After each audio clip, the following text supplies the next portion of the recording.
Where is that Pikachu from?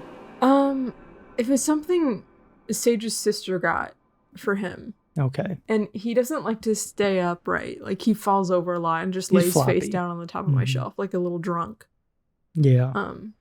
But yeah, he has like a little bucket hat, and I think he's cute, so there he is. I don't know if you had an uncle like this. I had an uncle who collected Santa Claus figures. Just like Santa Claus doing different things. This is an old person hobby. It's like stamps almost. But yeah. So we had a bunch of like Santa Clauses doing like I don't know, riding a train or baking a cake or going ice skating or something. And I always thought it was weird. But seeing that Pikachu in that little hat made me think it would be fun to have a bunch of Pikachus doing different things. Yeah, different sizes. You could have like a little Pikachu shelf. Yeah. I feel like Sage does have. Do you remember Itachi from Naruto? Oh God. The Sasuke's brother. Oh, I don't remember. Yes, I do. Sorry. Yeah, no, you're I thought fine. you said Sasuke. I heard. God, it hasn't been that long, and I'm already forgetting everybody. I heard Kakashi, but no. Itachi. He has an Itachi plushie, like dangling from a random hook on the ceiling in his office. It looks like he hung himself. It's kind of morbid. Oh my God. But yeah, that's in his office right now, and plushies are fun, you know? Yeah. Yeah. I don't mean to get too heavy into random bullshit. No, I'll just save it for random bullshit. We got to get to the intro. Yeah. Welcome to Analog Schtick, a PlayStation 2 podcast, the podcast where every month we do a deep dive on one PS2 title. We cover the game's development history, discuss its legacy, as well as share our thoughts and opinions on the game through a modern lens. We release a new episode on the 2nd of every month, so subscribe or follow if you'd like to stay up to date with the show. So subscribe. That sounds weird, doesn't it? Yeah.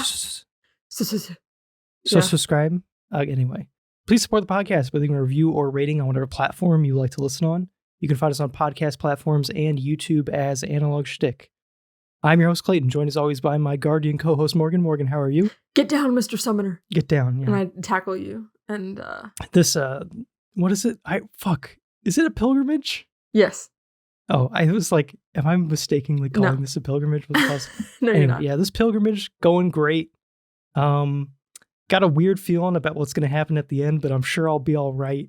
Yeah, sure you and I are both going to make it through this. Definitely. Yeah, I'm sure we're all going to have a good time. Right, we're going to have a happy ending. Just feet in and move on with our lives. Right, yeah. Everyone's been a little quiet about that part. I know, it's kind of weird. Anyway, before we continue with our pilgrimage, let's get into some housekeeping. I wanted to say, we had a lot of people turn out for the Rule of Rose video. A lot of people complaining about the 4 hours. That part will not change, but I will be better about timestamps. Okay. So, episodes are still going to be long. I feel like that's just how it is. I can't help it. The episodes might be 4 hours. I might talk to Morgan about Naruto for an hour and 30 minutes, but that's just what the show is. We have to get warmed up. Yes. It's part of the process. You have to respect the process. This is art that we're making here. This is art. You can't tell me how to make art. But yeah, I don't know. I love a long podcast, personally. That's probably because I have a long commute. But this is how the podcasts I like are structured, so I'm just going to leave it. But I will be better about timestamps for those of you short on time or uninterested in anime. Or not just anime, any bullshit that we have going bullshit. On. Our personal no business. Chicanery. Yeah. Now, you might have to deal with random tangents in the game discussion that will circle back to the bullshit. Unfortunately, there's nothing we can do about that. No, we can't. Can't cut those out. That's prime content. Any bets on how long this episode will be? Rule of Rose was our longest. I don't know if... I don't know how, but it was. I feel like there might be more to talk about with this game. I don't know. This is the first one that we've decided on multiple recording sessions before like we start. Right. The other ones have been spur of the moment, like it's 10 o'clock. We got to go to bed. Yeah. I think this could be pretty long. I think every time there's another recording session, that's just like an extra at least 30 minutes because we're rejuvenated. Mm-hmm. We've got more things to talk about now. Right. I don't know. Bullshit happens between the recording sessions. Mm-hmm. Anyway, okay. Also, continue writing in with questions, comments, or feedback. PlayStation 2 suggestions or game suggestions to Analog Schtick analogschtickmail@gmail.com. First link in the description. We have an email from Skylar. Morgan, would you like to read this? Yes. It says, "Hey, DualShocks. No other." This is not how Skylar sounds. Started having a stroke trying to read. No. Okay. It's not that funny. I know. I just have to collect myself now. No other podcast has come close to the feeling of listening to two of my friends talk about games from their childhood than this one. I have a few suspicions why, but mainly I think it's because of the talent you both bring to the table. Oh, shucks. Thanks for that. Thanks for that. You two balance the podcast like left brain and right brain, and the pod itself feels solid and cozy, much like DualShock 2 controller. I really want to know who is the left and the right brain. Oh, yeah. I don't know. Gotta be honest. I'm not trying to pump you up or be too self-deprecating. I feel like you got a monopoly on both of the left and right brain activities. I don't know about that necessarily. I don't know. Who's more like appealing to the artistic side? Is it, do you mean, sorry Skylar, do you mean like logic and artsy fartsy? Is that what we're talking about? I assume so. That's the first thing that comes to mind when I think of left and right brain. Or is it like logic and emotions? I don't know. Am I logic? Are you emotion? I guess. You're sitting over there crying during all the episodes, and I'm just like, yeah, tears streaming down my face. Snot. It's gross. This is why we don't have a live camera feed with the video version, because you don't want to see that. Anyway, I can. This email suddenly took a turn, and I was not expecting it to take. I can imagine resting my thumbs on the leathery plastic coating the firm and gripping surface of the analog sticks. Oh. The gentle whir of the CD as I wait patiently for my Gen 1 PS2 loading my purple disc, only to be disappointed as the haunting red error screen fades in. Please insert a PlayStation or PlayStation 2 format disc. The purple disc feeling came back to me while listening to the end of the Star Wars Battlefront episode. When will you play the game replaced by Ratchet & Clank? See you again next month. Skylar. Oh yeah, this was from a while ago. I don't know if you remember what this game was, Morgan. The game replaced the girl with the purple stick? No. So no. We had initially planned to play a game, and then we replaced that with Ratchet and Clank. Because we're like, that's not very fun. Let's just play Ratchet and Clank instead. Oh, crap. What was it? I don't remember. Is it Bionicle? Oh, was it Bionicle? I thought it was Sims 2, but maybe it was Bionicle. Oh, it might have been Sims 2. Well, one of them was definitely Sims. It was something we weren't familiar with, like that we hadn't played before, and we were like, let's do Ratchet and Clank because we both kind of know what's going on, and that'll be easy. I think that Sonic Heroes was originally supposed to be Bionicle, and then we're like, I hate myself. Let's just play Sonic. And then we were like, oh, this sucks. Anyway, it was one of those two games. Okay. Maybe we'll get back to them. Yeah. I don't know. Eventually, yes, we will. But yeah, another question real quick. Is Skylar colorblind? Purple disc? No. Is that blue? Is that not blue to people? Like the CD-based PlayStation? Blue PlayStation disc. Also, in the email, I like how... sorry, Skylar, just to critique your email, and to give you some feedback, I liked how when you say loading my purple disc that you actually made the word purple. Mm-hmm. That's a nice touch. Thank you. That's why we chose to read your email, Skylar. Right. It's not because we know you or anything personal like bias. That. No. Yeah. So I'm just going to throw this in the Google Doc because that's the easiest. Okay. What color is that? Oh, that's kind of a bluish purple. Well, like towards like the farthest edge, that's purple. And then closer, it kind of has like a what do they call that? Like a holographic sort of like yeah, maybe. Shift. Like depending on what angle you look at it, it's a different color. Yeah. Yeah. This is that freaking dress all over again. I always thought this was blue. When he said purple, I was like, oh, Skylar must be colorblind, like many of the other colorblind friends I have. What is this? Yeah. What is this disc, by the way? I don't know what this is referencing. Some PS2 experts we are. We can't figure out what this is. Wait. Do you mean So if it's a blue disc, it's a CD, is basically what that denotes. Oh. And some games are on the CD.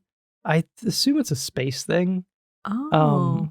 I know that like, or at least I'm like 90% certain that like Crash Wrath of Cortex is a blue disc.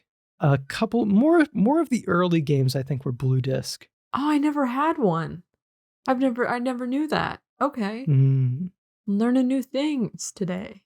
Speaking of discs. Yeah? Was Final Fantasy X a 2-disc situation? No, it was a 1-disc. Yeah. Okay. I can't remember how many 2-disc PlayStation games there were. I only ever remember there being like multiple disc games on the PS1. Right. And then multiple like Final Fantasy. Yeah. Yeah, and then multiple disc games on the 360. I don't know if I remember any on the Xbox or PS2. I know that LA Noire was like 3 discs or something like that. Oh, and that was on the 360. I don't know what that was all about. I guess like a space limitation. Yeah. I guess. So like this generation of consoles, PlayStation 2, GameCube had a lot of like multi-disc games just because it had that weird mini disc that held much less information. So like Resident Evil 4 was multi-disc, which is a little surprising because it's not like or at least it doesn't like seem like a huge game that would require multiple discs. I don't know. Final Fantasy makes more sense to me, but yeah. All right. That's the email. Like I said before, write in. You will get read. analogschtickmail@gmail.com. Okay. This is what we've all been waiting for. This is what I've been waiting for. Yeah. Let's have a little, I don't know, debriefing about the move-in situation. Yes. So I'll let you take. Oh, there's also you went on a vacation. Jesus, so much has happened. Yeah. Whatever you want to start with. Okay, we can start with vacation because just so chronologically speaking. Yeah. So to celebrate, so it was recently in September. It was my husband and I's our 1-year anniversary. So to celebrate, we took a road trip vacation out to Yellowstone, and we were in Yellowstone for a few days. And basically, I don't really have much to complain about. There's beautiful views up there, beautiful landscape, blah, blah, blah. It was way more nature-y than the past vacation we took. I really appreciated that. The people in the park, it was like so interesting to be in the park and like you're surrounded by like a bunch of people while you're there still. Like, cause like a lot of people are seeing the same like attractions or whatever at the same time, same trails, same like sites or whatever. Mm-hmm. Everybody was so quiet. Like whispering or just like whispering, like just like kind of murmuring. Like the energy was so laid back. It was so chill. No like obnoxious screaming or like typical like crowd noise. Just just really chill. And I was like, that's nice. Yeah. There is like a weird effect whenever you enter into nature and just the volume of everything decreases. Yeah. Like the dampening effect of all the leaves and like just foliage and trees, and also the distance from any like super loud human activity. Mm-hmm. It's weird. We had that effect, I guess, to a similar extent, although Hot Springs is a much smaller park. It still was like, it's quiet. There's no reason to be too loud. Mm-hmm. So, nature. Yeah. 1 point for nature. Yes. Yeah, there was one. We went to like the Great. Is it Great or Grand? I don't remember what it's called, but the Prismatic Springs, which are like these like hot springs, and they kind of have like a crazy like rainbow color to them because of the bacteria that grows in the like the thermal vents or whatever. And it had like a really narrow walkway where you could like kind of walk around like the whole like pool and like look into it and stuff. And there was like a decent crowd that was like, it's kind of a one-way trip around, like it's just like an endless cycle of people walking around it. And everybody there was like dead silent. I mean they would like murmur to each other, but it was just so like I think people just adapt naturally to the volume that no one's going to come out there shouting when it's like dead silent. Yeah. And then waiting for Old Faithful to go off. That was also like pretty silent. And there was like a huge crowd of people standing around that. We were all just waiting, I guess. Did you and Claire go to Yellowstone? No, we went to the Black Hills. That's right. Okay. In South She's Dakota. been to Yellowstone, I think, then, because I think she's talked about Old Faithful before. Yeah. But, well, and then one thing that surprised me when Old Faithful went off, that was also like quiet. Like I was expecting like a rumble or like something to like let you know that it's coming. No, it just like comes out and it's like all you can hear is like the rush of the water pretty much. And other than that, it's like silent. Like you could be looking the other way and completely miss it. Interesting. I would fully expect Old Faithful to sound like a busted up Chevrolet, like coming around the corner, just like it's like spitting out a little bit of water at first, just like you know, like really live up to the name. Right. But yeah. No, it was and we saw one bear. Oh, what good. Is it brown bears or black bears over there? And brown. Yeah. Oh shit. It was it was so there's like a lot of the roads through the park will follow, at least from the west entrance, it follows along like a river and you kind of like wind between like mountains and stuff like that. And the bear, it was on the other side of the river. So it was not anywhere near. Like what if it just saw you, locked onto you, straight through the river? Well, we were in the car, so we would have ran over his ass. No. Oh, I don't know. How big was the bear? The car was could it do like that, like an adolescent or like a full grown? I don't know. It was too far away for me to like really gauge like how big it was. I mean, it's like, you know, like, oh, I don't want to get close to that thing because that would, you know, obliterate me with like one swipe or whatever. But it did cause a traffic jam. Oh, because people were looking. Yeah. Okay, people saw it. Everybody like whoop, traffic came to a complete halt. Everyone was like cramming along the side of the road, hopping out of their cars. Hey kids, get off your phone. There's nature happening. Exactly. They were whipping out cameras with the biggest, longest lenses I've ever seen in my life. Oh, just trying to get pictures of this bear, and it was like kind of sitting in the water, and then it got up and kind of like went up the bank and shook itself off and disappeared in the trees, and that was it. But did you see a lot of Canon 70-200 lenses, those big white lenses? Yeah. That was like I think one of the biggest. Yeah, it was humongous. And then we saw two buffalo. They were not next to each other. They completely different sightings at different times. They didn't know each other. No, they didn't know each other. I stopped and I was like, hey, you know that other guy like up the road? And he's like, no. Never seen him before in my life. Yep. Yeah. They were lonely. And then the only other thing I saw, we saw a funny bird that was playing with a cup of butter. A cup on the sidewalk. Of butter. Okay. Yeah. You know, like a little like Papa John's cup of butter or whatever. Yeah. Okay. You know, like the little cups of butter you would get with school lunch. It was just little. Oh. Yeah. Funny bird I've never seen before. And then the only other thing we saw was pronghorn, and that wasn't really even in the park. That was like on the road, like around the park. Oh, like driving through like Montana and stuff. What the heck is this thing? It's like a they're like an antelope kind of antelope. Yeah, that's the best. Interesting. And they're delicious. Oh, you ate one? Not on this trip, but like when I was a kid. Yeah, I assume it's like venison, I guess. Yeah, it kind of is. Okay. Interesting. Yeah, I'd eat the heck out of that. Yeah, I don't know too much about the differences between grizzly and black bears, but I think grizzlies are way bigger. Yeah, generally speaking, I think they're more dangerous too. Yes, they can be more aggressive, I think. Oh, and black bears are like really good at climbing trees. Grizzlies, yeah, it's all these things you gotta remember. It's like, I think they're faster, like going uphill too. Yeah, my dad had a weird, I think, kind of anxious fascination with bears, and specifically bears mauling people. Mm-hmm. So he would watch a lot of those like nature documentaries. Such as Grizzly Man, as we've discussed. The killer bears in the woods. And this man, they ripped his face off. And we'll talk about his encounter. And the Grizzly Man, yes. That you thought was a mockumentary, yes. I just want to bring that up really quick. You thought that was fake. No, it wasn't. I feel like we've talked about that on the podcast before. We might have. Yeah, bears do worry me.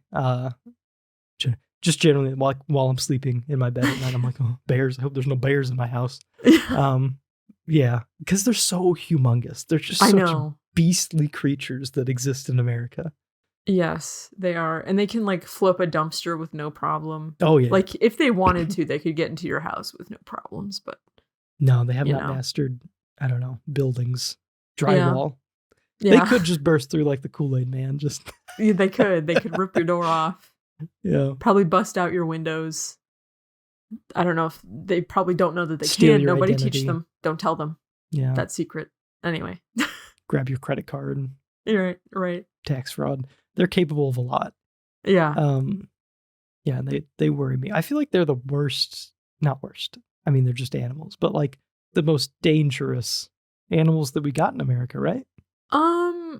If we're not counting like some weird like hyper poisonous thing, I don't know. Moose are also pretty dangerous because they are also very large and they have large antlers. And if you piss them off, it could easily trample you and gore you and all that jazz. And also hitting a moose with your car, you're dead. Like, yeah. No.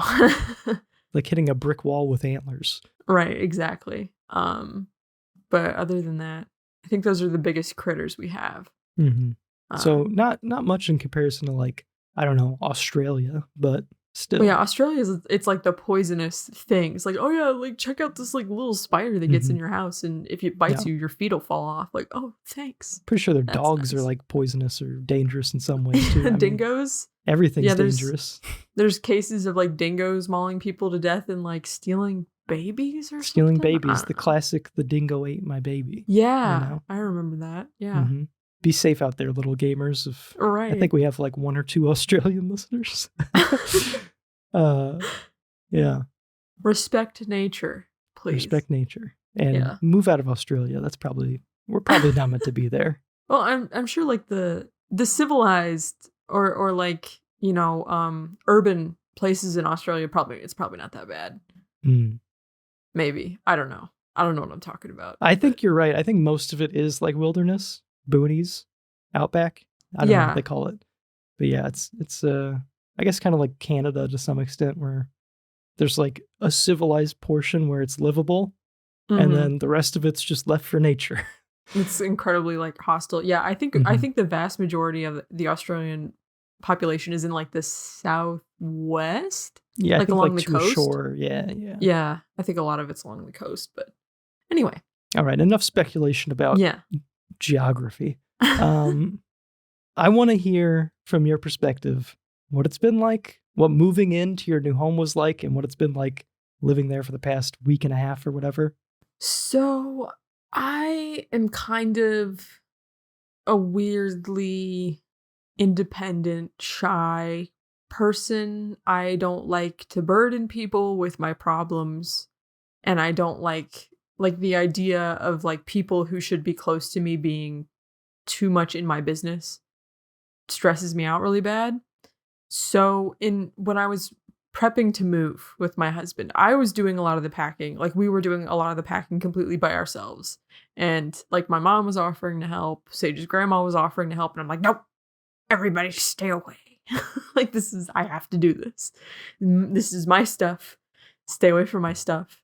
Let me just take care of it. But then like, obviously like when you guys came to help move like our boxes of crap and like furniture and stuff, that's totally fine.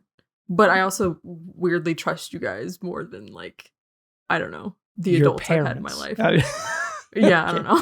Well, I think there's like an appropriate level of comfortableness with someone where it's like your mom gave birth to you and has been a part of your life forever. So I feel like in some ways you're just an extension of her, I guess. I don't know what I'm trying to say. I'm trying to say that like she would assert herself on you more than any of your friends would because we didn't give birth to you, I guess. We don't have the bond of me or being in your womb. Oh, that feels weird to say. Okay. Let's cut that.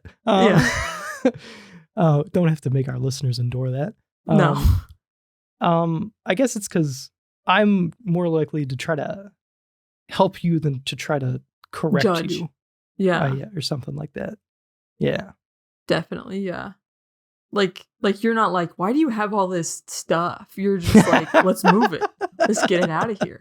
Like there is no like there's no like power dynamic going on or whatever. Yeah. It's a very motherly thing to say. Why do you have all this stuff? Yeah. Why don't you just throw that away? It's How many consoles do you need? Yeah. It's so many. Yeah. So many. I need them all actually. Yeah. But so anyway, so I was trying to handle like a lot of the packing by myself. I was going through the stress of like, oh my gosh, I think we might run out of boxes. There were trips of just boxes that we tried to take care of beforehand. But then, moving day comes, you guys show up, you start trying to speed run it. I was trying to speed. Which is like fine, because it's not like you weren't like being like rough with anything. Like I trusted you to do what needed to be done and to take care of it. To give a weird piece of background, my first job was moving furniture. I was a furniture mover. Yeah. And I unironically love moving. I love taking a box, playing the little Tetris game of getting it inside the truck, taking it to the place, and just taking it out. Very satisfying, very physical activity. Well, I'm glad you enjoyed it, because you stuffed that van so full. We've done more. We've done worse, me and my dad. Okay. Because it was like almost up to the ceiling, I think, wasn't it? Oh, yeah. Yeah. Cargo vans. Cargo vans are the best, by the way. Pickup trucks suck ass. Cargo vans are where it's at. Yeah, the space in the cargo van was definitely like super. But anyway, yeah, so we filled up the van, we filled up a trailer, everybody's cars pretty much. And yeah, it was a hot, sweaty day. Yep. Oh, I checked my body afterwards. I had a heat rash actually. Oh my gosh. Yeah. That's terrible. Yeah, I'm sorry. Fine. No, I don't really care. Anyway. But it was funny because I realized that after we soaked in the hot tub for a while. Oh, geez. So it was like, well, that didn't help. No. But so we had, so the apartment that we were in was actually half of a house. So it wasn't like you're like a normal, like, apartments like in like cities are kind of small, I guess. But we had like an upstairs with like 3 bedrooms worth of stuff. We had bathroom stuff. We had our main floor, kitchen, living room, dining room stuff. Kind of like a townhome. Yeah. That's a better way to put it. And then we had stuff in the basement. So we had like 3 floors worth of crap is kind of a lot. But anyway, yeah, so then we got everything to the house. And then the couch debacle. Oh yeah, the couch debacle. So we at our old apartment had our couch was actually half of a sectional. And we were like, well, it was like $50, I think. Yeah, it was. We got it from your mother. Yeah, you did. And we were like, well, we could do better than this. Specifically because in our new house, we have a very wide open basement. And we have like a big projector screen and projector set up. We were like, so we want a big ass sectional to go with our big ass basement. So we got this sectional to replace our old half of a sectional.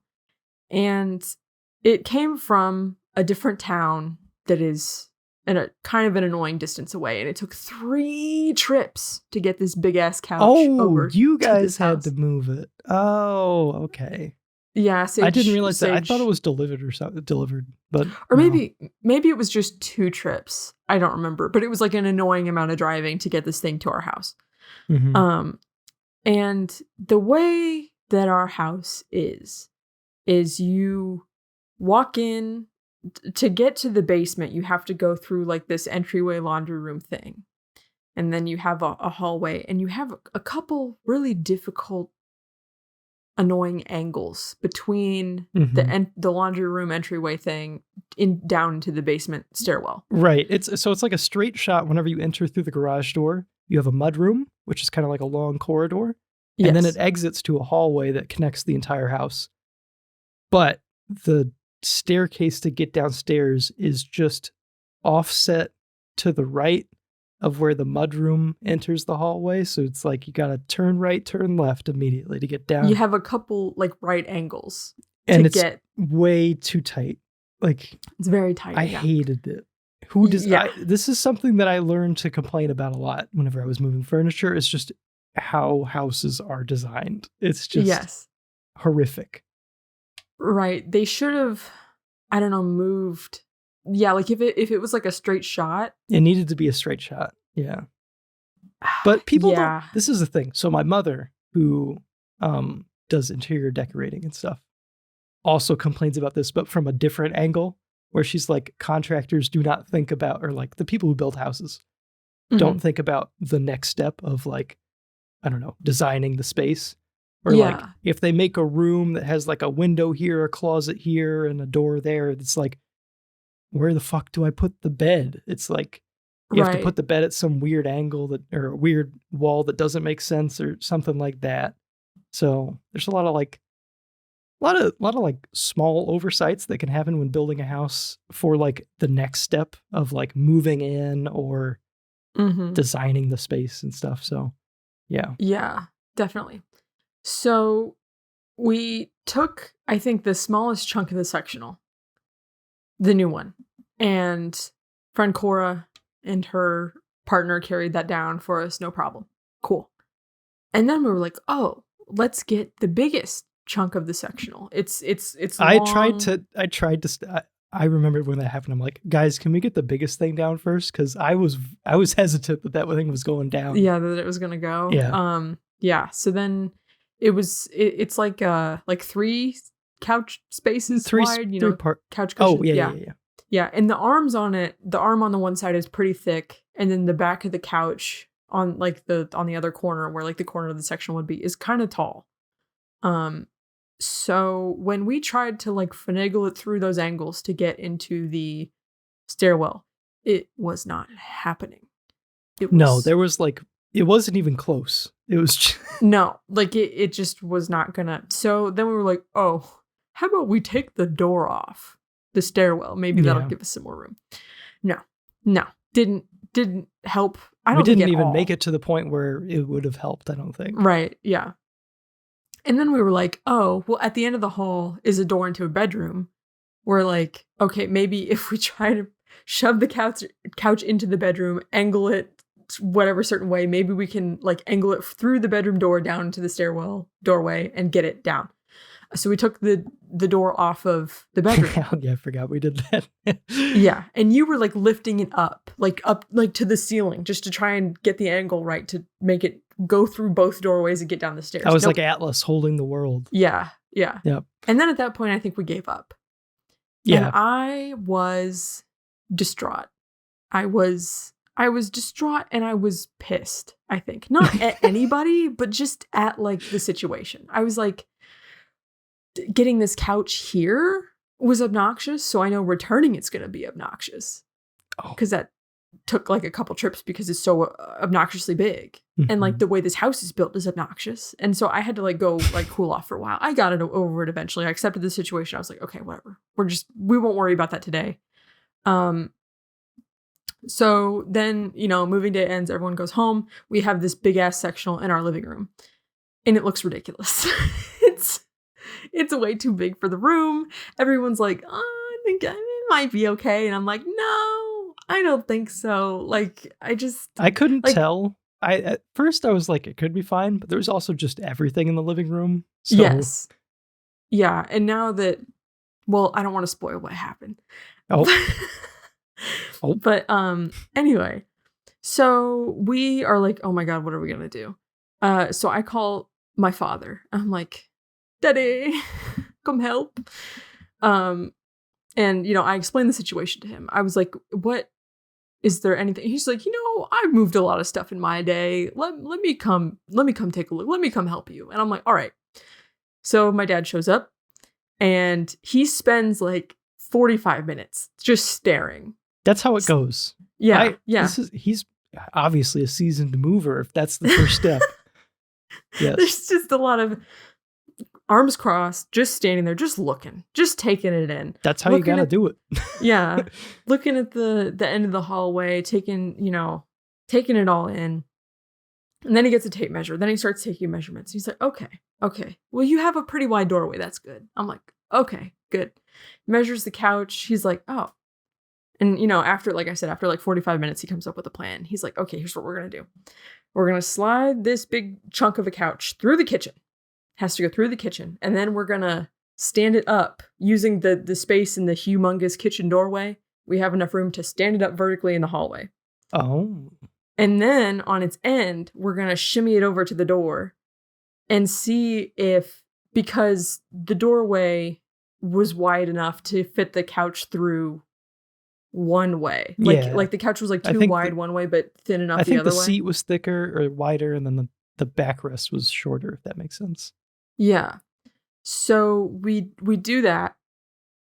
And he's like, okay, we should be able to, when it's like upright in the hallway, we should be able to tip it and get it to go down the stairwell. Mm. And I was like, great. And so we get it and it's going great. And I'm like, yes. Okay. I don't have to take back this couch. Perfect. And then we start tipping it. And then the arm hits the ceiling and it won't tip back. Too tall. And the way the armrest is, there's not enough space for it to tip back and stop hitting the ceiling. So then we're like, okay. So the way where it is thin enough to fit through the doorway is not going to work.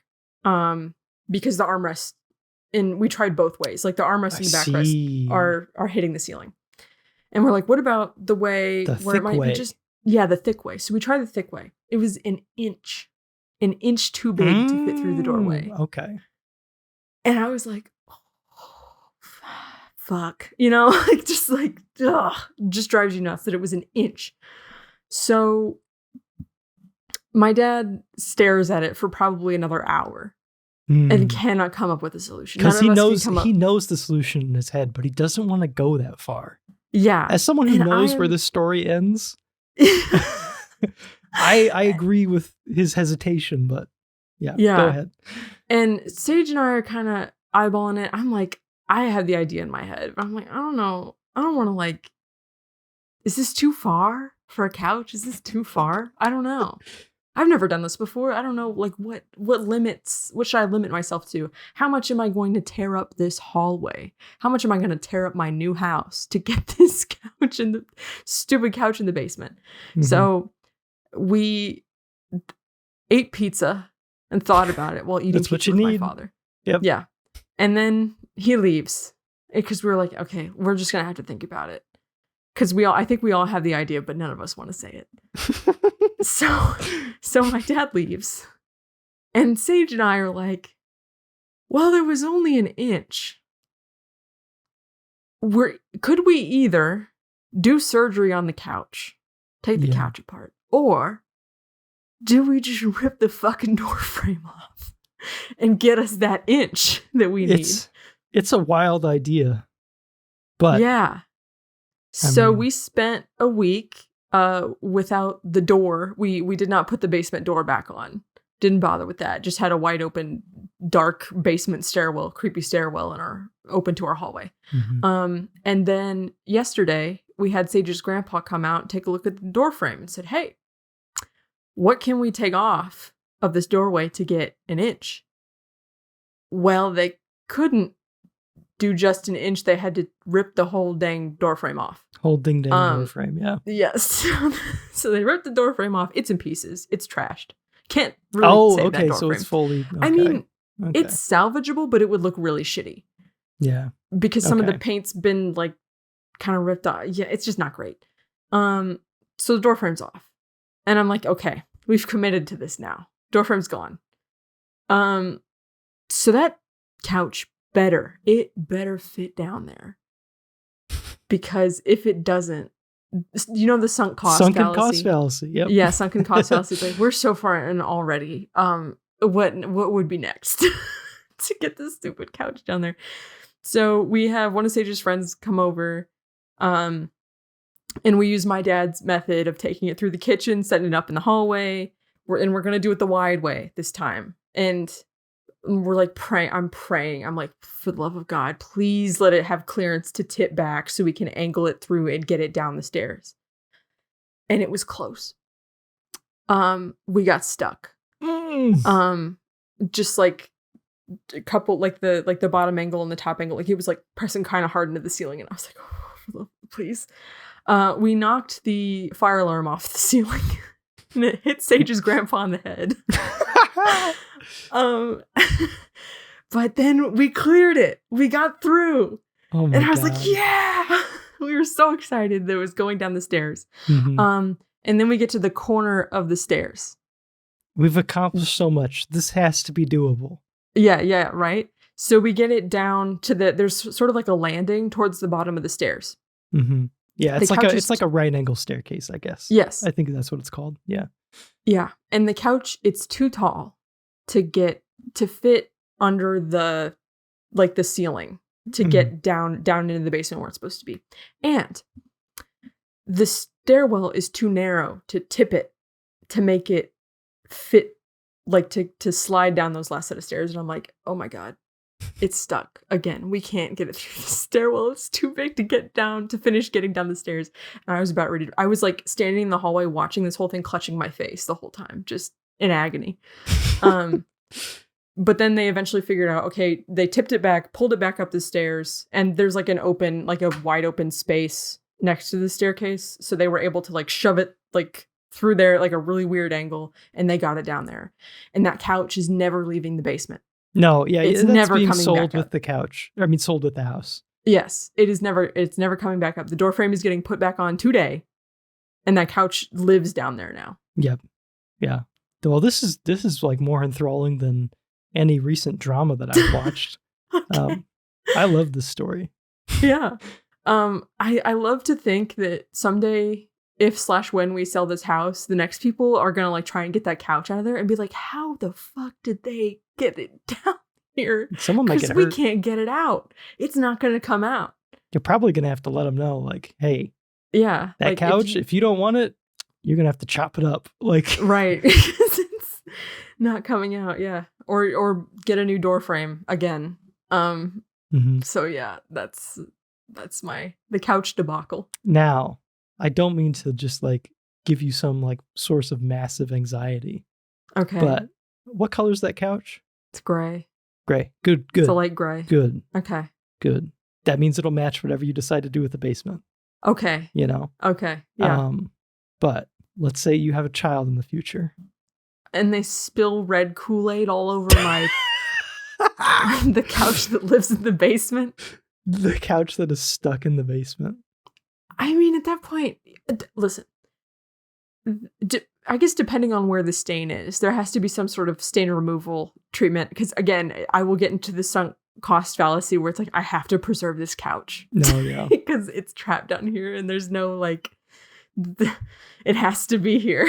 You're sooner going to reupholster the couch than... Yeah, than move it again. Yeah. Exactly. Well, okay. Yep. Yeah, that's incredible. Anything else new home related? How's the living room set up? That's what I'm curious about. Well, there's nothing in there now because we got that big ass couch out there. It's just empty. Yeah. Well, there's still boxes in there. Yeah. But how do you feel about your office space? You gonna do anything big still? What, like make any big changes to it? Yeah, I don't know. Like you had some stuff like string lights and stuff. Oh yeah, place. String lights. Yeah, I'll add those back. Again, I need some more command strips to put those back up there. But yeah. Oh, how about some shears for those windows? Yeah.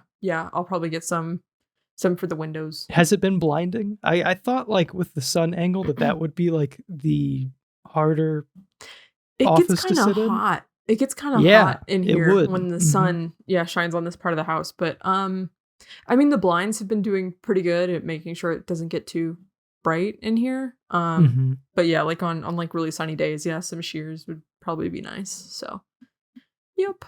I mean, I'm so jealous of you guys. New house. Man, I'd be going buck wild in a home, let me tell you. Yeah, Sage is gonna run.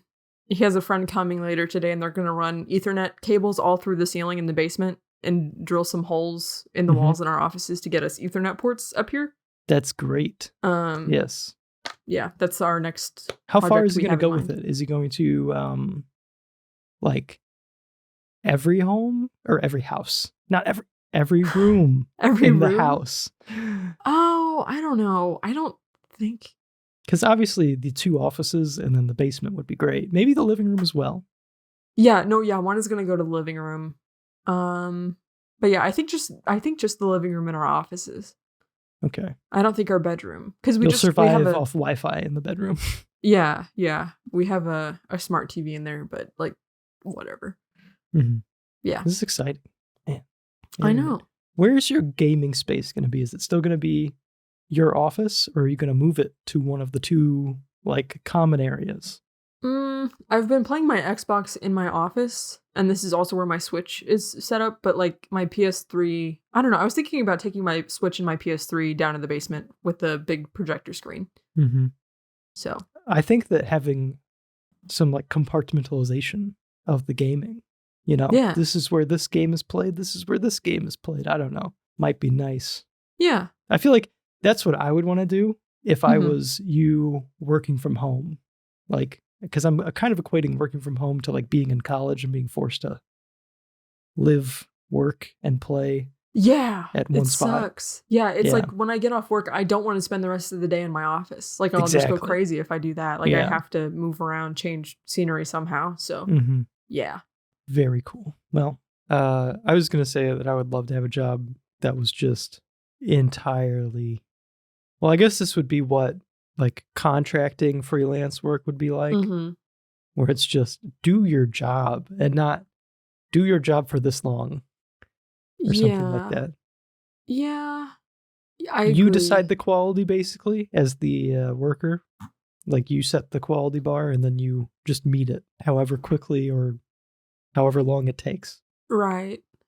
Yeah. I don't know. Yeah, being a contractor, I mean, like for what I do, it's like we have this many hours to get. Well, when I was an analyst, that was different because it's like you have to sit here for this many hours and handle tickets. Whatever tickets come in when you're on the clock, you handle them. That makes sense to me.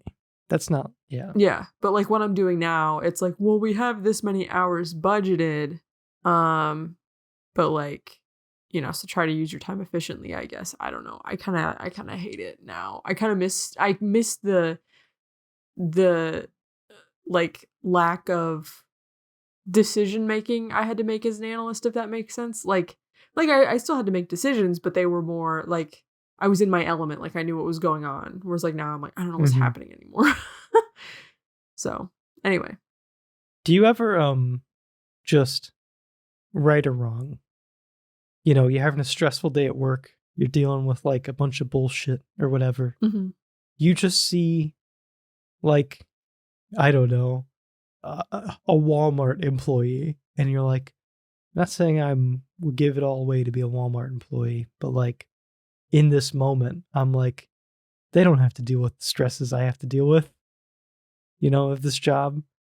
Is there like any job that would be a significant pay cut that you wouldn't consider realistically, but do you think would kind of jive with you in a certain way? I can give you an example real quick. I feel like, and I know that this is like not almost ever perceived as like an amazing job by any means. Usually, basically, sometimes just a step above like indentured servitude. But being like a butler. You want to be a butler? Or a footman, or like some sort of like serving like a royal family. As long as they were a cool royal family. No, they're not going to be cool. That was the thing. They're going to be the most like Downton ridiculous. Abbey, they're like a cool royal family, though. Okay, if they were, I don't know. After watching Downton Abbey, yeah. Well, also One Piece. Oh, okay. The current arc of One Piece, I'm on arc 2 or 3. I don't know which one it is.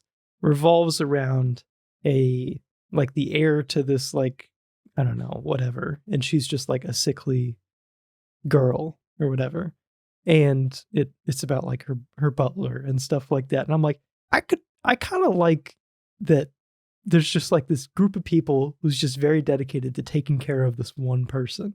There's something about that I think would be rewarding. what if they're like a psychopath or like see, that's where it falls an apart. asshole? I agree. That's where yeah. it falls apart. I think I would like taking care of someone. Do you want to be a guardian like in Final Fantasy X? Like in Final Fantasy. Like in Speaking of which, well, I don't know if you have an answer. No, I do. Well, I think I do. The first thing that came to mind, I think, was librarian. So like a categorizing and like just sorting. quiet workspace. Yeah, or like, you got they probably have some sort of like sorting system that works, right? Ideally. And so just like, coming in book, okay, this book has to go back where it's supposed to go. And then like over time you understand, like you can be like, oh yeah, I know that this shelf is like these things. So just simple tasks. Like I go put this book back. I sort this pile of books. I get new books in, sort them according to our system, go put them away. Like I feel like someone comes in, I'm looking for this kind of book right over there, those shelves. Go to town. I don't know. I'm sure there's stress that comes with being a librarian. I'm sure there's shitty libraries where being the librarian there is stressful, but I like the idea. Also, anything like archival sounds nice. Yeah, I remember hearing a job of someone who just like organized and archived like plant samples, like I don't know, like petrified plant samples. Interesting. Okay. And I'm like, man, if I was all about plants, I'd be living the life. I don't know. I think because we live in, capitalist America, good, bad, or indifferent, like the number one thing we're going to consider when we're considering a career or job or anything is the pay.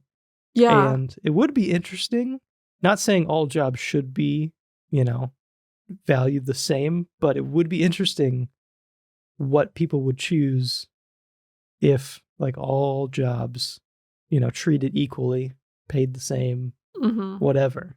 Like what would people want to do? Yeah. I don't know. I wonder if there would be an even spread still. Like would people still filter to like some of the shittier jobs? I don't know.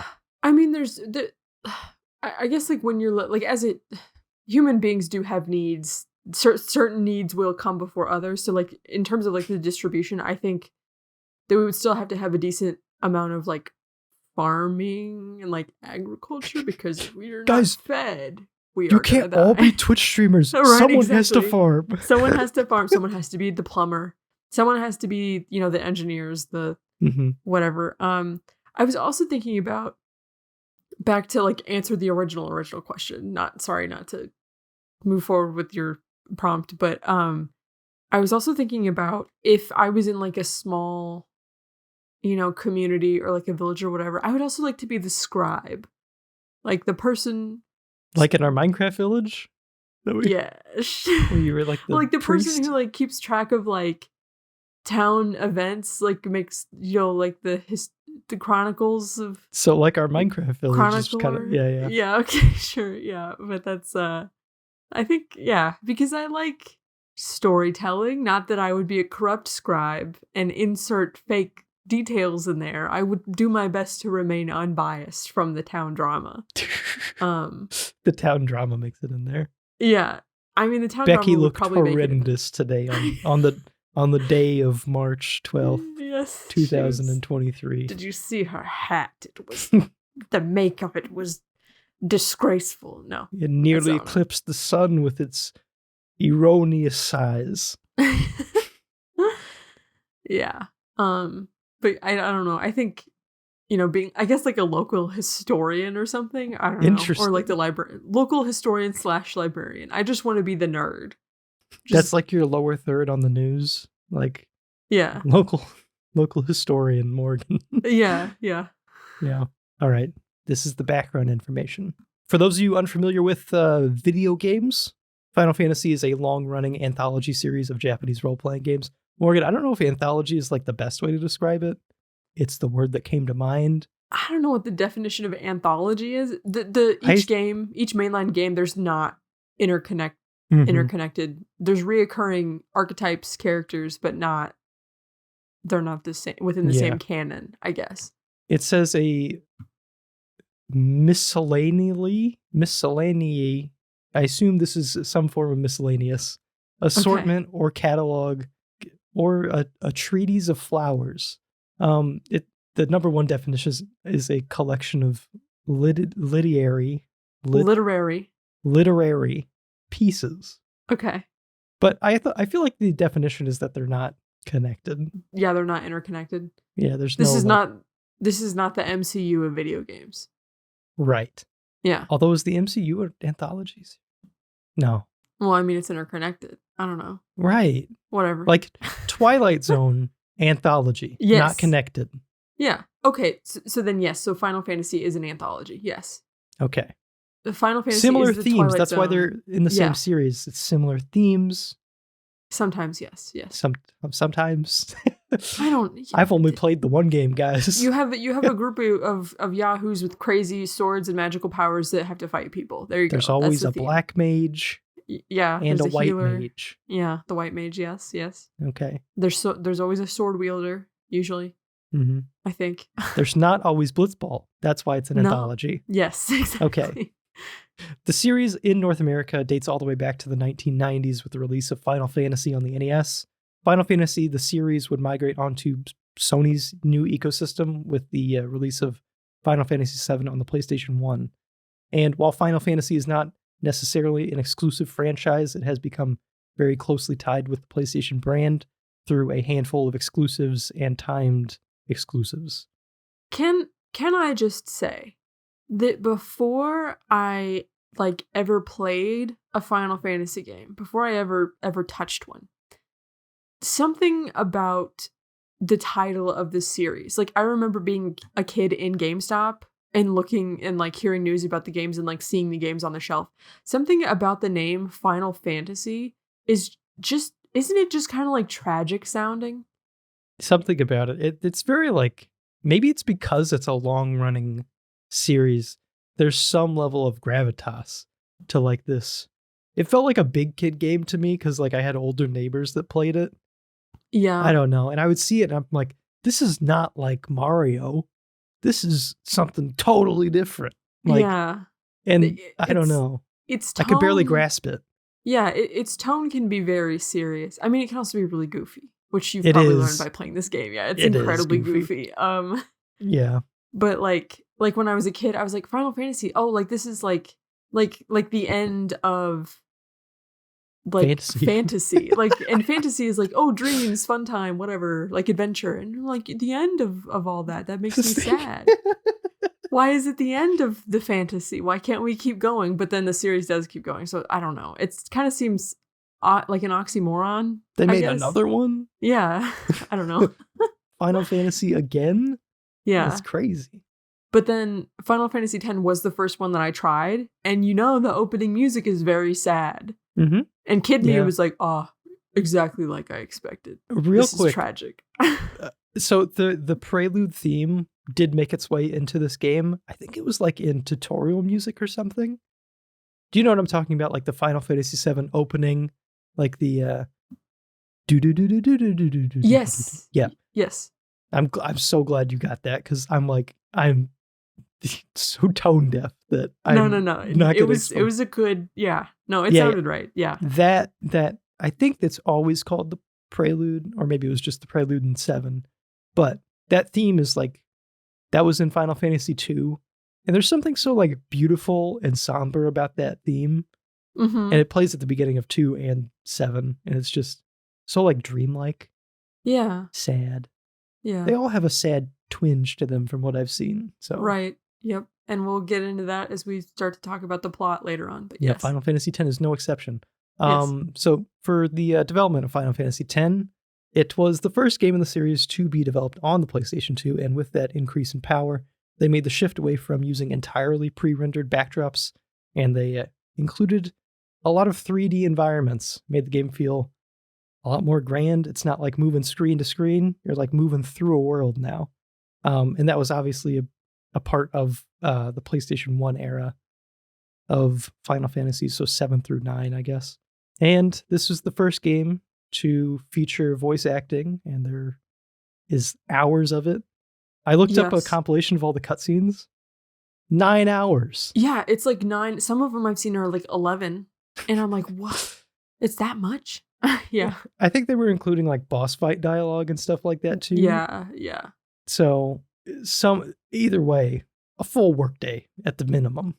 Like, yes, absolutely. Just dialogue. So Final Fantasy X was released in North America on December 18th of 2001, 6 months after the Japanese release and 5 months before the European and Australian releases. Get fucked over there. I don't know. And over 8.5 million units were sold worldwide. Morgan, I'm curious. You're more tuned into the Final Fantasy community than me.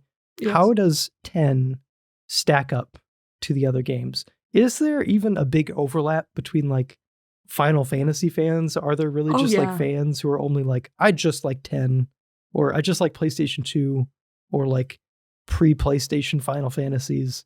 Because it's so widespread, so long lasting, and like so it evolved so much.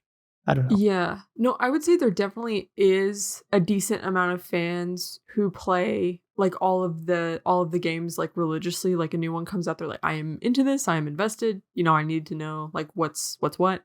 There's definitely some who are more fond of like the classic like 2D, Final Fantasy games. There's some who like you said do like latch on to one specific game, and that's like their game that they're focused on. They don't really like know much about the others. So yeah, the fan base is like a big sprawling thing. Like I remember when 15 came out, it was really popular with the Tumblr girlies, because Tumblr girlies love like boys to ship the anime boys, and that is the perfect game for that, because it's all anime boys basically. So yeah, the fan base. But like overall, I guess like in general, the sort of vibes I get, in terms of like the more like quote unquote classic Final Fantasies, because I know like even to like classic Final Fantasy fans, it's hard to say. Final Fantasy VII might not like count because it's on like the PlayStation 1. It's on like newer technology compared to the originals. But yeah, it's like the 3D. The 3D is almost like the line of demarcation between old and new, I guess. And Final Fantasy VII seems to be the one that has had the biggest impact on like pop culture and stuff so far. Like when people think that's fair. Yeah, when people think of Final Fantasy, Cloud is like the mascot of all of that on like the franchise, I guess. But I know 14 is hella popular. Right. As like an MMO. Like I know it has a huge player base and it's been growing over the years, like impressively so. But in terms of like the single player ones, like I said, 7 is probably the most popular. I know that 9 and 6 are really well liked, and I haven't gotten to play either of those yet. And I also know that 10 is like a big favorite in the community. I feel like on rankings I've seen 7 is normally at the top and 10 is like right below it, or maybe like not that far down the list. So I was kind of always under the impression that 10 was way more divisive. 13, which is like one of my favorites, is incredibly divisive, and I would say more like hated. And 10 is to some extent, both of them for similar reasons. They've both been criticized for being too linear. Oh, okay. Yeah.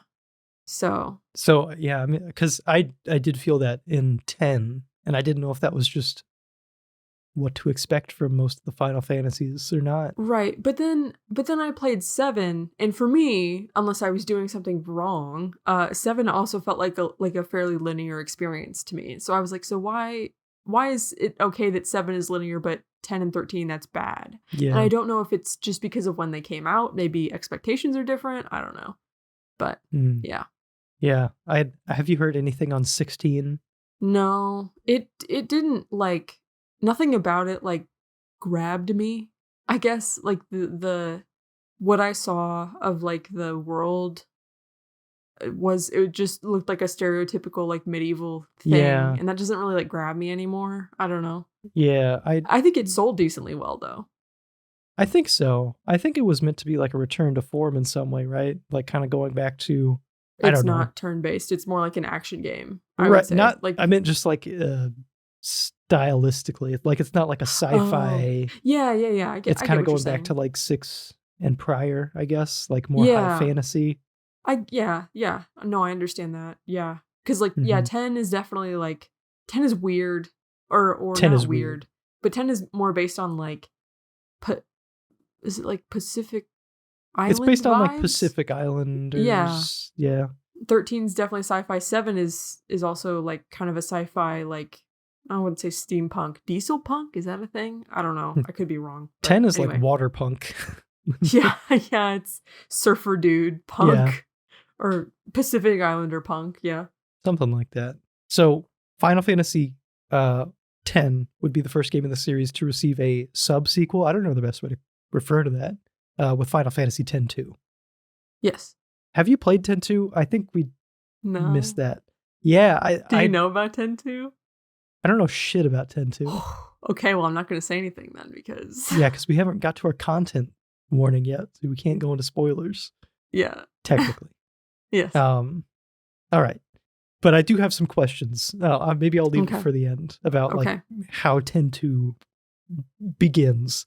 But anyway, the series is still seeing new releases to this day, with its most recent being Final Fantasy 16, as we mentioned. So before we get started discussing, some more in-depth information, some spoily. Before some spoilery information about this game. So our discussion of this podcast is going to basically spoil the whole plot. So if you want to experience that on your own, either go play the game yourself or watch a non-spoilery playthrough first. Yeah. Like a blind playthrough or something. Yeah, come back in 70 hours once you finish that. Yeah. And then... playing it or watching it. It'll either way, it might take about 70 hours. Either way, yeah. Yeah. I mean, there's not like... There are spoilery games where it's like the game is kind of based off of these moments that can be spoiled. But... I'm not sure how much of a spoilery game this is. I mean, it is. It's definitely best to experience firsthand on your own. Yeah. A playthrough or whatever. And I mean... I'm trying to think of like what the big spoiler of this game would be. Well, I don't know, because it kind of does like leave breadcrumbs of information for you, like little bits at a time. So like by the time the like quote unquote big reveals hit, it's like, oh yeah, I could kind of like anticipate it a little bit, maybe. I'll tell you what's definitely not a spoiler to anyone who has a functioning prefrontal cortex. That Seymour is the villain. I mean, that's just one twist that I'm like, well, that's an obvious twist. Yeah. I mean, yeah. You're supposed to hate him, like right off the bat. Yeah. You're supposed to hate him enough to kill him 5 different times or whatever. Right. God. That was a fucking ordeal. He's a stubborn guy. What can I say? Yeah. He's also, I don't know, like many of the characters in the game, dressed like a stripper. Yeah, he does. Yeah, his like appearance is very like, I remember when I first saw him, I was like grossed out by him. Yeah, because he's got like a hairy chest. It's just like... Well, actually, no, that's not hair. That's like, I also thought it was like a hairy chest. It's like tattoos. Oh, okay. Yeah. But yeah, when I first played this game and I saw him, I was like, ew. Like, I just like didn't like how he looked, like his hair. I was like, what? Yeah, it's, what a character. We'll get into how much and which character Seymour is. I don't know. But before we get into that, let's discuss the time that we spent with the game for this episode or this series. It's like I have never done this podcast before. I know, right? I'm struggling the same way too. Okay, so what is your history with this game or this series? I'll let you go first. Okay. So with Final Fantasy, I've played decent amounts of I'd say it's a decent amount of Final Fantasy games. There's so many Final Fantasy games. There's so many mainline games. There's so many spin-offs, sequels of mainline games. Like, I don't even know how to, not going to touch that with 10-foot pole because I don't know. But the games that I have played, I've played 10, obviously. And I've done pretty much everything but the post-game and like optional content. 10 is your most played Final Fantasy, right? Actually, no. It's not? I don't think so. All right, continue. Final Fantasy 13, I beat the game once, and I've gotten to the end game like multiple times. I think that one might be my most played, maybe. I don't remember. It's either 13 or one of the next ones I'm going to get to. I've gotten to the 13-2 end game, and I got stuck on a boss fight and wasn't able to beat that. Lightning Returns. I want to say I've put the most hours into Lightning Returns and never beaten it because I'm a freak like that. And Lightning Returns might be my favorite Final Fantasy game. Is that, did you say Final Fantasy 13, or is that like a separate standalone? Lightning Returns is 13-3. Oh, okay. So Final Fantasy 13 kind of has like a whole trilogy dedicated to it. But 13-3, instead of, for whatever reason, instead of saying Final Fantasy 13-3, they just called it Lightning Returns. So, okay. But it's about the same characters. And like I said, that one is like my favorite. It kind of has like a Majora's Mask vibe where it's very like dark and depressing, and it's like the world's gonna end and you're on a timer. Okay. And I don't know, I just like it. Final Fantasy 15, I never beat that, and I didn't get super far into that one. Didn't like the Broad trip. I just wasn't like getting attached to the characters as quickly as I normally do in these games. Like they just, I don't know. I want to go back and try it again, and see if I can maybe get invested, or I don't know. Yeah, it was hard for me to get invested. Almost got me in, like, because that came out, what was that, like 2014? 14 or 16? Sometime around then. Yeah, 15? I thought it looked really cool, but not much of a JRPG person, and many of the JRPG trappings of that kind of turned me off. So Gotcha. Final Fantasy VII, I've played the original up to the snowboarding part. For those who played Final Fantasy VII, you will know exactly what I'm talking about. For those who don't, I'm not going to spoil that for you because that's a whole can of worms. And then I played a decent chunk of the Final Fantasy VII remake. I got to the motorcycle fight duel. You like raid a base or something. I don't really remember. Okay. And then Final Fantasy XII, I played the intro and then immediately got overwhelmed because the world in Final Fantasy XII is like humongous. So is that one of the MMOs, or is that? It's not an MMO, but it feels like an MMO. Like it's a single player game, but just the way the world is like built and the way the gameplay loop is structured, it feels kind of like an MMO. Yeah. Okay. So I am completely detached from what is happening in the Final Fantasy world, and I have been my entire gaming life. I've like been interested. I've almost jumped into a couple of them.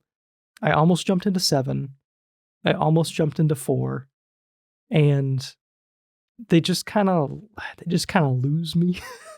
Like I find a lot of things about them very interesting, very enticing.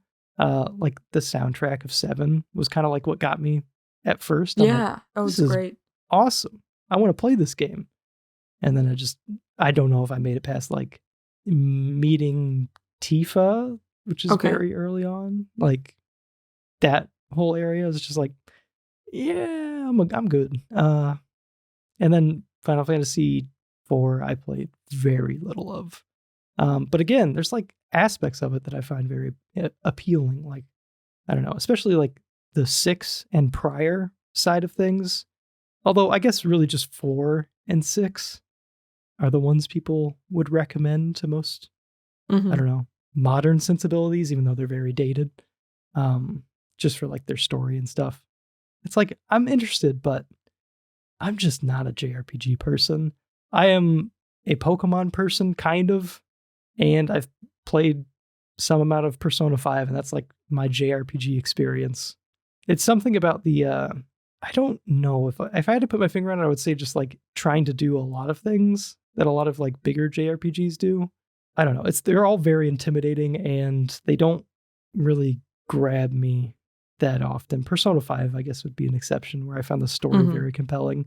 But yeah, that's my lack of experience. I want to touch on this real quick. Are all the Final Fantasies that you've played like drastically different, or are they pretty darn similar? I know that like the combat system changes in some of them. Like I think now I don't know, like Final Fantasy 16, I think is like an action game now. Like, is it even turn-based anymore? No. Okay. Turn-based kind of went away with I'm talking about not like the MMO ones. 11 and 14 are the MMO ones. Mm-hmm. But yeah, with 15 they abandoned the sort of like turn-based part of the gameplay. Okay. So does it play more like... It plays more like Kingdom Hearts, kind of. Oh, that's a big turn on for a lot of people. Yeah. But I don't know. Have you played any Kingdom Hearts like at all? No. Okay. No, I haven't. I'm trying to think of like an equivalent, but I can't because I don't. I mean, I kind of like can picture how Kingdom Hearts is played, but yeah, or sort of like I wouldn't go so far as to say, well, Kingdom Hearts is kind of like beat 'em up where you just are like mashing buttons and things are just happening. Yeah. That's interesting. That's most games though. I don't know. Yeah. But what's your personal favorite? Do you prefer like this conditional turn-based system, or like, I know 7 is like, I don't know what that is. It's 7 is the active time battle. Right. System, so like actually, if you just stop doing things, you'll still get attacked. Yes. Yeah. Like you kind of are on a timer. Like you have to make decisions within a certain frame of time, or else you're gonna like lose you'll fall behind or whatever. And run into issues. I liked. I mean, in my experience, it's hard to say which one I like better because each game is balanced to the system, like the battle system that it has. Final Fantasy XIII's active time battle system I found to be really satisfying because it keeps the battles like really quick paced because you're less focused on like the way you manage your party is like entirely different from like say Final Fantasy VII, because in Final Fantasy VII it's like, okay, this character, it's their turn, I'm gonna go down and scroll through this massive list of abilities and like select the ability I want to use, they use it, whatever. In 13 it has like it'll like auto select abilities that it thinks would be advantageous, and it's more about there's like a party management system called paradigms where like your party is like switching through like different combat rules to better like support themselves in the scenario of the fight. I don't know how to explain it, but it's like you have to be very fast to like manage all that. And I find that kind of fun.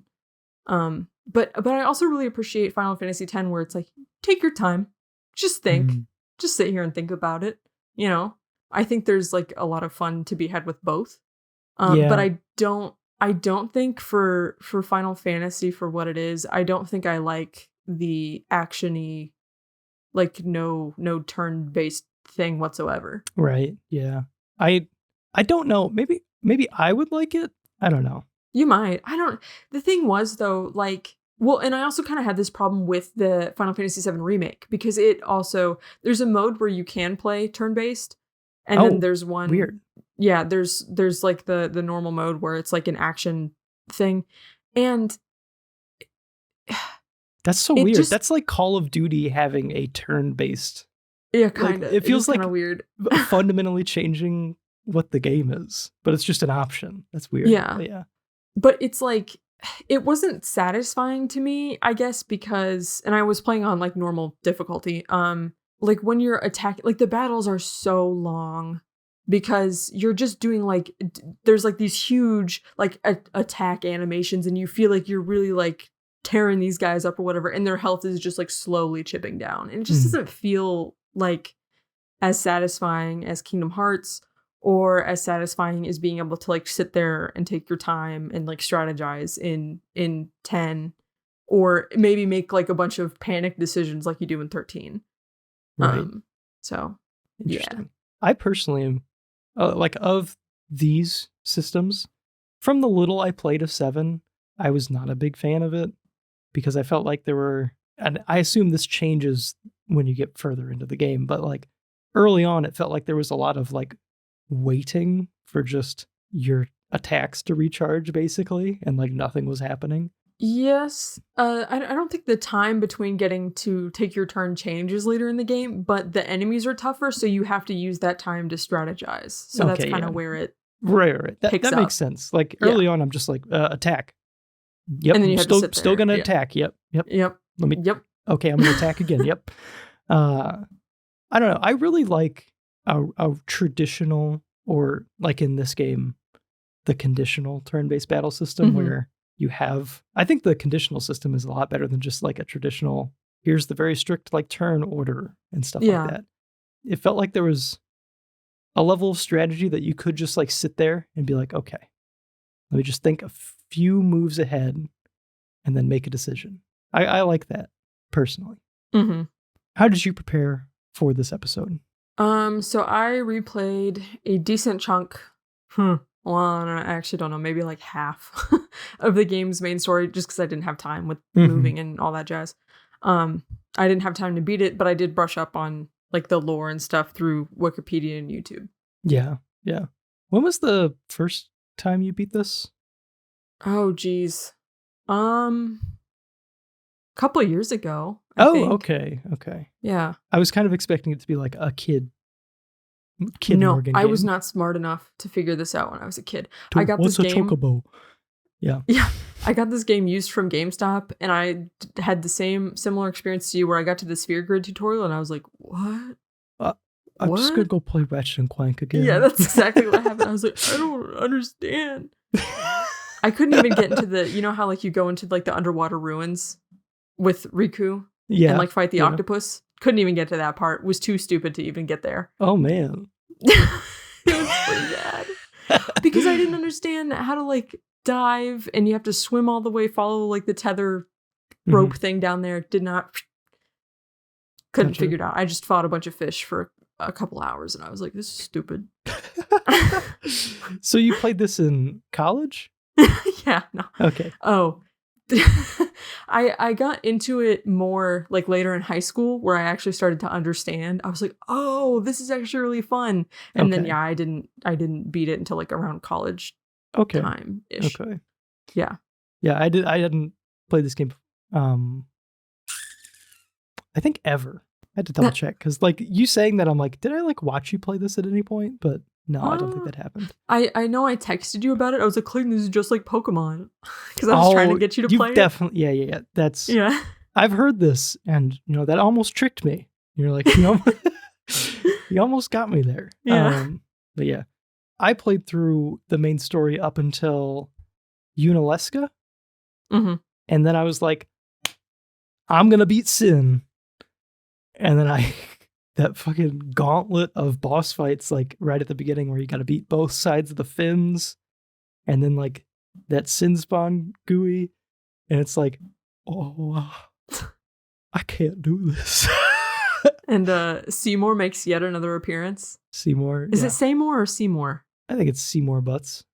Okay. I think they say Seymour. Don't they? Did they say Seymour? I think they so. do, right? Yeah. I mean, they say his name, definitely. I think they say Seymour. Okay. Anyway, yeah, there's like that gauntlet at the beginning, which was just, it filtered me. I was like, I've been playing this game wrong. And that's what made me realize it. I'm like, oh no. Because like, what was it? Like, basically this week, I'm like, okay, we budgeted a decent amount of time to play this. Yes. I'm still not done. I got to blitz through this. So I started fleeing from fights. Oh no. Just doing like the bare minimum to get by. I was fairly behind like what my walkthrough, because I was following the original, I think it's Brady Games. Let me check. It was either Brady Games or Prima, like the original strategy guide for the game. Yeah, it was Brady Games. Okay.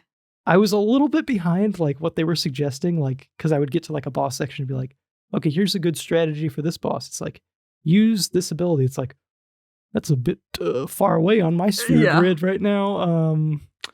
I'll see what I can do. Yeah.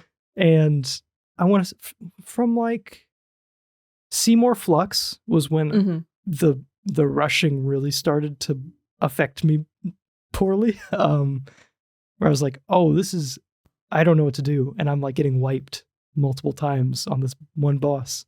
Because up until that point, I don't want to say I was breezing through the game, but I never had to like retry a boss. I never wiped, never got a game over. And then Seymour Flux was like, oh, yeah, I'm getting underleveled. And then I just kept getting more and more underleveled until I got to the end. And it's like, yeah, the game doesn't want you to like rush from Unalesca to the end. It wants you to do the side quest stuff. And I didn't account for that or budget time for that. So I watched basically the entire like final section of the game, which is pretty dang long, and I would not have finished if I had tried to complete it. Not to make you feel like inadequate or anything, but there are people who do runs of this game. They do no sphere grid runs. Oh, I saw someone, it was a YouTube thumbnail. It said, "Can I beat Final Fantasy X using only items?" You can do no sphere grid runs. I assume there's people who could absolutely embarrass me. Like, if I just handed them the state of the game that I was at, they probably would have been perfectly fine. Right. They'd be like, oh, yeah, no, it's just so easy. You just equip this item, and then you upgrade this item this way. Yeah. And then, or let me travel here with the airship and then fight this thing and get this thing and have Riku make this item and blah, blah, blah. Like, it's, Yeah. That's a big regret I have for, I don't know. It's like, I don't want to say, because this is by far the biggest game we've tried to cover. Yes. As far as a time commitment. Definitely. I don't want to say that like RPGs are incompatible with this podcast, but they certainly are more difficult because I budgeted basically the bare minimum amount of time for like a playthrough of this game. I think my final clock was at 42 hours, but I don't believe that would account for how many times I had to like retry some boss fights. That's something I love about this game is how because coming from Pokemon, it's like brain dead. Like I've never been challenged, I think, in like a Pokemon story. But I love that there are like turn-based fights that will last for like 45 minutes.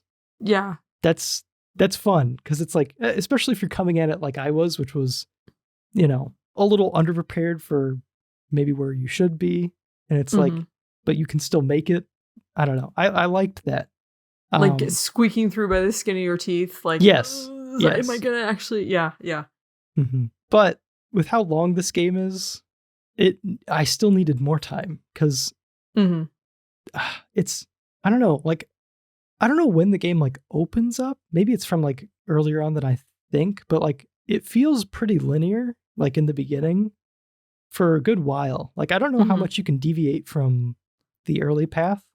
Yeah, you can't. I don't think you can really deviate and like go explore like quote unquote side stuff until I think the Calmlands. There's optional areas in the Calmlands, I'm pretty sure. Yeah, right.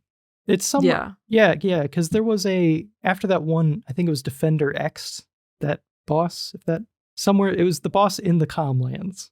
It's that rock dude. It's like a temple looking man. Yeah.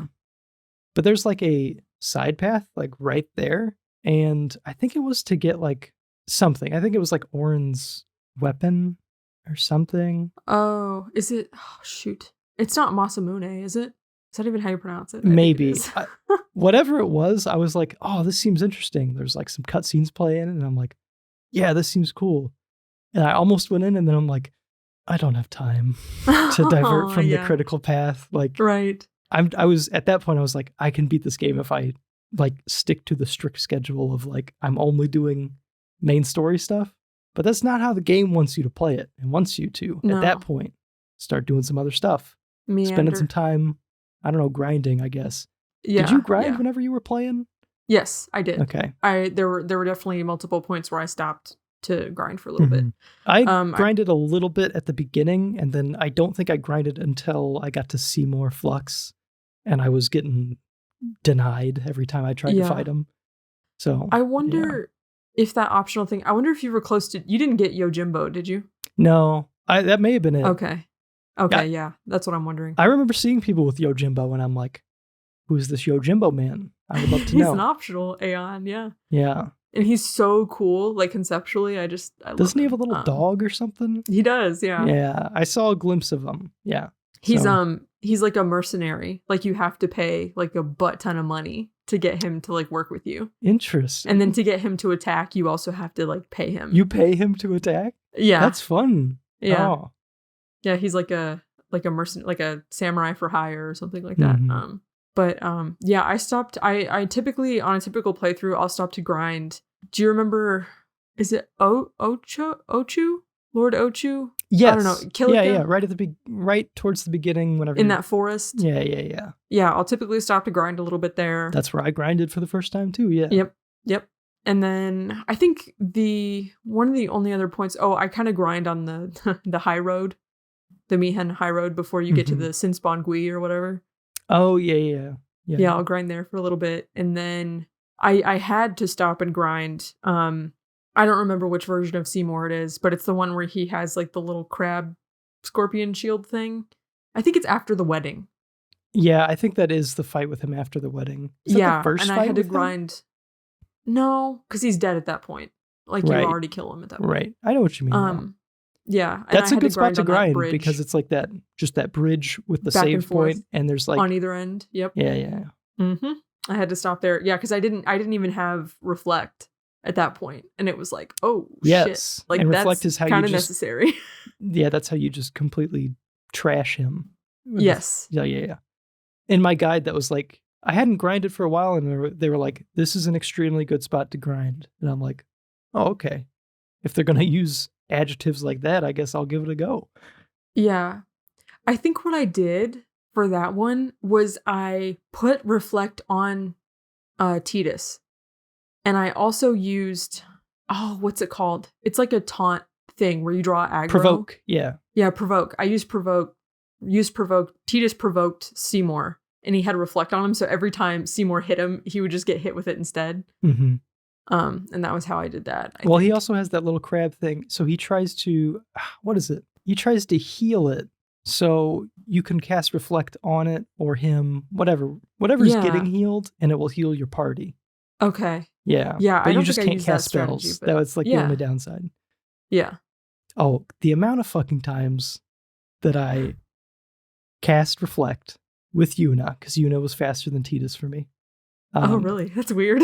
Yuna was a fucking monster in my playthrough. I taught her a black magic spell, and she was dunking on fools. She was doing like literally twice as much damage as Lulu. Okay. With just what, and even whenever like Lulu was learning like Fire Ga, like the Ga spells, Lulu just had Watera. It's so weird saying it. I've just been reading it. She was doing like 3,000 damage, and Lulu was like doing 2,000. It's like Lulu was like the sleeper pick for everything here. Or not Lulu, Yuna. Yuna is, yeah. Well, she starts off like so weak in the beginning because she can't really do much besides heal. Yeah, she can't do too much. Yeah, and summon, but you know. I think that's because Lulu has a long stretch of not getting like magic power, whatever. So, yeah, because whenever I learned how to check my stats much later into the game, I'm like, oh man, she is much stronger than everyone else. Like, this is weird. But yeah, I would always cast Reflect. Not always, but there were certain times where I would cast Reflect on like, I don't know, one of my characters, and then I would have Tidus cast Housekeeping on everybody, and it would reflect off whoever I just put that on and just put it on the boss. And now the boss was just all sped up. Right. I'm like, God damn it. Oh, that sucks. That was one of the few rage quits I had was, in the last temple, that dude, it's the boss fight where you have like 6 spots you can stand and you have to move them around. It's like the hornet looking dude. Mm-hmm. The keeper, I think is his name, like the temple keeper or whatever. That was where I did it. I was like, all right, we're doing it. Cast haste. Oh, God damn it. He's fast now too.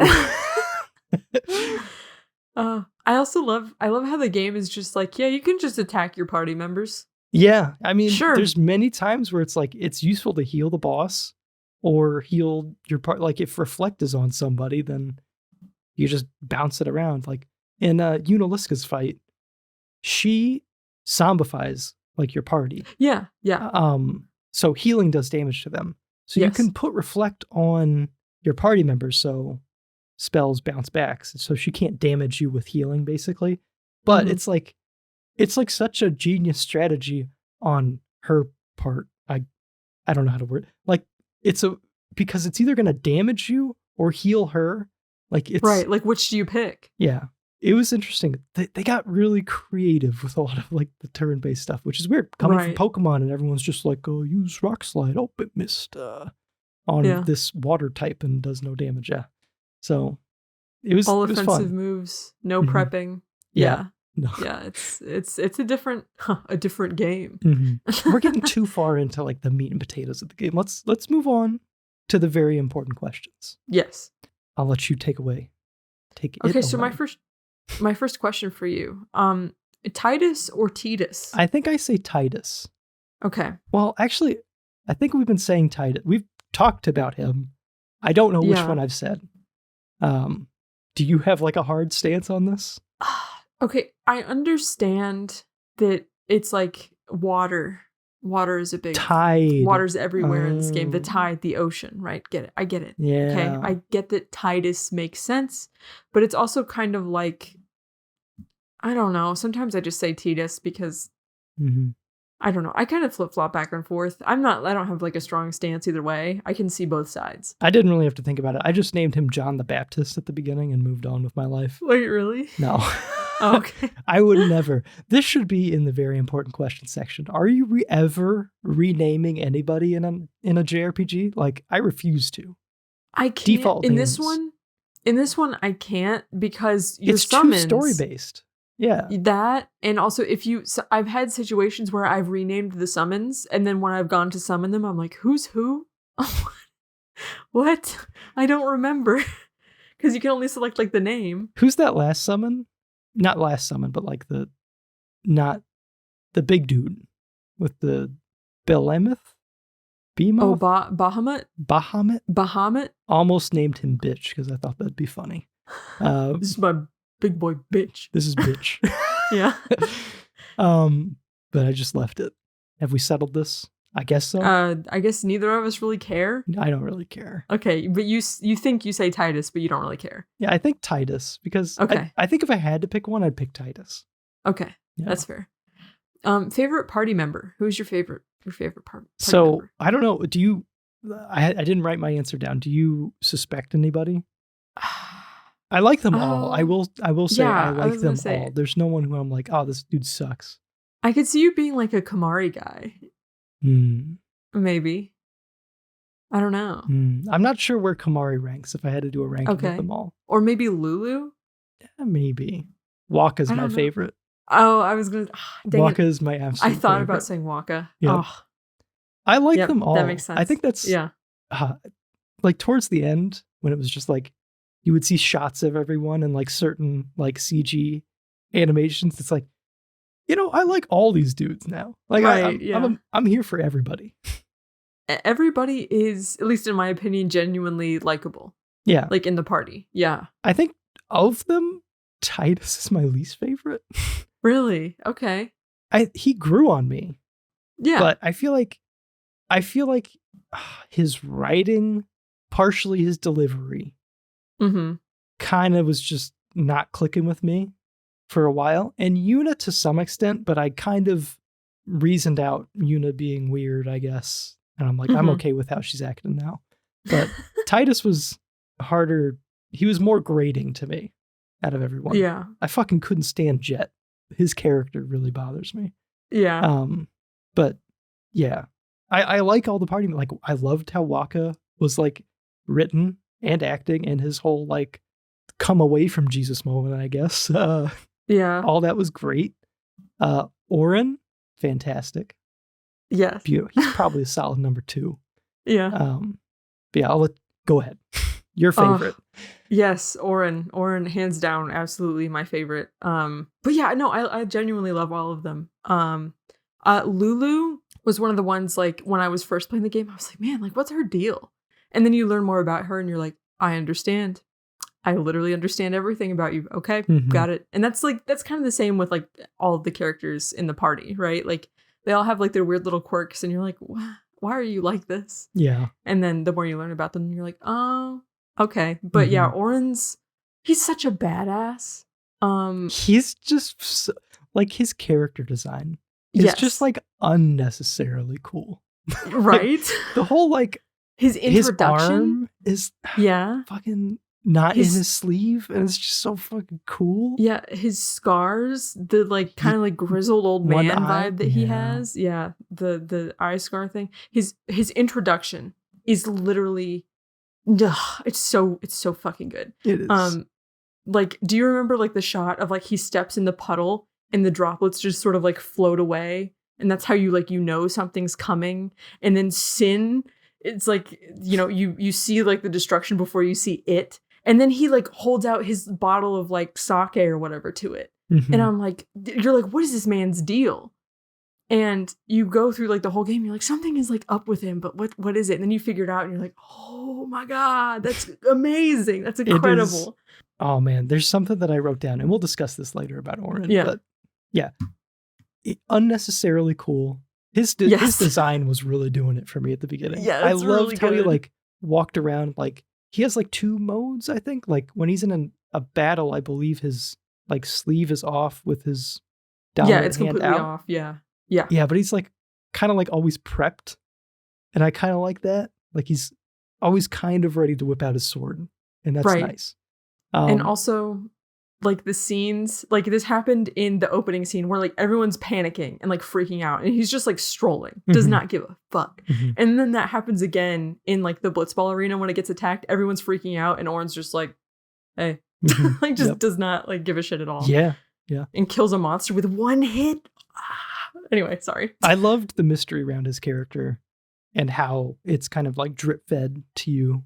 Yeah, his relation to Titus and who he is in this world. I just love it. Yeah. Amazing. That moment where in the beginning where he like talks to Sin briefly and then like confirms what he's doing before he like yoinks Titus up or whatever he does, drops him into Sin or whatever. Also great. Big fan. Yes. I'm like, who is this man? And why do I trust him but don't? I don't know. All right. Next question. Yuna, Lulu, or Riku? I just said yes. I didn't realize whenever this was on here that you could actually romance any of them. Or like quote unquote romance. Yeah. Yuna's like the only like canon. But you can like kind of flirt a little bit with the other two. Mm-hmm. I feel like it's weird because I can't see Titus being like, oh, Lulu. Yeah, that would not work out. Whoa. Yeah, that doesn't make any sense. Or even Riku less, but yeah. Yuna just is like, I'm playing the game. It's like, I gotta sleep with Liara. I gotta sleep with Yuna. This is just what I'm clearly supposed to do. Right. But yeah, I don't know. I like of them, I guess if this is a me thing, I do like Yuna the most as well. So, okay. Yeah. There it is. Riku's cool with her little swirly eyes, but yes. Riku's so like spunky. And I like her energy, her positivity. Mm-hmm. I like that about her. Lulu, goth queen. Yep. We love her way too many belts, but we love it. And Yuna's just so sweet. It's really hard to pick one. I also kind of liked, I liked the side romance of Lulu and Waka a lot. I was a big fan of that. Yeah. Yeah. Very touching. Just to clarify right now, Lulu was in a relationship with Chapu, right? Mm-hmm. Okay. Yes. Yeah. Just confirm. I think they might have been engaged. I don't remember. Man. Or if they were maybe they were just serious. Was Chapu Waku's younger? Yes. I like that a lot more than him being his older brother. Yeah. That's just like an extra level of like, I don't know, seeing like a younger family member pass. Yeah. Yeah. That's like, something more like tragic about that almost. Mm-hmm. Yeah, for sure. So you picked Lulu. Were you like flirting with her whenever the opportunity was available? I mean, for like the romance stuff, I picked Yuna. Okay. Yeah. But just like, which of these 3 characters do you like the best? Not even necessarily for romance. And my answer is I can't really pick one because I love them all. But yeah. Mm-hmm. Anyway. I know that it does change like a handful of things that will happen. Like I believe in cutscenes. I think towards the end, like whoever jumps off the airship first, I think is dependent on whoever you're closest with. Because I watched a walkthrough and they had Lulu jump off first. And they mentioned that might be because of their bond with Lulu in that playthrough. Which I thought made sense because I thought she was acting a little out of character. But yeah, I don't know. I was surprised that there was like a light romance element to the game. Yeah. As far as like choosing. But yeah. Right. Also, I think there's like a snowmobile ride where you get like time alone with one of them. Yeah. Depending. Yeah. I heard about this.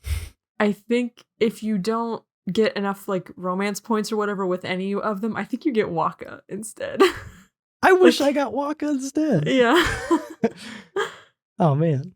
Does that scene where you like kiss Yuna still happen if you're like flirting with someone else? No, it does. That's like I said, that's why it's like the only canon. It's never replaced with Waka or something. No.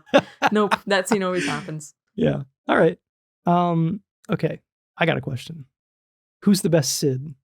Cid, one of the returning, Final Fantasy motifs. He's an old grouchy man in this game. Yep. Riku's dad. Who is your favorite? I know that he is sometimes a woman. Yeah, I've never played a game with a female Cid. I believe it's only 15.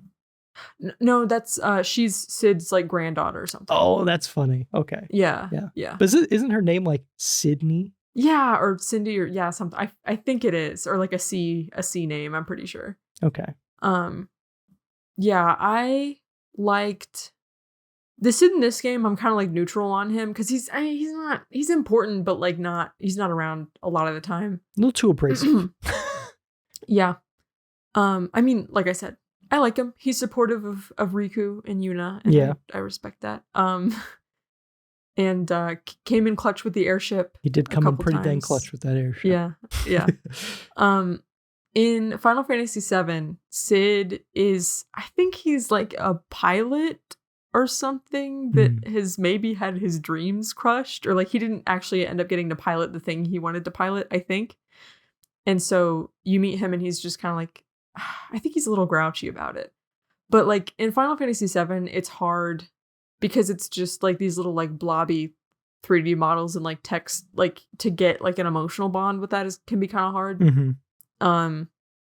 But he was one of my main party members and like super useful there. So in Final Fantasy 13, Cid was a minor villain and his boss fight was super brutal on my first playthrough. That's fun. Yeah. I don't remember him very well in 15. I think he was just a grouchy old man. And then, the Cid that I'm actually most familiar with is the Cid that appears in Kingdom Hearts. Oh, okay. Which is the Final Fantasy VII Cid. So I guess that's my favorite because that's the one I know best. Gotcha. Yeah, I don't know any of the Cids, so I can't really answer this question. Okay. And in Kingdom Hearts, he's kind of like he's both like a shop owner in Kingdom Hearts 1, and in KH2, he's like a computer nerd. That's fun. Or something. Yeah. I think of the reoccurring elements of Final Fantasy games, I like Cid, the idea of Cid the most. Really? Just in every universe, there's this guy. There is this guy. Yeah. All right. Next question. And what your recent actions kind of allude to how you might answer this question. You took a drink of water. Water, friend or foe? So this question confused me because I was like, are we talking about the magical element or are we talking about the fear of the ocean? Because I'm not afraid of large bodies of water. My parents took me boating on the river as a child, so water does not really freak me out in that way. But you were also raised in a church. I mean, water is frequently used as also destruction, danger. Oh. Yeah, but I like the splash. Like the splash. I like hot tubs. I like warm baths. Yes. Yeah. I'm going to say friend. All right. I'm a bit mixed. I'm in a controlled environment. Water, friendly. We can get along great. But when it comes to wild water, undomesticated water, such as the ocean, the Mississippi, other large rivers. Yes. That leans pretty heavily towards foe. I don't want any part of that. Okay. There's those brain-eating amoebas that are lurking around in those water bodies. Well, yeah, but that's not the water. That's the amoebas. They're in cahoots, I believe. Okay. So yeah, some of it's salty. Can't drink it. What is this? Yeah, Water, I can't drink it? What the fuck is going on here? Okay. I'm going to say, I do lean more towards friend. We do need it to live. I'll give him a pass. Yeah. We are also made of a lot of water. There's a lot of water in the human body. Yeah. The water was in us all along. What? Yeah. Well, that settles that. All right. Okay. Morgan, what are the hallmarks of a JRPG as you see it? Okay. first things first. You have to have a slightly obtuse or bizarre leveling system. The combat has to be turn-based-ish, kind of. It can be active time battle and still have a turn-based feel to it. Party management. You have to have your goobers multiple goobers to manage, usually. Inventory equipment management. Gotta have that. Has to be long as hell. Basically, everything you just said was menus. That's true. Gotta have a lot of menus. Mostly menu-based gameplay. Right. It has to be long as hell. You cannot complete it in one sitting. No. Unless you're insane. It has to have some of the most batshit insane story premises you've ever seen in your life. And it has to make you cry at some point. To be good. You have to cry. Okay. Yeah. These are the hallmarks of a JRPG. I feel like JRPGs are often like, they're less about you as the player getting to I guess I was about to say less role playing, but actually more role playing. You're playing a role, like a designed role more often than creating your own character or something like that. Right. It's like a role that is handed to you. Like instead of like coming up with your own script, it's like, here's your script. Now fit into it, bond with this cast of characters we are giving you because it's what you've got. Oh, yeah. Always based around cast of characters, correct? I mean, I can't think of any JRPG that's just like a dude. Lightning Returns, most of the time in combat you are solo, but like you meet the other party members from the previous game, so whatever. Okay. Interesting. Yeah. Yeah, a lot of Western RPGs are just like, here's you and maybe a companion. Maybe. Man goes off to fight God. Yeah. Basically.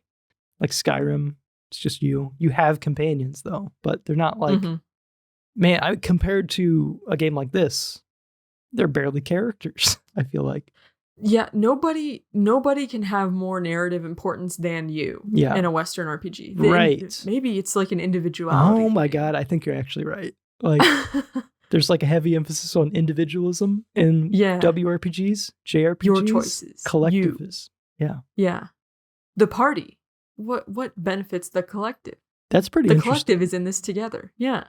I think you're onto something there. Okay. Right. My next question. Uh-huh. If you had to pick one, are you going JRPG or WRPG? Japanese or Western? Well, that's so hard. Do BioWare games still count as Western RPGs? Oh yeah. Okay. Oh yeah. Because I am more on board with the BioWare style over the Bethesda style. Because I think they toe a really nice line between having, this is your character and they can be sort of the person you want them to be, the person you want to role play. But you also have this like really strong cast of characters around you to like interact with. And I think that's kind of the best of both worlds, maybe. Yeah. But I would pick JRPGs over Bethesda games. Like, I always get way more invested in the characters in a JRPG than a Bethesda game. I gotta say, yeah. I mean, I feel like Skyrim, personally, granted, I have not played Starfield. I don't mean to upset anybody. But to me, Skyrim was like the last good Bethesda game. Like, I'm not a big Fallout person in general. I mean, Fallout was good. I should say great instead. Like, I think that they probably haven't made bad games, but I don't know. Starfield does not appeal to me much at all past like the initial like, oh man, new Bethesda game. Kind of just ignited the Skyrim brain of like, oh, go play Skyrim again. Could be a kid again. It could be 2011 again if I just buy this game. Right. But past that, I'm like, I actually don't think I'm interested in this like at all. And Fallout 4 lost me pretty quick. So yeah, not to derail the conversation all of a sudden and make it about Starfield, but I'm going to do just that. All right. The thing about Starfield that I was not prepared for was the mental and emotional labor to grasp the nuances of an entirely new world was so hard. You're right. That's a big part of it. Skyrim, I know it like the back of my hand now. I know Dragon Age lore, Mass Effect lore like the back of my hand. Playing one of those games, not too taxing for me to get into and to understand what the hell's going on. Starfield, lost in the sauce. I was like, what the fuck? Aside from like, I already talked about it being visually overwhelming, too many pores in the sandwiches. Just like understand, like people just like talk about a faction. I'm like, why should I give a shit? Like it hasn't done enough to draw me in to make me want to participate in that world. So I've just kind of dropped it. I think that is a big part. And honestly, maybe that's why the repetitive or the repeated like aspects, themes, and motifs of Final Fantasy, while still changing the world and all that, kind of allow people to make the jump easier. Like if you're going from, I don't know, 10 to 7, it's like there's still Sids. There's still like chocobos. Right. And you have these archetypes of characters. You have your swordsman protagonist. Exactly. You have a girl who needs help. There's like similar things to like cling to and be like, I get this. Yeah, it's kind of like the world changes, but the rules almost don't. I mean, they change. Well, the rules change, but not like. Yes. But you can still recognize like, oh, here's my fire spell. Right. And like you still have, And I guess because like a lot of them, I think start out pretty like decently linear too. So it's like you have this structure supporting you to like, okay, here's your opening scene. Here's the first few beats of the story that are going to introduce you to the world and explain what's what. Because there's no option for you to wander off and get lost like I did in Starfield and be like, what am I doing? What is the point? Right. Yeah. WRPGs, I feel like, are definitely more open. Aside from like Mass Effect, I think Mass Effect's more linear. But it is. Yeah. I mean, I feel like I say WRPG, I go straight to like Skyrim. Bethesda games. That makes sense. Where it's pretty dang open. I mean, you complete the beginning and then you can just literally do whatever you want. Right. If I had to pick one, I'm going WRPG pretty easily. Okay. It's more my speed. They're less intimidating to get into. A little bit. Well. They are, I think, both often humongous time commitments. Yeah.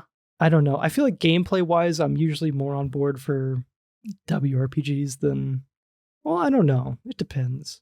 I'm thinking Baldur's Gate right now, and Baldur's Gate is a turn-based game, but very, very different than other turn-based games I've played. And maybe that's in its own category of CRPG. I'm not really sure. Yeah, that might be. I gotta say, I would love for you to check out Baldur's Gate at some point. There's like some things I want to know what you think about, like the romance stuff and the gameplay to an extent, because I feel like the gameplay of Baldur's Gate is like, I don't know, like really, it's such like a free-form turn-based system, and I really love it. Like, you can like decide when to go in and out of turn-based stuff and like move your characters around and have like a fight on like two separate fronts, have like two different fights happening. Like someone could be on the roof dealing with like an archer trying to sneak around, and someone could be like in a building, and you can just like go back to whichever story you want to continue. It's really interesting. Oh, interesting. There was like one moment where I split the party and I tried to have like my two sneaky characters go up on the roof, like take out some dudes, so that my other two characters could pass through like a valley basically without being spotted. It was interesting. Just kind of like, and everything I do in that game turns to shit real fast, and I got to figure out what I'm doing next, which is really fun. Very D&D. So yeah, and like the romance stuff. At first I'm like, Morgan would love this game because of all the romance options and how like, there's like, I think all of your party members are romanceable, and there's like a lot of like extra characters that are romanceable. But I'm starting to second guess that because it's almost like too much. Like, it feels like people are too horny for you. Where it's like, I'm just chatting someone up. Like, I'm like, Gale. I'm like, Gale, me and him are bros.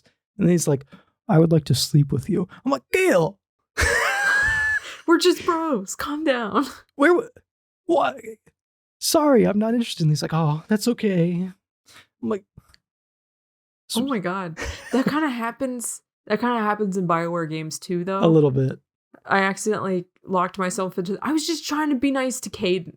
And then he comes barging into my room. He's like, let's go. And I'm like, no. I wish... And then the game still treats me like I dated him. And I'm like, I wasn't trying to. Stop.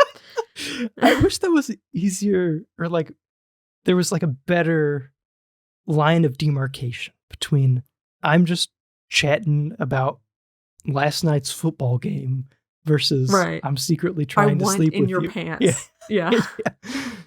Dragon Age Inquisition fixes that because in like the chat options, if it's a line to initiate a romance, it has a big old heart icon near it. So I didn't want to say something like that straightforward, but kind of that does solve the problem. Like you are aware, like if I do this, things will get horny. I like that, but at the same time, it's like I like to the organicness. Yeah, because it's almost like the red versus blue choice of like, are you going to be good or bad versus it all being gray. Oh man, that's another great part about Baldur's Gate. It's all gray. You got a narrator who's not like, you did something evil or something like that. It's like presented very neutral. It's like, that's nice. The player kicked the baby across the valley and it fell to its gruesome demise.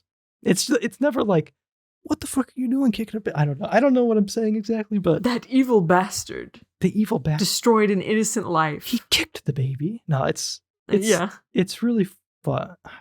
It's a big time commitment, obviously. Yeah, and that's why I haven't been able to touch it yet. Literally finished Rule of Rose, finished Final Fantasy. Have not in that time gone back to Baldur's Gate, and I constantly think about it. I'm like, someday. Yeah. Someday I'm going to play this game. So speaking of being addicted to a game or invested, what was the moment where you were like, oh my gosh, I'm hooked on this game? There's a couple moments where like it was more solidified, but I think I was a little hit or miss. I was a little lukewarm on the game up until like right after the Blitzball tournament, and things just kind of started moving and the gameplay loop kind of established itself. Most of the party was together and we were rolling, up through those fields, fighting that chocobo eater. It's like, all right, I'm here for this now. There were other moments, like certain boss fights where I'm like, oh, I love this. Like, the boss fights are like the standout fun parts of the game to me. Sometimes extremely frustrating. But I think that's because I'm so invested in them. But yeah, some boss fights where I'm like, that's so clever that like I really liked, or like where they twist the formula just enough to make it interesting. Yeah. But Blitzball, that was basically where everything was like, all right, I'm here. I'm here for this game now. Yeah. I think gameplay wise, I agree. Post Blitzball tournament, that's where you start to get into the, like you said, the gameplay loop. I agree with that.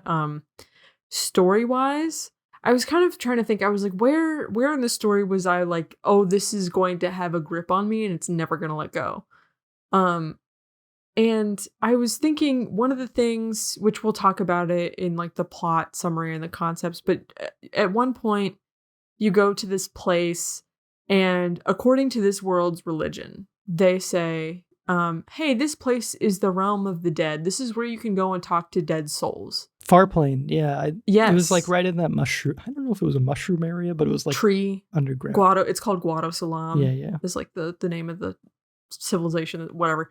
Yeah, and so you get to go in there and see characters interact with like their dead loved ones, and like Titus gets to have a moment like that and is like thinking about things, and it's just such an interesting moment of world building because like these characters have this like faith and in a way this is like a place of like physical evidence of their faith, right? Where it's like interacting with like the dead. This is where the dead go.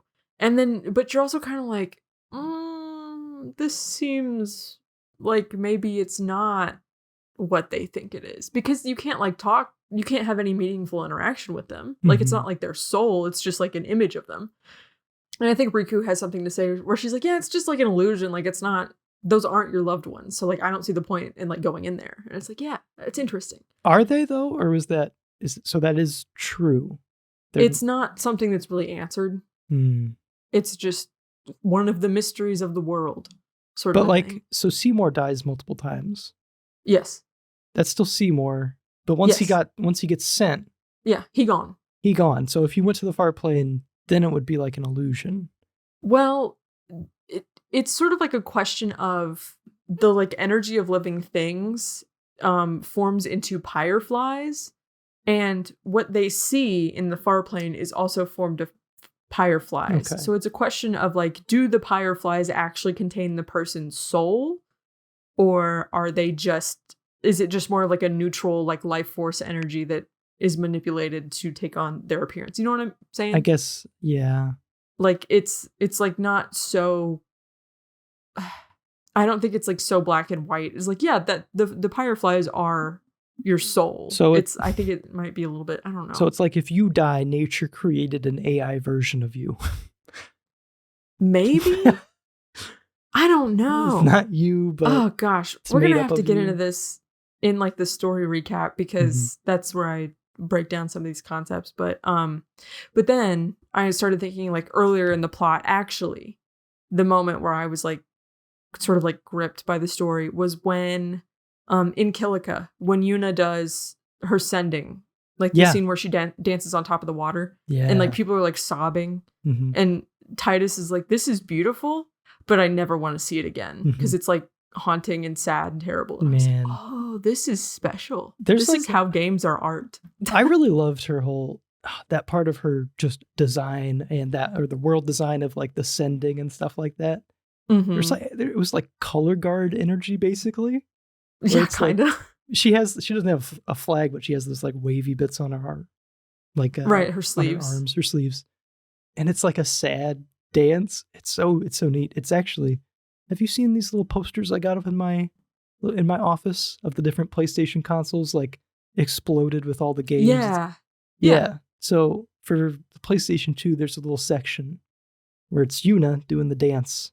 I assume to represent that area, because it's like water and stuff. So gotcha. And also like the every Final Fantasy game has like a unique like logo to go with like the title, and the title, like the logo for Final Fantasy X, is Yuna dancing in that scene, like the water beneath her, right, and like all that. Yeah, so. Like that artsy version. Yeah. The Farplane section, that was a damn good section. That was like that was really solidifying Waka's placement in my my favorite section or my favorite characters. Where it's just like, I don't know, hearing him talk to his brother was just like, oh, this kills me. It's murdering me. Also, did you notice how Riku's like, yeah, I'm not going in there because like I don't really believe in like whatever. It's whatever to me. And then Oren's like can't go in there because if he does, it's bad. I thought that was a neat touch. I'm going to bring this up now. We will explain it more later once because we're going to take a break and then finish fleshing out the rest of this Google Doc.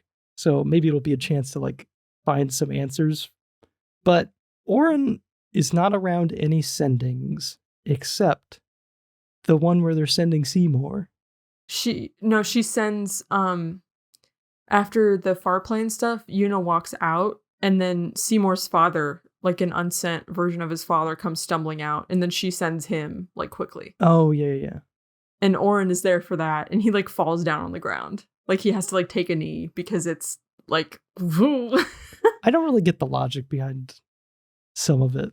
I think, and maybe you'll have an explanation for some of this, but I feel like it got a little, I don't know. The whole like sent versus unsent and just like never dying, and it got weird for me, where it's like, we're sending this man, Oren is fine. Then at the end, it's like Oren is not fine. Oren is being sent now. And why we're not sending Seymour. Yeah, I'll have to go back and watch that scene. There's some logic to the world that I'm a little lost on, I guess. Gotcha. And the whole like, what is Titus? But we'll get into that later. Okay. Yeah. Anyway. All right, Morgan. Let's do a story recap. Give me the lowdown on the party before we get started for those who need a refresher. Absolutely. Sure. So in our party, we have a cast of 7 characters, I think. Yes. Magnificent 7, yes. Number 1, our main boy, our golden boy, Titus/Titus, whatever you want to say. He is 17 years old. He is a Blitzball star from Xanarkand, son of the legendary Blitzball star Jecht, brought to the modern world by Sin and Auron, and voluntary guardian to Yuna. Yeah.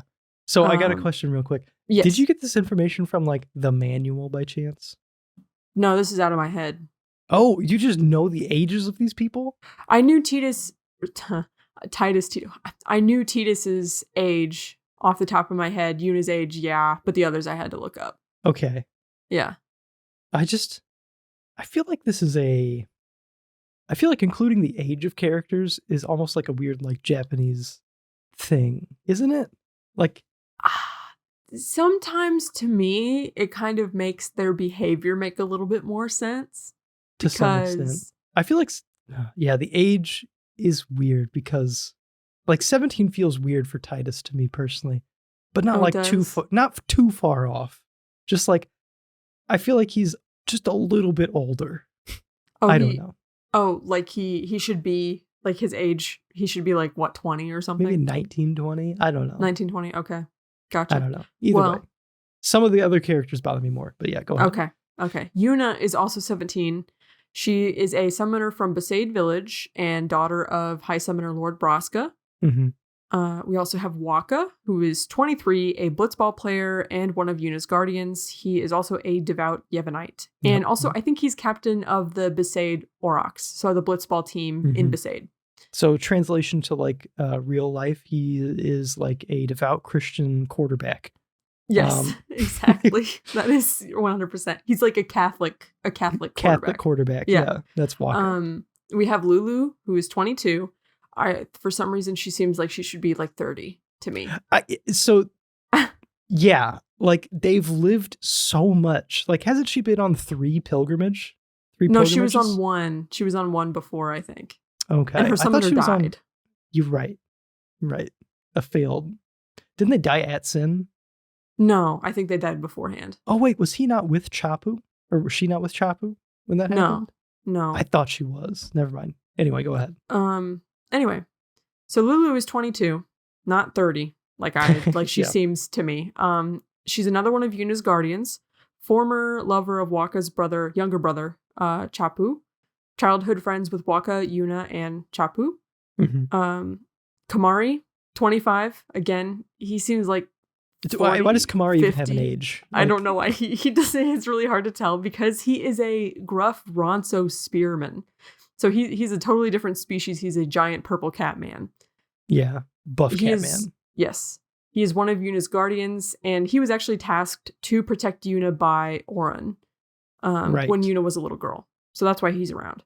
Mm-hmm. So how old was Kamari at that point? Like 10?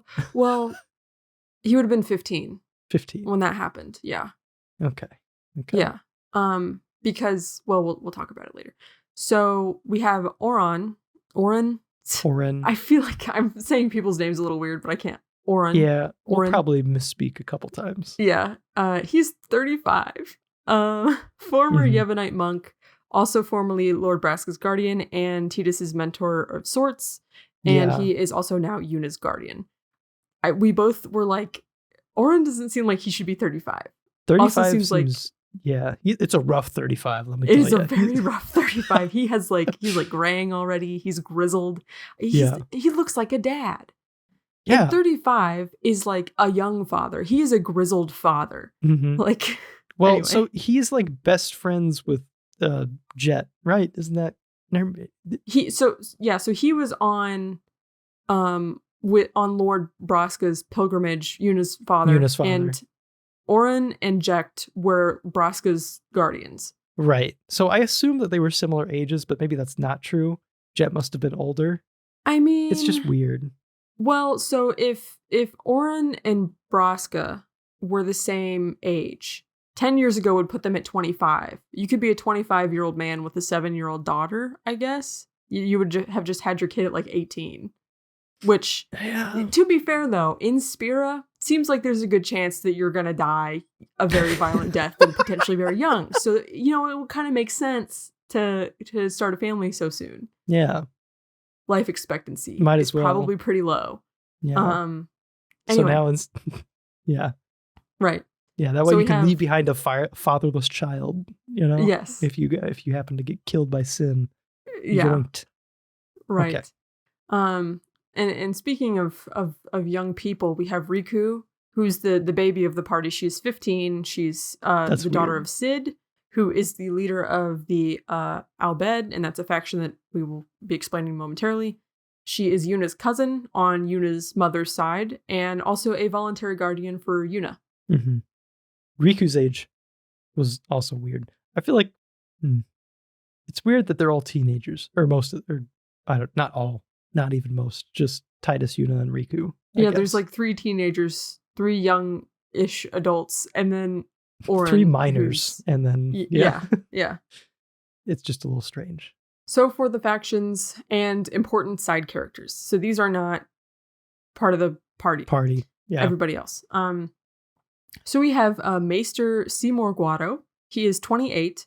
Clayton, I just want that to sink in that he is 20. Considering what you know, now that you've seen everything, played the game, he's 28. Anyway. Oh, that's illegal.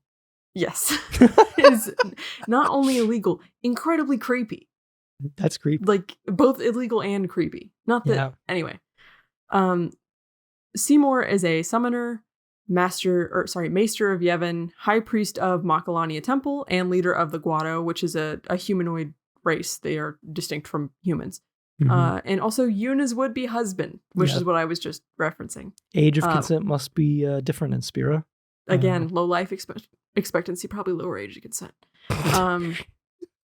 And he's also the son of Jiskel, who is a former leader of the Guado and a human woman. So Seymour is like half Guado, half human. So that's kind of why his body has kind of a weird shape to it, and like the chest hair, he has like stretch marks on his belly. I don't know how to explain it. I thought those were abs anyway. I don't know, maybe. And he has creepily long fingernails, but that's just because he's half Guado. Okay. We also have Grand Maester Yomaika. Hey, Yomaika is an old ass man and the leader of the Church of Yevon. Basically just an old Catholic priest, if we're sticking with our Catholic analogies. And if we're sticking with our Catholic analogies, Seymour is the kid diddler. Yeah. Ooh. Oh no. If we have any Catholic listeners out there, I'm sorry. Hey, we're not. It's stop having weird priests. I mean, it's not our fault. We do not endorse kid diddlers. Hey, I made a joke. They f***ed a kid. Who's the real bad guy? Okay. Yeah, that's fair. So to explain the Al-Bhed, they are heretics according to Yevon. They reject the ban on machina, or like advanced technology. They scavenge old technology and build their own contraptions, and they believe advanced enough weaponry would be able to defeat sin. We have Gata, who is leader of the Crusaders, or I don't think he's like the leader, but he's like a captain in the Crusaders or something like that. He's a friend of Waka and Lulu, and he is the former captain of Chapu. So he was with Chapu when Chapu died. Okay. The Crusaders are a faction dedicated to protecting Yevonite civilization against sin. They do their best to adhere to the anti-machina teachings, but in this game, you see they end up trying an alliance with the Al-Bhed and using the forbidden machina to fight sin. We also have this concept of the faith and aeons. So the faith are souls that are willingly given from living bodies that are able to physically manifest as an aeon. And the aeons are like the summons in this game. And an aeon's appearance typically reflects its strongest emotion. So like Anima, for example, her strongest emotion seems to be like pain and despair and sadness. So when you look at Anima's design, you're like, yep, that makes sense. Really? So that's Anima is Seymour's mother. Yes. She was in pain and despair? I guess so. Yeah. Yes. Well, she was like upset because her son was being rejected both by like humanity and the Guado, and she felt like he had no place in the world. And so to give him a place in the world, she sacrificed herself to become a faith so that he could become her summoner, and then he would have the esteem that comes with being a summoner. And so that was like the only way, I guess, she felt like she could like give him a place in the world, was to like kill herself, basically, which is very tragic and fucked him up considerably. And man, imagine giving it all for your kid, doing everything you can for them, literally dying for them. And all they turn out to be is a pedophile. A kid diddler.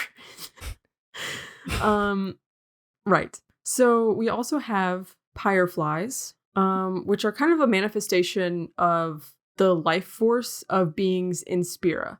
Aeons and fiends, for example, consist of vast quantities of pyreflies, and so does Sin. Sin is also like made of so many pyreflies. Powerflies. But I don't think that pyreflies equals a soul.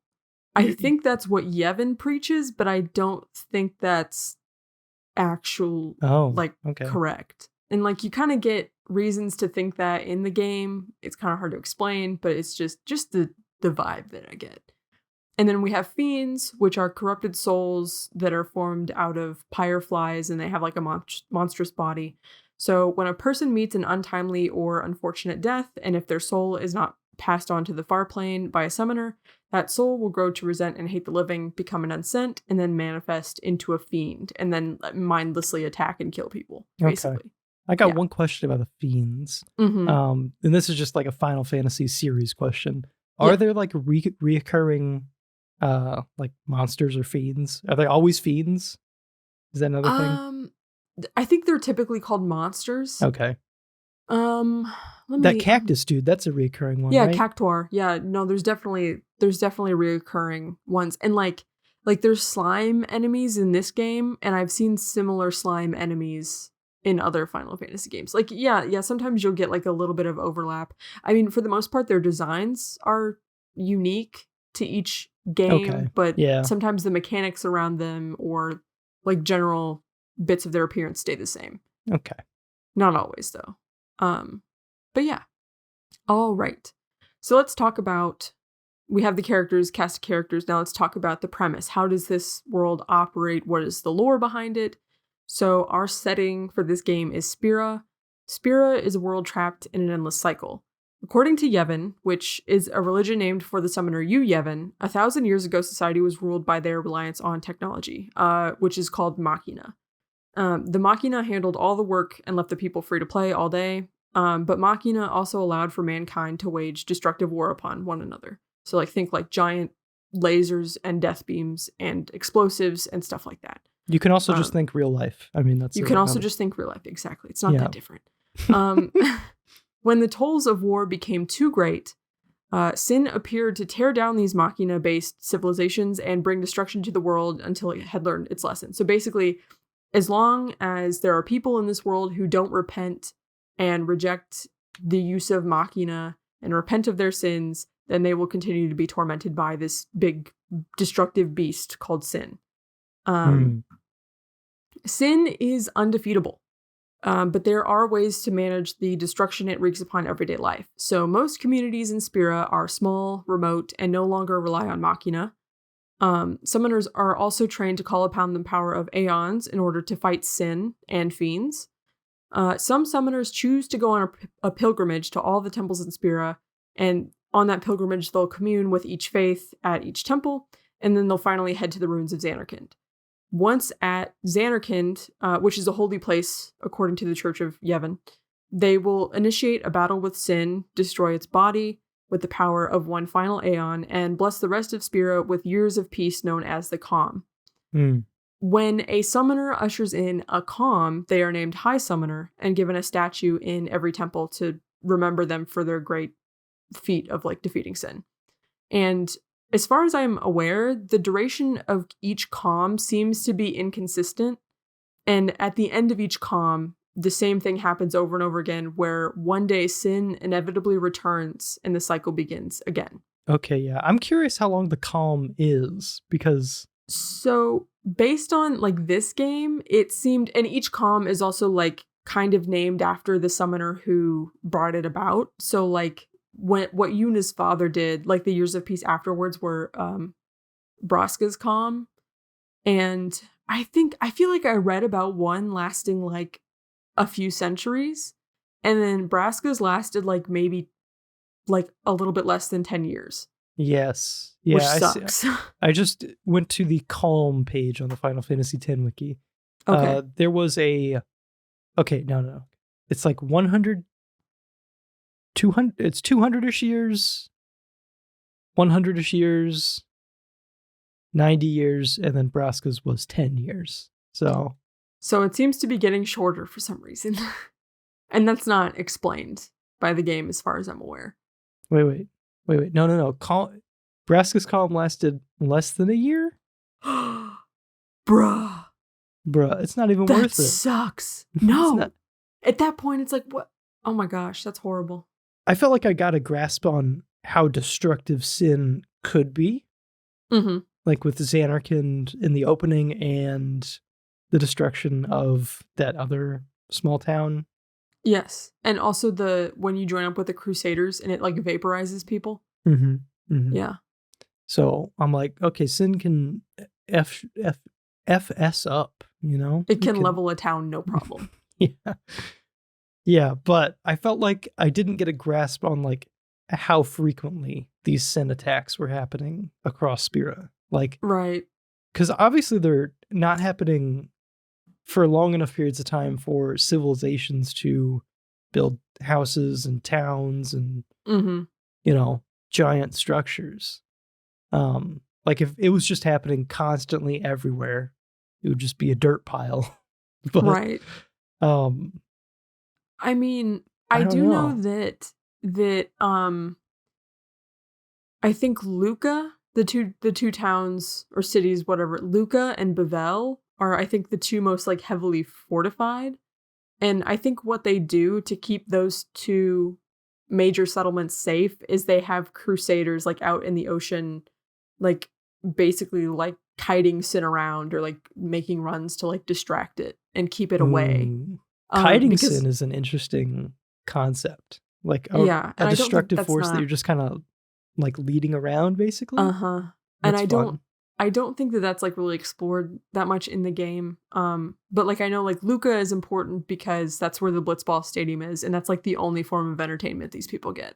Right. I remember that being like this is all we got, man. We gotta it's stupid, but we gotta do it. Like, right, yeah. And then Bavel is like the capital. I guess that's where like the temple of Yevon, like the main temple of Yevon is. But also like in terms of like gauging, you know, like how active sin is, how often it attacks places, this game does not really give you a good idea of that either, because as we come to find out, sin is actually following Tidus around. Like, so that's he's not really a good sample. Yeah. Because he has a very unique circumstance. All right. So is the premise of this game, so like sin and all that, is it kind of meant to be a do you think it's supposed to be some sort of like pollution? Is it supposed to be like the Gaia theory that's like the Earth is self-regulating and it's just gonna like wipe out humanity if it gets too like destructive? So I know that Yevon, the Church of Yevon, is heavily based on Catholicism. I think Buddhism, maybe. I could be misspeaking there. I think there's like 3 different religions, and it kind of takes elements of each. They didn't want to single anyone out for. Well, I mean, I would say at least as a Westerner, to me, the main one that sticks out is obviously Catholicism. Yeah, they're like in robes and diddling kids. And I think there's something about sin. I mean, it's called sin because like we understand the concept that too. Of sin. I forgot because of like our like, you know, religion. Yeah. And I mean, sin is sin. like that's what it like represents. It's kind of like on the nose, but like there is. I think it's kind of like both things of what you're getting at. Like, you know how Christians are like, oh, why did this like tornado come and destroy a bunch of towns and like murder a bunch of people? What the heck was that for? God. And Christians are God like, on Twitter. Yeah, Christians are like, well, you know, we live in a fallen world, and there's like in the world in which we live, there's certain like sort of like a random chaotic nature to it, where sometimes bad things just happen because that's just how it is. And Yevon, as well as like religion, tries to point at the bad things and be like, this is why it's happening. And then we're going to give you a reason for why it's happening, and also a method to like counteract it, to cope with it, and to try and keep it away from yourself. So, you know, in Christian churches and like fire and brimstone churches, they're like, don't sin to keep the devil's influence away from your life. And in this case, they're like, don't use machina because sin is all your fault. All this bad stuff that happens to you, it's your fault somehow. So you deserve what you get. I guess a critical part of like the Yevon teaching is that there is like a way to fix everything. Yes. To like fully atone and then get rid of sin forever. Yeah, I mean, the hope is that one day the world will have atoned or like repented well enough for it to finally go away. But as we progress through the game, it's like, well, are you saying that because you actually think that one day it'll go away, or is that it's just what you got to tell them because the truth is harsh and very upsetting. Okay. But yeah. Are you ready for the campaign? Yes, let's talk about the campaign. Okay, this is long. If you're like, oh my gosh, this discussion is going forever, I just want you to know that this is as succinct as I could make it. And make it still like have any sort of impact or make sense. Like everything that I've listed here is necessary to know. Okay, I'm going to start. Yes. So the campaign starts with Titus, a blitzball star. From Xanarkand, which is a huge Machina-based city. I guess like a Tokyo, kind of, or Seoul. Yeah. I don't know.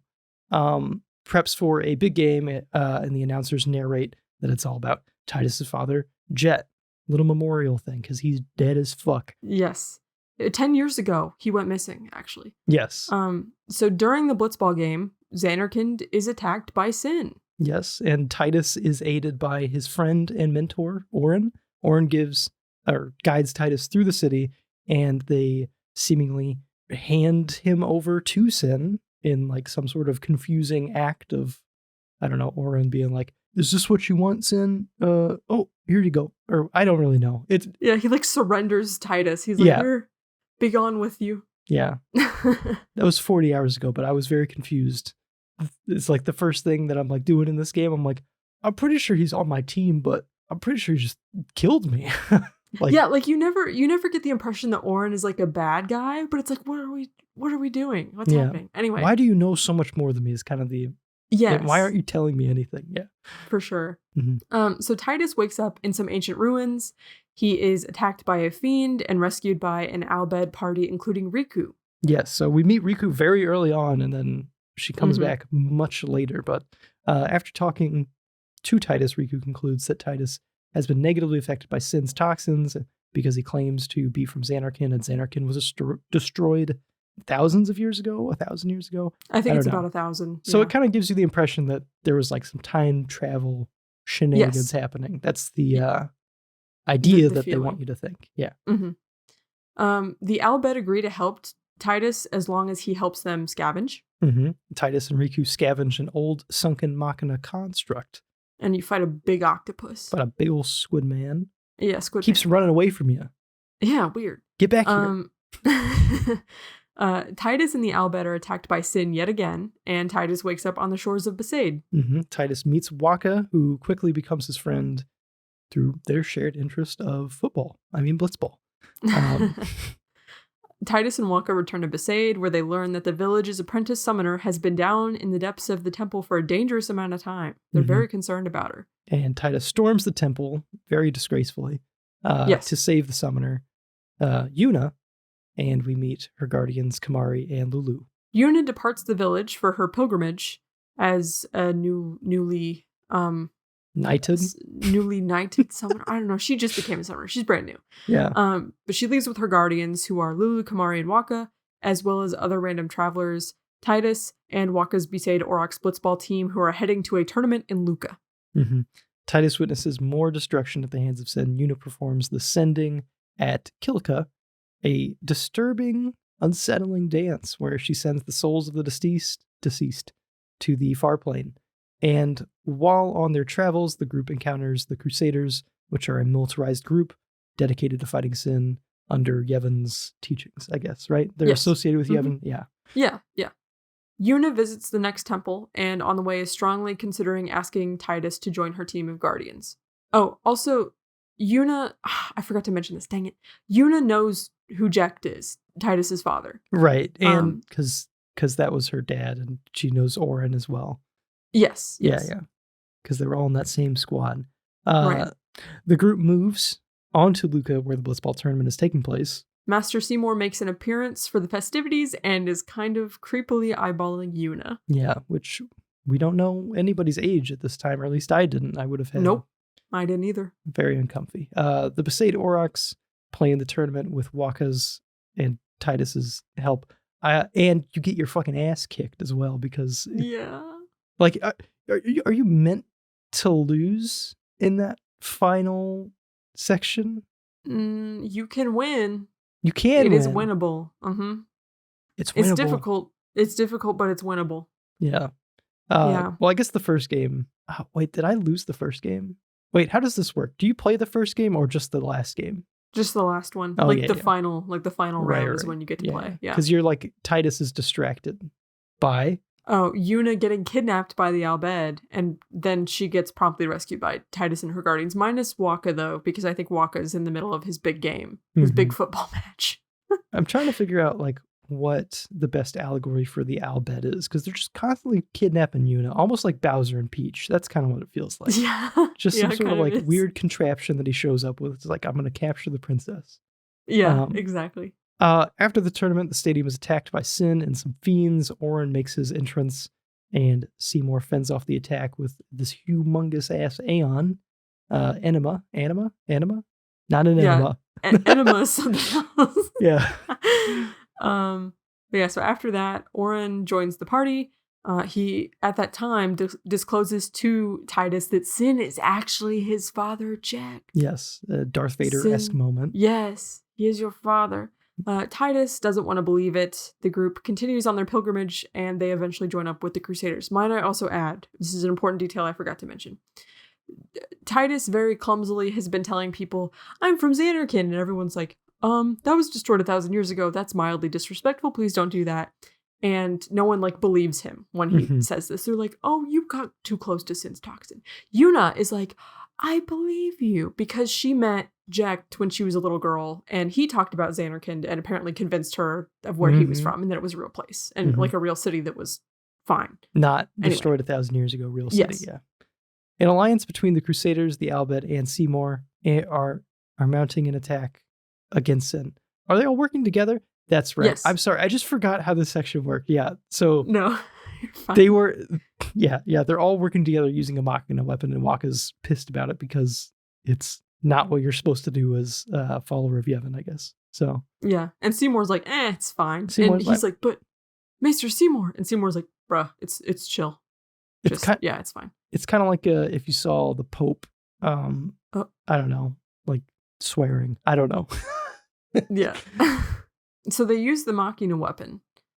Sin still prevails and unfortunately wipes everybody out.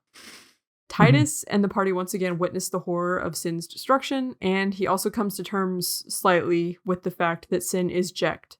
And he thinks that because Sin is Jecht, that Sin has been following him around to keep tabs on him. The pilgrimage continues after obtaining another Aeon. The party hears a rumor that the summoners are going missing, and the party crosses a river known as the Moonflow. Yuna is captured by the Albed. The Albed turns out to be Riku, who reveals that Yuna's her cousin, and Riku joins the party as a guardian, with Oren's permission. Oren's. Right. The Moonflow is also where you meet the little shoe puff and the fun shoe puff guy. Yeah. Impossible. The Impossible. Yeah. Yeah, the way they talk is so it's so satisfying. Are they in any other game? I don't think so. Oh, okay. I think it's they're just a weird little race that hangs out by the Moonflow. It kind of felt like it was out of place to an extent that I'm like, this could be like a shoehorned reference to another game. I don't think it is. But maybe it might be, but not as far as I'm aware. It could just be Final Fantasy X. That would also make sense. The party goes to Guado Salam, which by the name is the home of the Guado. Also like Seymour's domain that he rules over because he's the leader of the Guado. And there, Seymour proposes to Yuna and likens their relationship to that of Yunalesca, who was the first summoner to defeat Sin, and her husband Zaon, I think is how you pronounce that name. Right. Yuna does not immediately answer the proposal. She is very embarrassed, flustered, uncomfortable. It's kind of creepy. And then after that, the group visits the far plane, which is the realm of dead, except Oren and Riku remain outside. Jecht in the far plane, like when you're like inside of it, when you think of a dead loved one, they will physically appear in front of you and you can't like talk or interact with them, but they will be there and they will be happy to see you. Right. Yeah. It looks like they're happy to see you. It's basically like a personified Ouija board. I don't know. Yeah, kind of. When Titus thinks of Jecht, he does not appear. Mm-hmm. But when Titus thinks of his mother, she does. So this kind of cements the idea that Sin is in fact Jecht. Like Jet isn't dead because, yeah, he's Sin. Right. Yes. This is a pretty emotional section of the game, I felt like. Really sort of pulled my heartstrings and stuff. I assumed with Oren, his whole deal, I was just kind of reading into his character, and I'm like, he must be distraught about like who he would see if he went in there, that he just wants to stay outside. You're not wrong. Yeah. Because like Yuna goes in there and she sees Braska and her mother. Mm-hmm. So, and Waka talks to Chapu, and that's very sad. Oh, that killed me. Because it's like, it's not like how he was talking to him was like, oh my God, I'm so sad, my brother's dead. It was just like normal talk. But it's like, do they talk back in the far? No, they don't. They never do. They can't. Okay, just making sure. Yeah. It's basically just like an image. Right. Like, you just get to like see them and that's it. Yeah. It was rough watching Waku just like chat about what was going on in his life as if his brother was still alive. And also like, you see like Lulu like off in the distance just kind of like watching this happen between Waka and Chapu, and Luna being Chapu's lover. Yes. I don't know. She has a line where she's like, you always thought that I looked grumpy, but those were like the happiest days of my life. It's a little, I don't know. That was like when Lulu was kind of like opening up, I felt like, about like, she's becoming less of like I don't know. She was like kind of against Titus in the group for a very long time. Mm-hmm. And then this is, I don't know. She's growing on me as the player, I guess. Yeah, I feel like you get to have several like more in-depth conversations with Lulu in Guadalsalam that really like humanize her. Mm-hmm. And yeah, she's definitely becoming more like open to interacting with Titus in a way that doesn't feel like hostile or like, I don't know. Yeah. Grouchy. And then like, the reason Riku, if you asked Riku, you're like, hey, why are you out here? And she's like, oh, the Albed, we don't really believe that those are like your actual dead relatives. We think that they're just like illusions. They're just images. And like, I keep my memories on the inside. So like, it wouldn't mean anything for me to go in there because it's not my loved ones. It's just an image. Was that her real reasoning, or was there like a... No, that was her real reasoning. Yeah. Okay. I liked how they did that, where they kept two characters out and not just Oren. Yeah, because that would have made it a little bit more obvious. I mean, there is a line that Seymour says where he walks by. It's actually really funny. He walks by Oren and he's like, why are you still here, sir?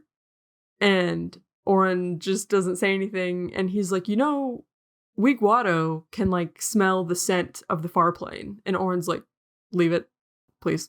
Just leave it alone. And then Titus walks over and starts like sniffing Oren to try and like smell whatever it is. It's funny. Yeah, the whole like twist of him being, I mean, unsent really like hit me because I didn't catch on to any of these little breadcrumbs that they were leaving. Like, yeah. I don't know. Because you kind of learn a lot of things at once. And whenever it was like revealed that he's not a time traveler, because I didn't know if there was some time travel chicanery happening, and that's why he smells weird. I don't know. But yeah. Or you have to go through the far plane in time travel or something. Yeah. Something like that. All right, I can continue. Okay. Yuna encounters an unsent form of Seymour's father, performs descending on him, which also causes Oren to fall to his knees, hint, hint, and then obtains a sphere recording from the unsent. Yeah, after that, Yuna starts acting kind of suspicious. And she then inexplicably, that's a hard word to say, announces her plan to accept Seymour's marriage proposal. Right, yeah. The group continues to the Makalani temple. Titus receives a sphere recording of his father that shows him, Orin, and Braska on their pilgrimage. Orin explains that at that point, Jet had accepted that he would never be able to return home. Once at the temple, Yuna is taken to prepare for her wedding. The party discovers the sphere recording she had received from Seymour's father. It revealed a conspiracy in which Seymour killed his father. Right.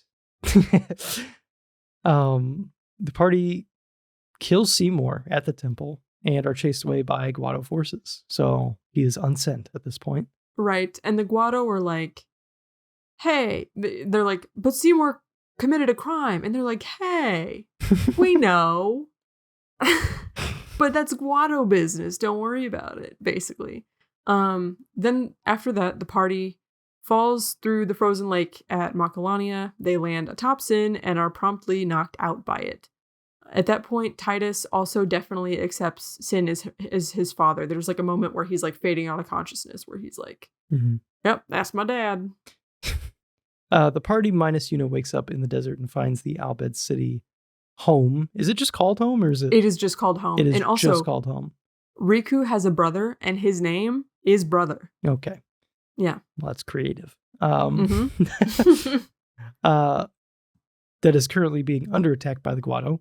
While fighting off the attackers and making their way through home, the party also stumbles upon some of the summoners the Albed have captured, such as Donna, that bitch. Yeah. Here, Titus comes to the realization that the pilgrimage, if successful, always leads to the death of the summoner. Mm-hmm. And a summoner's path always ends in self-sacrifice. Once he realizes this, he has an emotional breakdown upon realizing he and the other guardians have effectively been leading Yuna to her death. And also a bunch of things he said to her about like, yeah, once we defeat Sin, like, we'll go party. We'll go, like, yeah. Saying that to Yuna's face, and Yuna's like, yeah. Yeah, okay. The party flees home with the help of Sid, who also blows up home to destroy the invading Guado. Sid takes the party to Bavel, where Yuna is being forced to marry an unsent Seymour, like marrying a corpse, who at this point is still masquerading as a normal dude. Yes. The wedding is completed with a kiss. Yuna's guardians are captured and held hostage. She threatens to jump if Seymour won't release her guardians. And it's weird because she's like, I'll jump if you don't release them. And then he doesn't release them, or like no move is made to release them, and then she just jumps off anyway. I guess. Kind of losing the leverage of that whole situation. Yeah, exactly. I gotta say though, there's a lot of like CGI cutscenes in this section, and there's some of the coolest ones. The one where she jumps off is awesome. Yes. Yeah. And the one where they're like grinding along like the tethers to like crash the wedding. Yeah. Fucking rules. It was so awesome. Good. Also, the opening. Can we just say also opening cutscene also fucking rules. Fantastic. The Sin destruction. Yes, and also the shot that you see, because you see the destruction like before you see Sin, and the shot where Titus is like getting ready to pull off this awesome blitzball move is like falling upside down into the frame, and you just see his eyes widen as he like looks past the horizon and sees Sin approaching. Amazing cinematography, and it's really. There's so many, and they like they'll frequently dip in and out of CG cutscenes, and it's like always seamless, which is cool. I don't know if there's any loading. There is. You go from zone to zone, so there's some loading, and you gotta like save constantly, so that really slows things down. And a lot of cutscenes. But I was kind of impressed that the PlayStation 2 is just like dipping in and out of like FMVs. But I don't know if that is or isn't it actually impressive. Yeah. Where were we? Anyway, so Yuna surrenders her one bargaining chip before her party is released for whatever reason, and does end up jumping off of the Bavel wedding ceremony altar thing, and flies off on Vala for one of her summons to the Bavel temple. The Guardians also escape. Riku is basically like flashbang out. So funny. Yeah, it's funny to me. It was kind of funny. She's like, cover your eyes. And for some reason, the only people who know to cover their eyes are the party members. Yeah. While running through Yevon's chambers, they find Machina sealed away, basically confirming that they're a bunch of hypocrite bitches.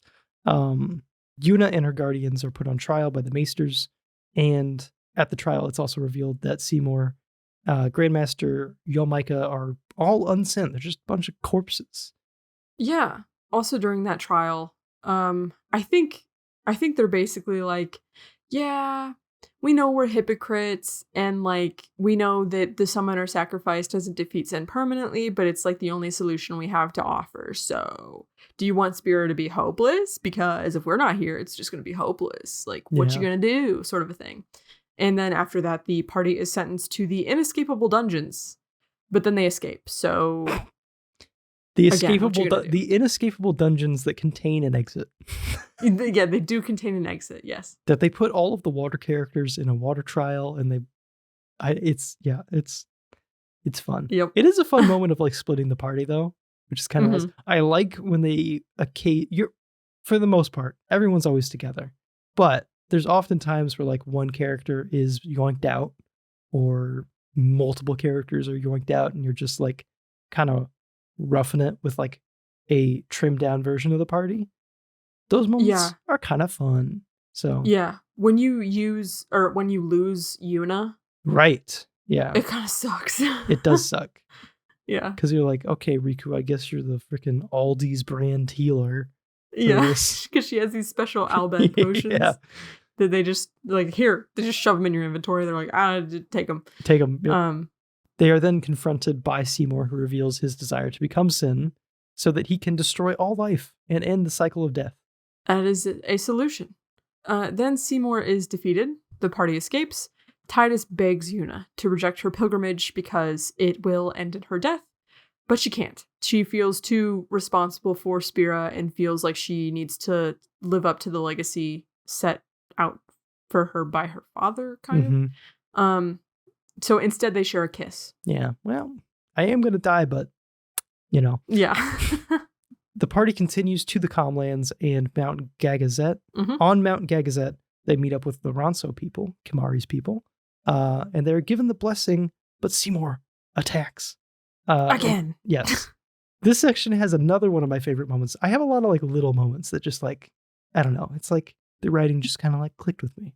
So throughout the game, Yuna constantly looking off into the distance, and before Tidus learns that she gonna die, I don't know. He doesn't really have any sort of explanation for this, but at this point he's like, oh, she was saying goodbye to all the places she would never see again. And that hit me a little bit because it's something that I've done in my life. Like it's not that I'm constantly thinking about my own demise, but I do try to be cognizant of like, I'm in this place. Like I travel to Hot Springs, for instance, which was the vacation we took this year. It's like, there's a moment where it's like, that's my last time in Hot Springs. Like, this is my last time in this part of the globe that I live on. You know, stuff like that. Or, I don't know, even whenever we were like the last day of schools and like last days of workplaces, like kind of stick with me because it's like, never going back here again. Like, it's over. You just sort of like savor the experience in the moment. Or like when I moved out of my parents' house, it's like, yep, I'm on my own now. Like, yeah, I get it. Also, this like realization, like I said, it really recontextualizes a lot of the earlier cutscenes in the game. And one that I kind of think about that's kind of sad was when, it was right when they were getting ready to leave Besaid, and Yuna comes out with like a bunch of luggage, and Lulu's like, "You can't. What are you doing?" And she's like, "Oh, it's not for me. It's offerings for the temples." And they're like, "This isn't a vacation, Yuna," and that's so sad. Yeah, they're like, "We're leading you to your death. Sorry, this is not going to be a fun trip." Like, what the heck? It's kind of messed up. It's like funny not knowing what's going on, and then it's like really sad knowing what's going on. Yeah. Right. So after Seymour attacks, he is defeated again.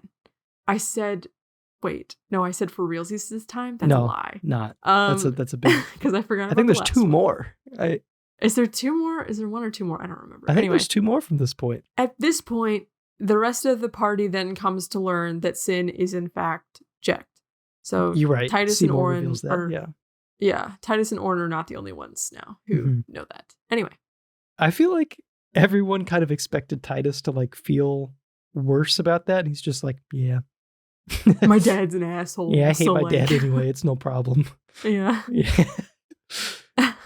On the peaks of Mount Gegazet, the party discovers the Fountain of Faith that are involved in a very big summoning of some kind. Titus has a vision which he encounters Bahamut's faith. The faith reveals that Sin was created to protect the summoning. That the huge group of faith in the mountains are performing. Those faith are responsible for the summoning of the Zanarkand Titus is from.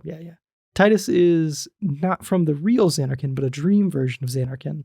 And if Sin is genuinely defeated, then the summoning will stop, and the dream of Zanarkand will cease to exist. Titus will cease to exist. But he agrees to help the faith by destroying Sin and removing the burden of summoning Zanarkand. I want a little bit of clarification on all this real quick. Yes. So it's meant to be a twist right now. Yes. Up to this point, we're to believe that Titus time traveled basically to get here. That is the most likely scenario. Right. As far as the information we've been given, yes. But at this point, it's revealed that this is not time travel, but more like interdimensional travel. Like, where is this Zanarkand? Is it physically based in the real Spira world? Actually, yes, it is. Okay. So this. Sorry. Can you repeat that question? Did you say the real Zanarkand? Is it or the dream? Is Zanarkand? the dream Zanarkand like physically in the Spira? Is Spira world, or is that like a country? It's a world, I think. Okay, I think it's fair to call it a world. Is Dream Zanarkand physically in Spira? Yes, it is. Okay.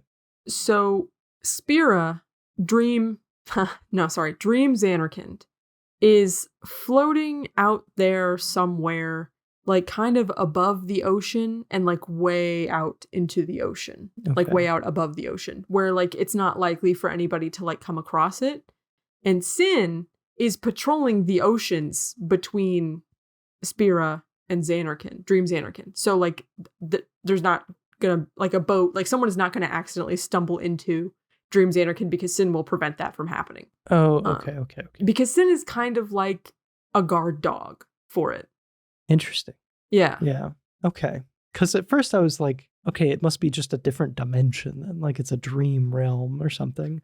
But I mean, I think it has a physical location, actually, which is kind of interesting. Yeah. Well, because what happened to Jecht? I think what happened to him is he went out to the ocean in Dream Zanarkand one day to practice swimming for blitzball or whatever. And I don't know if he kind of like fell out of it or like passed through somehow, like on the outer edges of it and fell into Spira. But I think that's like my best guess of like what happened to Jecht. Because in Dream Zanarkand, he was like lost at sea or whatever, which is, he actually like crossed over into Spira was what happened to him. I'd be curious, like, so there's probably a lot of questions that I have that you don't have the answer to necessarily, but are these people in Dream Zanarkand designed, or are they like the result of basically like a simulation where Jet just happens? Like who Jet is just happens, or is he like designed to be some sort of blitzball star / guardian eventually? Like, is there some sort, I don't know.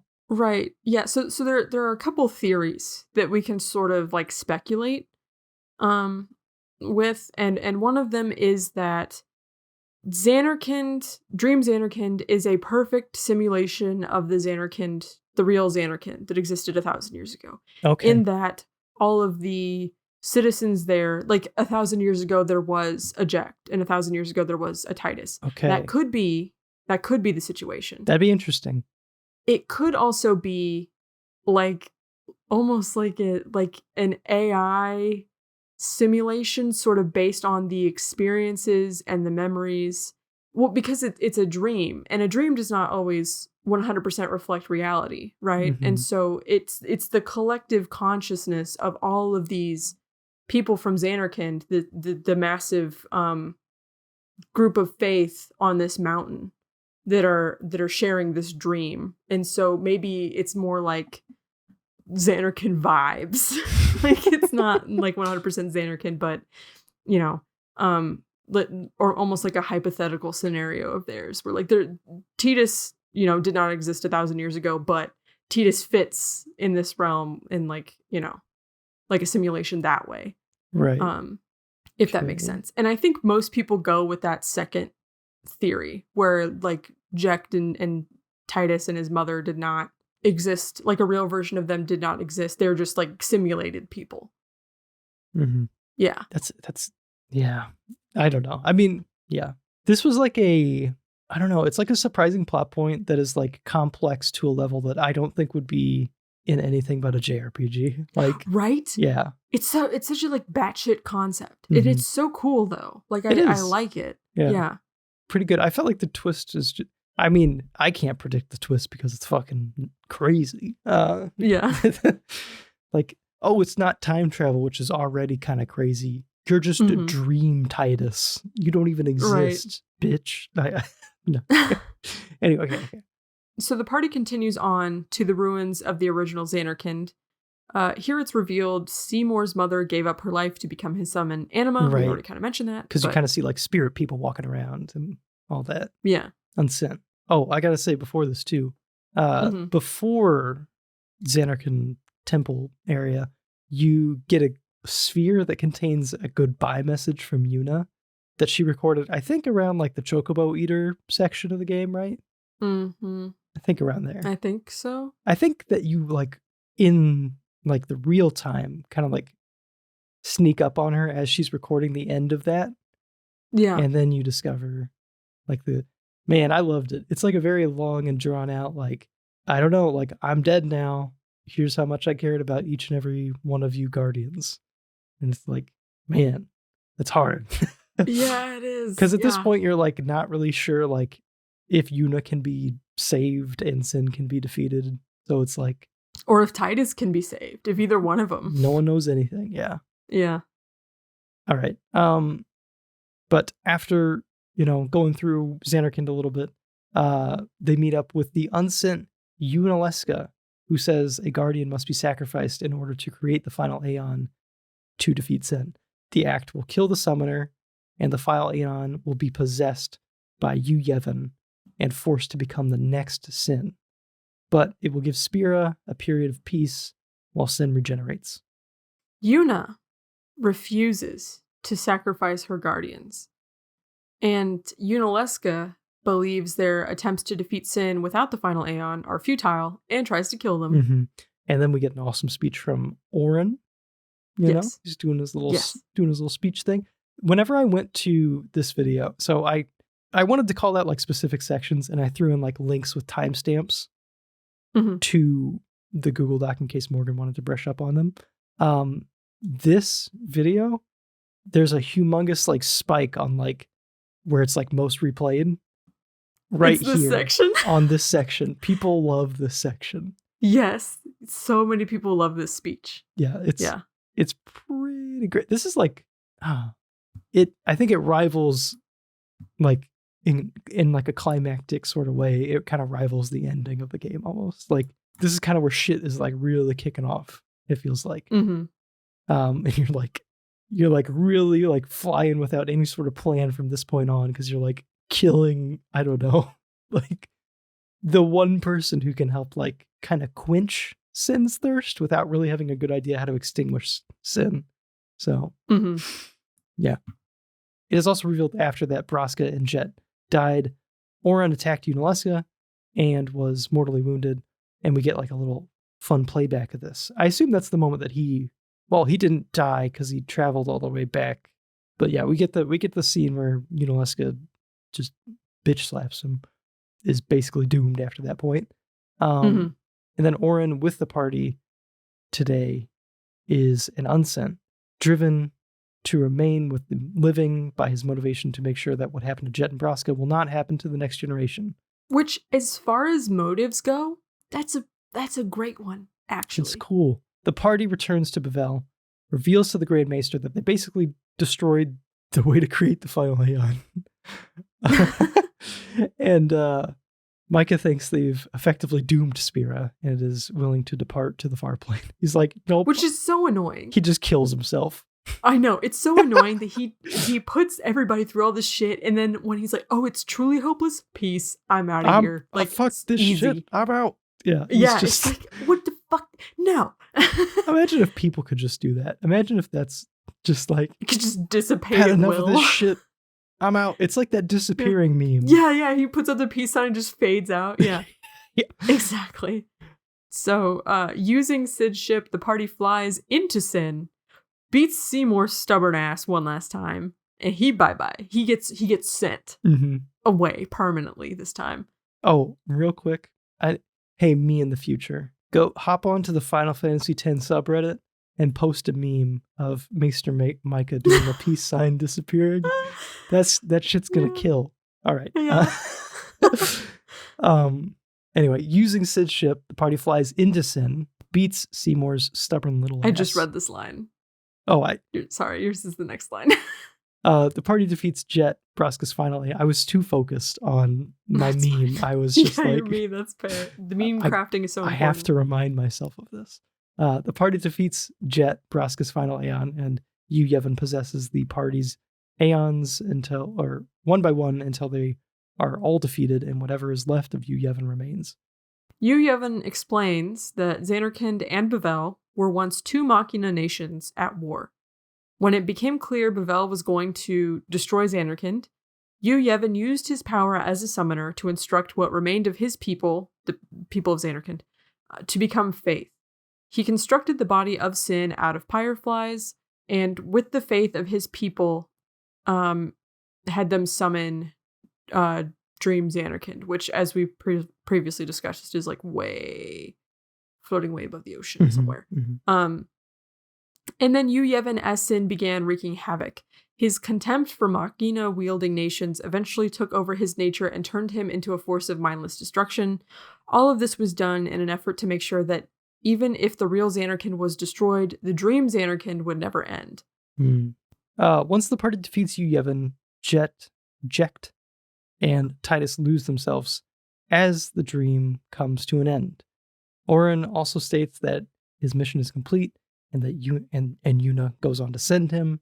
Titus and Yuna share one last embrace in which Yuna declares her love or thanks him in the Japanese version. Yeah, he just gets a thank you for all that. Thanks, man. Yeah. That sucks. I'm trying to think of a good equivalent to that. That's like a friend zoning almost, just after you died for someone. Not died for someone, but yeah. Titus joins Orin and Jet in the afterlife or whatever.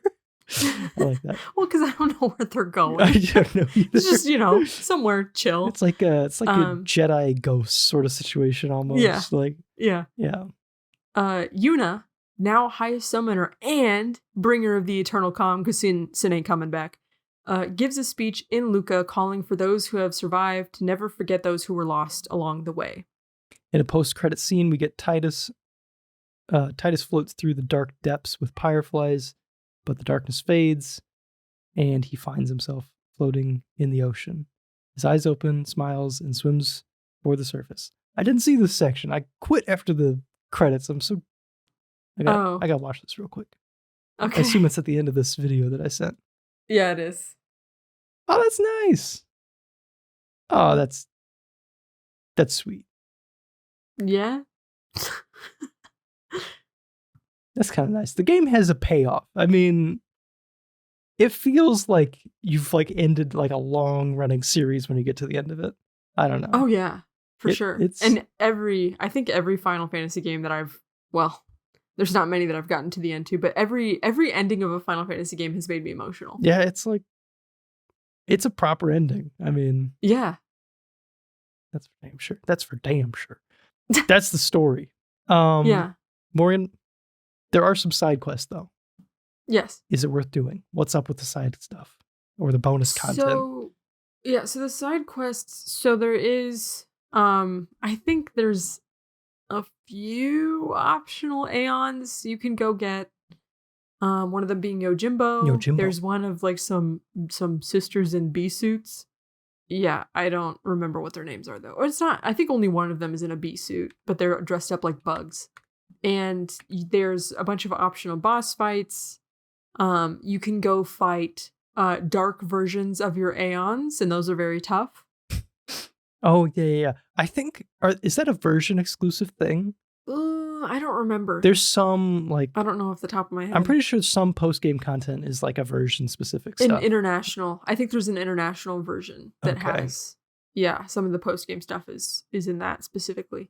So at the point like before you fly into Sin, you get access to Sid's airship and he can like take you wherever in Spira. So then it kind of becomes more of an open world game. Like literally like right before the game ends, it's like now an open world. Yeah. Yes. That was what, does that feel like a late addition to you? Like not a late addition, like late in development, but just like, do you think it would have been nice to have that maybe after home is destroyed?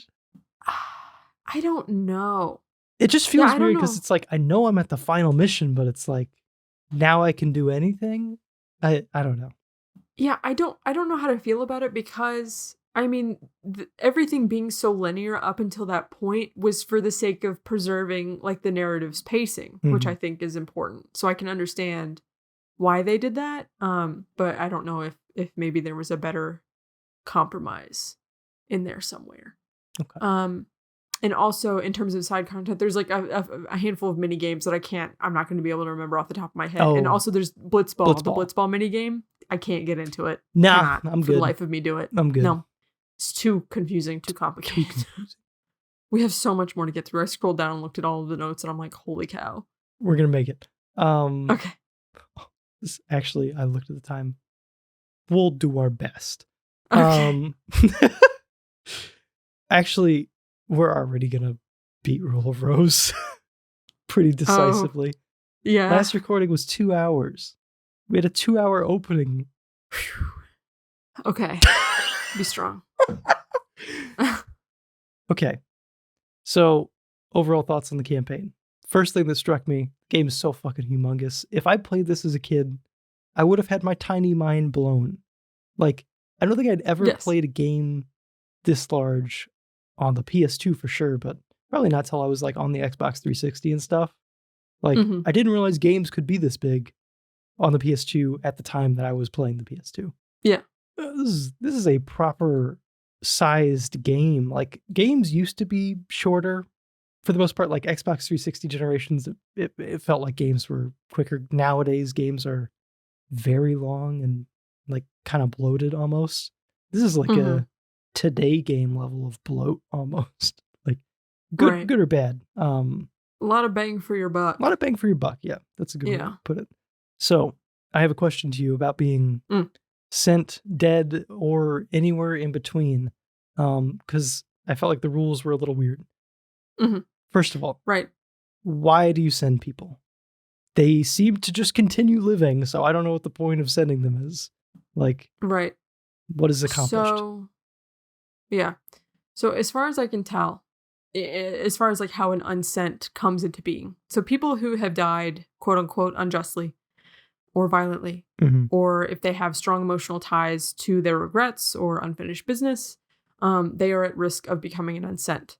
So cases like Oren or Jiskel or people who died in Sin's destruction are at high risk of becoming unsent. I know that the definition seems kind of like loosey-goosey. It makes it sound like anybody can become an unsent because you think all of these people would have been very emotional if being vaporized. They've been vaporized by a giant fish whale eldritch horror thing. Right. Okay. But the game seems to reserve it for particularly powerful or strong-willed individuals. The reason why you want to send an unsent or why you want to send souls away is because by becoming an unsent, there is also a high risk of that. Basically, like the soul is like more prone to corruption and to being resentful and hateful, and those negative emotions turning them into a fiend. Okay. So you want to keep the fiend population low, so you try to send people when you can. basically. Okay. Or they're just like evil. Like Seymour is evil, so it's like, well, we gotta send him because he sucks. Yeah. I guess the fiend thing I did forget about. So yeah. Yeah. Okay. And so what does being an unsent entail? It is like, what are they limited from doing or not doing, or like do they have special time traveling? I don't know. Yeah. Right. Well, so they won't they won't die from old age. And we know that from Grandmaster Yomaika. Like once you become an unsent, you stop aging because your body's not alive anymore. Mm-hmm. But Orin ages. Did he age? He might have. I mean, looking at old. Yeah, he did. He did age. Maybe to a certain extent you can like control your appearance. I don't know. I have no idea. Maybe that one bitch slap from Unalesca aged him 30 years. Took him down a few notches. Yeah, it did. Yeah. So I did rewatch the sending scenes because you had a note where it's like, okay, well, it does seem to be a rule that unsent can't go to the far plane. Yeah. I did rewatch the sending scenes where Orin was present because there's 2 of them. I noticed that when Yuna sends Seymour, Orin doesn't even flinch. Does not seem to give a shit. Mm-hmm. Is not affected by that whatsoever. But when Jiskel steps out of the far plane, Orin immediately falls to his knees. And he is actually on his knees even before Yuna performs the sending for Jiskel. So that kind of made me think that it isn't the sending that disturbs Orin because it doesn't seem to affect him until he's the intended target, because Yuna eventually does send him and then he goes away. My theory is that when Jiskel exited the far plane, maybe the like disturbance in the barrier between like the rest of the world and the far plane, maybe some like a little bit of far plane juice seeped out and maybe that messed with him really bad because every fiber of his being would want to go to the far plane. Oh, okay. Yeah. So it's sort of like a temptation, sort of like so it would be like overwhelming to be like, here's this sense of like belonging. This is where you must go. And if you get like a taste of that, you're like, whoa, too much, sort of a thing. Okay. So that's my theory of what happens. Also, another thing that I thought of during our discussions earlier about the plot, I don't know if because Orin, not only did Jecht come out of Dreams Anarchind, Orin was able to go into Dreams Anarchind. Right. And I think that maybe Jecht as Sin put him there. Maybe. Do you think Jet as Sin wouldn't prevent him from entering if he's the one guarding? Well, there was like a little bit of Jecht's consciousness still hanging on until they like attacked him and like killed his like final Aeon form. And then Yu Yevon was all that was left, I think. Right. So there is still like a piece of Jecht that might have like just a little bit of influence over what Sin does sometimes. But I don't know if Orin was able to pass the barrier into Dreams Anarchind because he was an unsent or not. I don't know if that, or if like it doesn't matter. Did he pass because he was unsent or because he was Orin? Yeah. Right. Yeah. I don't know. Yeah. But yeah, something I can see that. So it's like it's Orin's conviction that keeps him from being sent. Oh, absolutely, 100%. He is one motivated motherfucker. Yeah. As you can tell by his speech at the end. Mm-hmm. Yes. Oh yeah, so Jet. Let's talk about Jet. I don't like Jet. There was never any moment that turned me around on Jet. I don't know if there's supposed to be a sort. I know Titus is constantly like, Jet's just like talking to him. You know, he's dying in his arms or whatever. And Titus is like, I fucking hate you. Like, so I don't know if we're supposed to hate him too. Like, I don't know. I kind of felt like how this was supposed to play out was we hate Jet at the beginning. We find out that there was reasons for all the things he was doing, and he's actually an admirable person. But he's kind of just a dipshit. Kind of. So Jecht, over the course of the story, did grow on me a little bit. I still think he sucks, but not as much as I thought he sucked at the beginning. Jecht is the textbook definition of toxic masculinity because from Tidus's point of view, he's constantly don't cry, don't be a crybaby. Yeah. Dude, don't stop being a dick to your son. But Jet, we do it's find 2023. Yeah. We do find out when Titus sees his mother in the far plane, he remembers like how his mother neglected him in favor of paying attention to his father. And that's where his resentment started. So Inject was actually like, oh, honey, pay attention to our son. If you don't, he'll cry. But like that was his way of trying to like fix, I don't know. He was still an ass. And he was an alcoholic. Right. Because we find out when we see the shoe puff, it has a scar on it. And I think Oren's like, yeah, Jekt was drunk and he attacked it and left a scar on it. And then afterwards he felt really bad and like swore off alcohol. So we know that what? That's the thing that does it? Like not being a shitty dad or any part of that makes him swear off. Well, I mean, all of that was like bothering him because after he swears off alcohol, he started taking the sphere recordings. That one of the side quests is you can go and collect the sphere recordings and like put together a timeline of Braska's pilgrimage with Oren and Jekt and get like extra scenes that way. And the reason why Jekt was taking those was to take them back and show Titus because he wanted to like share his like fun, crazy adventure with his son. And, you know, while in Spira and like separated from all that, he was like, I have been a terrible father and I want to make it up to my son. I want to be better and bond with him. And then, you know, he eventually comes to terms with, I am never going to be able to go back to Dream Zanarkand to see my son. And then at the end of the pilgrimage, he is the one who volunteers to be an Aeon because he's like, look, I'm not even from here and I can't go back home. There's nothing here for me anyway. Let me just make this sacrifice for Spira because it's the only thing that I can do that's worth anything. So like, yeah, he sucks, but like he kind of like, you know, he's got some good to him, but he has some good to him. He did some meaningful things. He tried towards the end of his life. You know, I don't know. It's like, okay, no, fine, Jet. You did a really good thing. I still don't want to talk to you. Can you?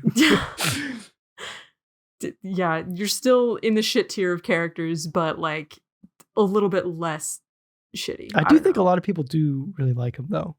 Like, oh really? I wouldn't say I like, or not really like. He's not my favorite. I don't know. I didn't like go too far into like any sort of fandom surrounding this game, but I did browse the comments on the few like, I don't know, like videos I watched on certain scenes and stuff. And it seemed like people like Jet, or some people like Jet. I don't know. I'm not, I don't know what the community take on Jet is, but I did not love him or even like him. Okay, that's fair. But yeah, I got a question. This little boy Faith appearing at the beginning, end, and middle, and all throughout the game, kind of. What's up with him? Is he important? Right. Is he just a little boy? Tell me more. So to clarify, in the very beginning of the game, there's like a couple strange moments where a mysterious little boy in a purple hood, in a purple hood, he appears and speaks to Titus and says things like Titus is like, I wasn't upset about my old man dying, and this little boy appears and he's like, you cried. Like he's just, I don't know, he's just there to like insert like little tidbits, like he knows something about like Titus's experiences or whatever, like he's like witnessed them all. So this little boy is Bahamut's Faith. So he's kind of, and when you realize he is the Faith that is like, I guess, entombed in Bavel's temple. And just a reminder, Faith are souls that are willingly given from living bodies. So this Faith is a child sacrifice. Oh. And I think him being a child is a good indicator to the audience, like how far Spira will go to defeat sin and to only temporarily defeat sin. You would sacrifice a literal child to play a part in this endless cycle, to be forever imprisoned and to have his power used to fight this like evil force or whatever. Kind of fucked up. Okay. Because it's like, where do we draw the line then? You know? Also, I was kind of wondering, like, why does he appear in Dream Zanarkand? And can all Faith do that? Is he the only one that can do that? And I do know that Bavel was the Machina city who was fighting with Zanarkand.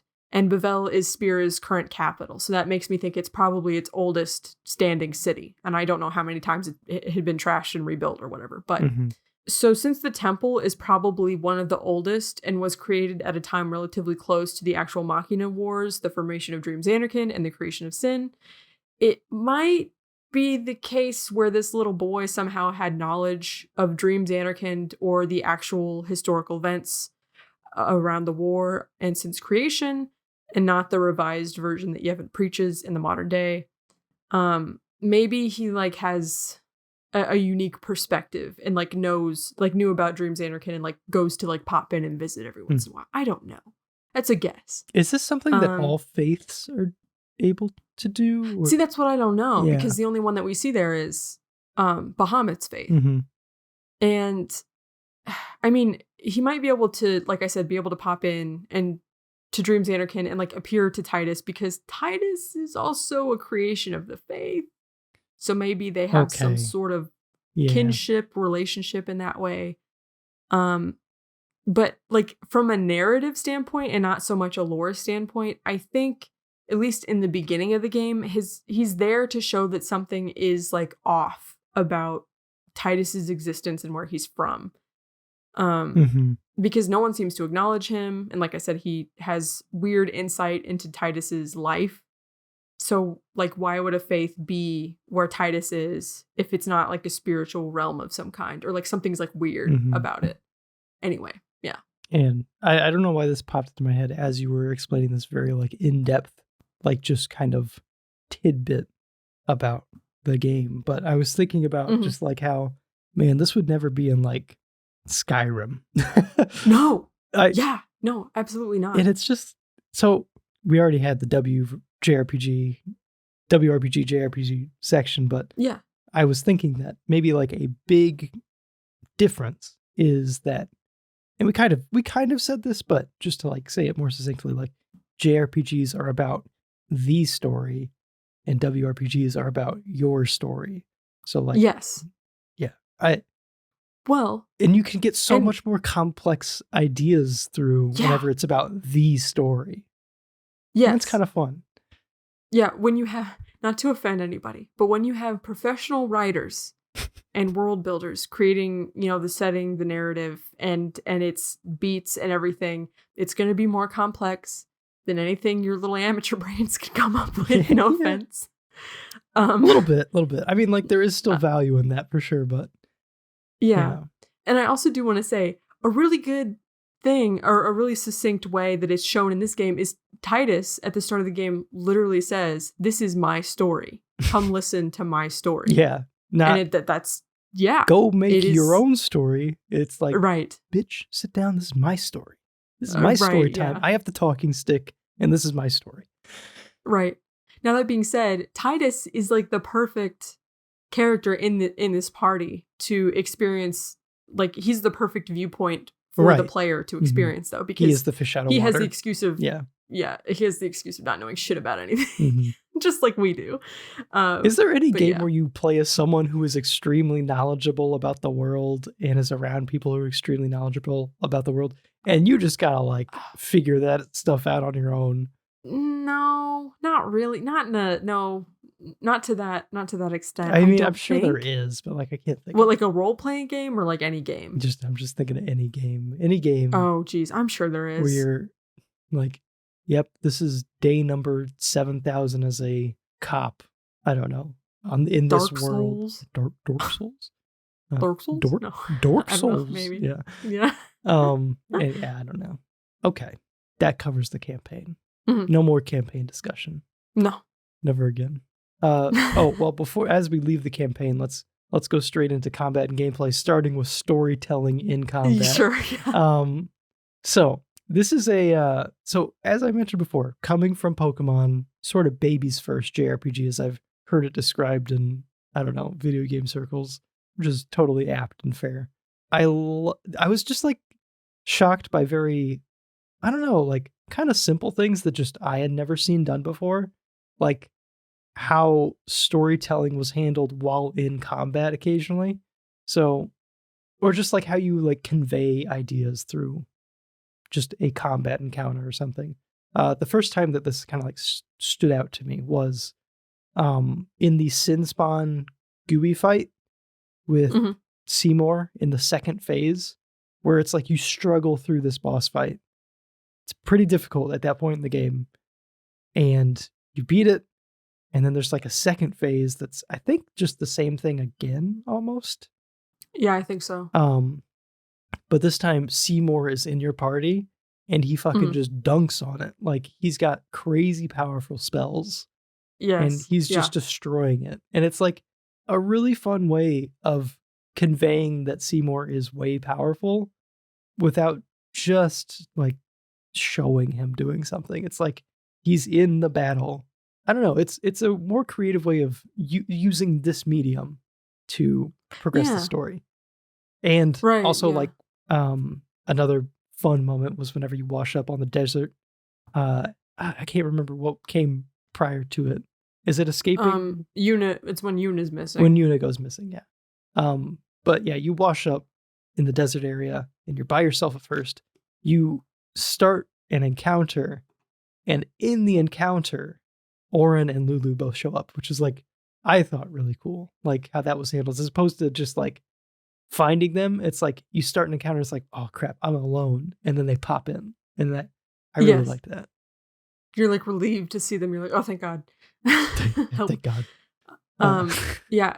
I also know, like, one thing about this game is there's a bunch of like scenarios. Like if you get certain scenarios in battle, or like when certain conditions are met, sometimes the characters will like have like a little conversation or say like a line. Like there's just like a ton of like little secret bits of dialogue like that. That's cool.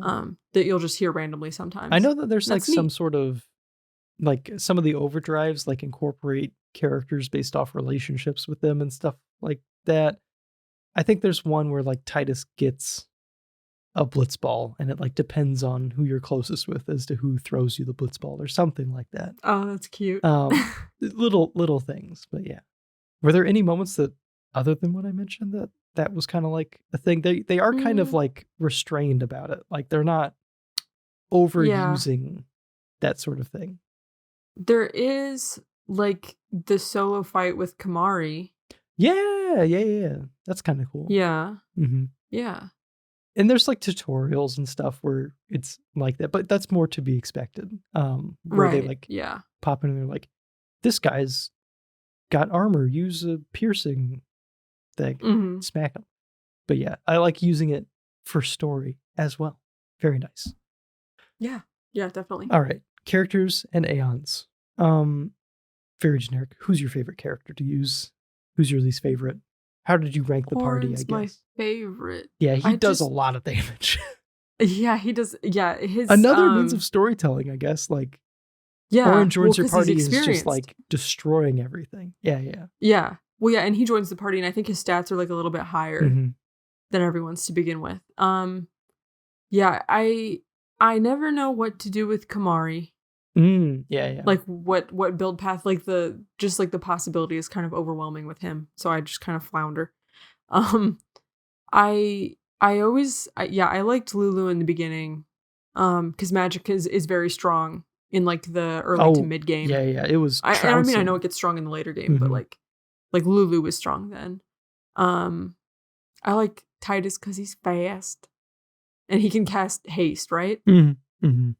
Yeah, Titus is like haste is like the most useful thing imaginable. Like, I don't know if there's any strategy that anyone developed through playing this game that did not include haste. I don't know, like, because this was pre-internet, kind of, not really, but people were playing this game and figuring stuff out on their own. I have to assume everyone was abusing haste, like, and reflect. Haste and reflect, if you can. Yeah. Or setting up haste and just like kind of just rocking with that, using delay attack when applicable and stuff like that. Yeah. Right. Yeah. The thing that I like about the way this game and the abilities are designed is because like all the boss fights, a lot of the boss fights have their gimmick or whatever. At some point, every single ability is going to be useful in like some scenario. Yeah. Yeah. Unlike Pokemon where it's like there's just some range. Yeah.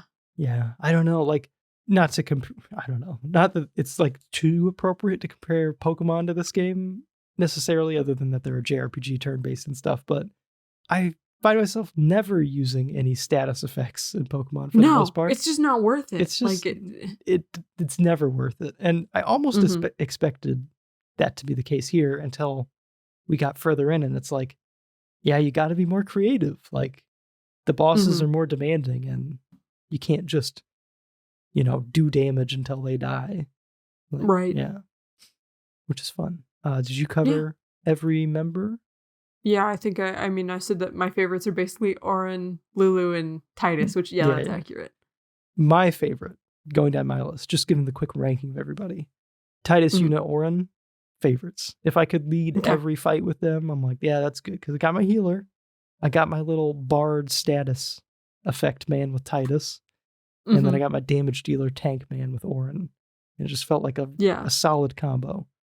I wish that, obviously you can do this, but if Auron could have had provoke, that would have been just like the cherry on top of like, he can provoke, tank the damage, and we're golden. Loved it. Actually, in my last, I know I literally just said that I didn't know what to do with Kamari, at least for like the first half of my playthrough, or mid-game. I was turning Kamari into a tank. Yeah.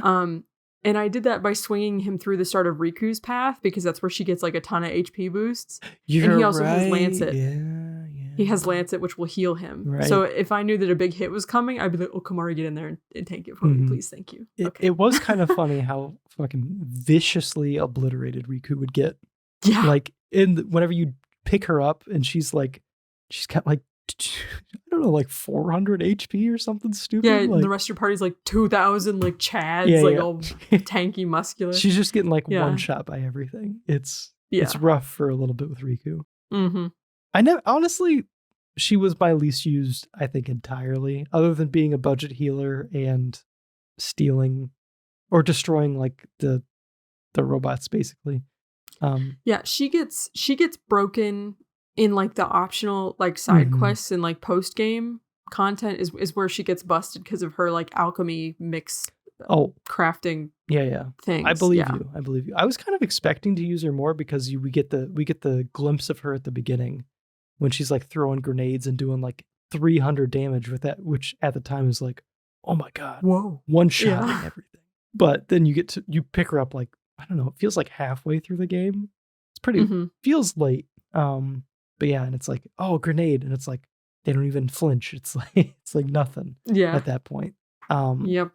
Lulu, I used her a lot at the beginning, like you did. I feel like she lags towards the middle to end of the game, and then picks up again. But there's just a point where she's like not getting a lot of like magic power stat boosts. And I found this out because I taught Watera, so it's just one black magic attack, and it's doing so much more damage. I also think Lulu's speed kind of sucks, doesn't it? So like she's also like slow in the turn order. She has really good evasion, though. Yes, she does. So she's hard to hit. Kamari, I thought I used him a decent amount, but I feel like he was never fully defined as a character, like everyone else. Like, I ended up taking him to Titus's path a little bit, then dipping back out, and then I ended the game with Auron and Kamari like around the same section of the grid. So they were like in that, I think it's like top right-ish maybe, where zombie attack is. Yeah. So they were right around there.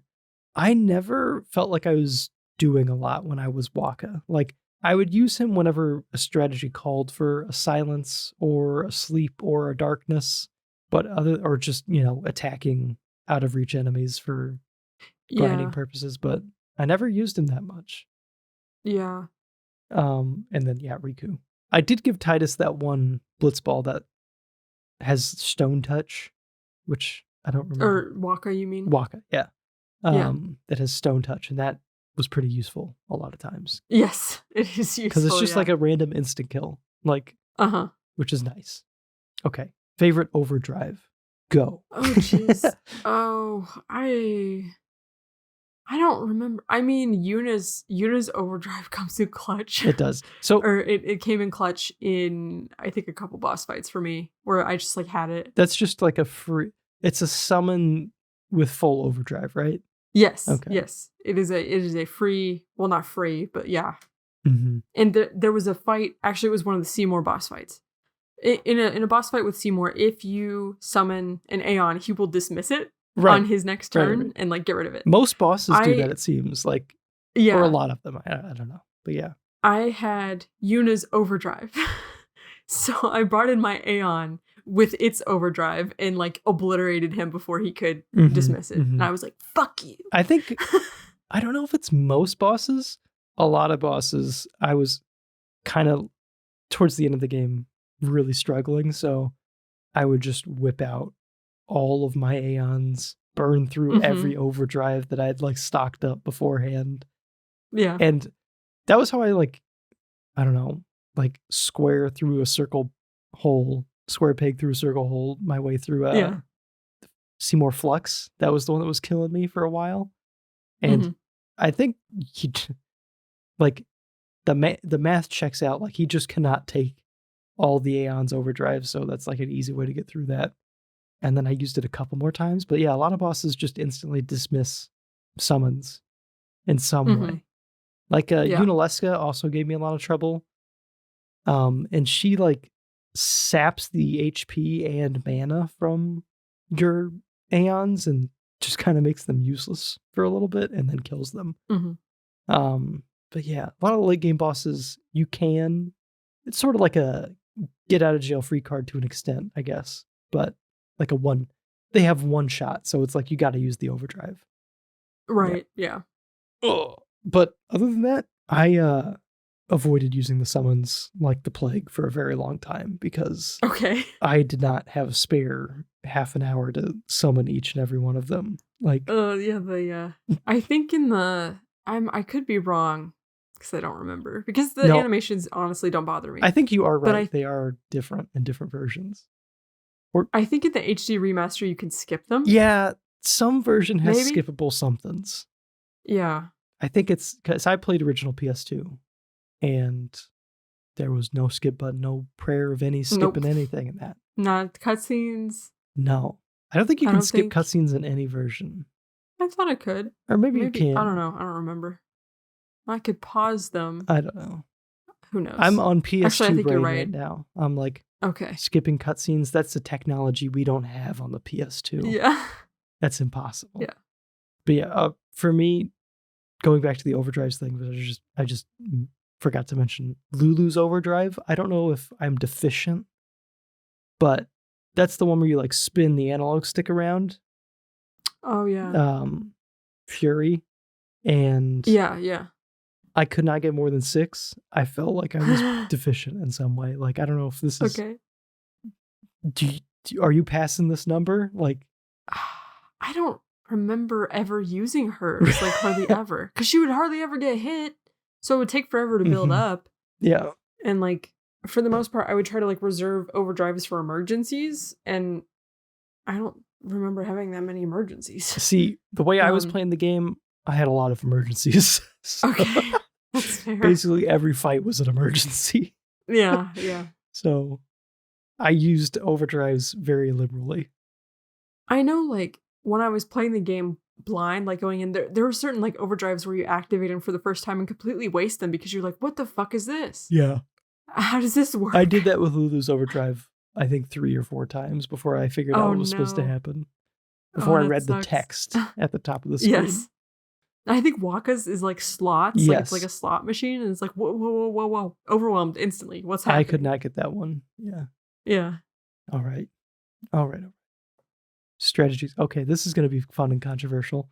So, random encounters. I'm going to let you go first, but I just want to know where you come down on this gameplay mechanic.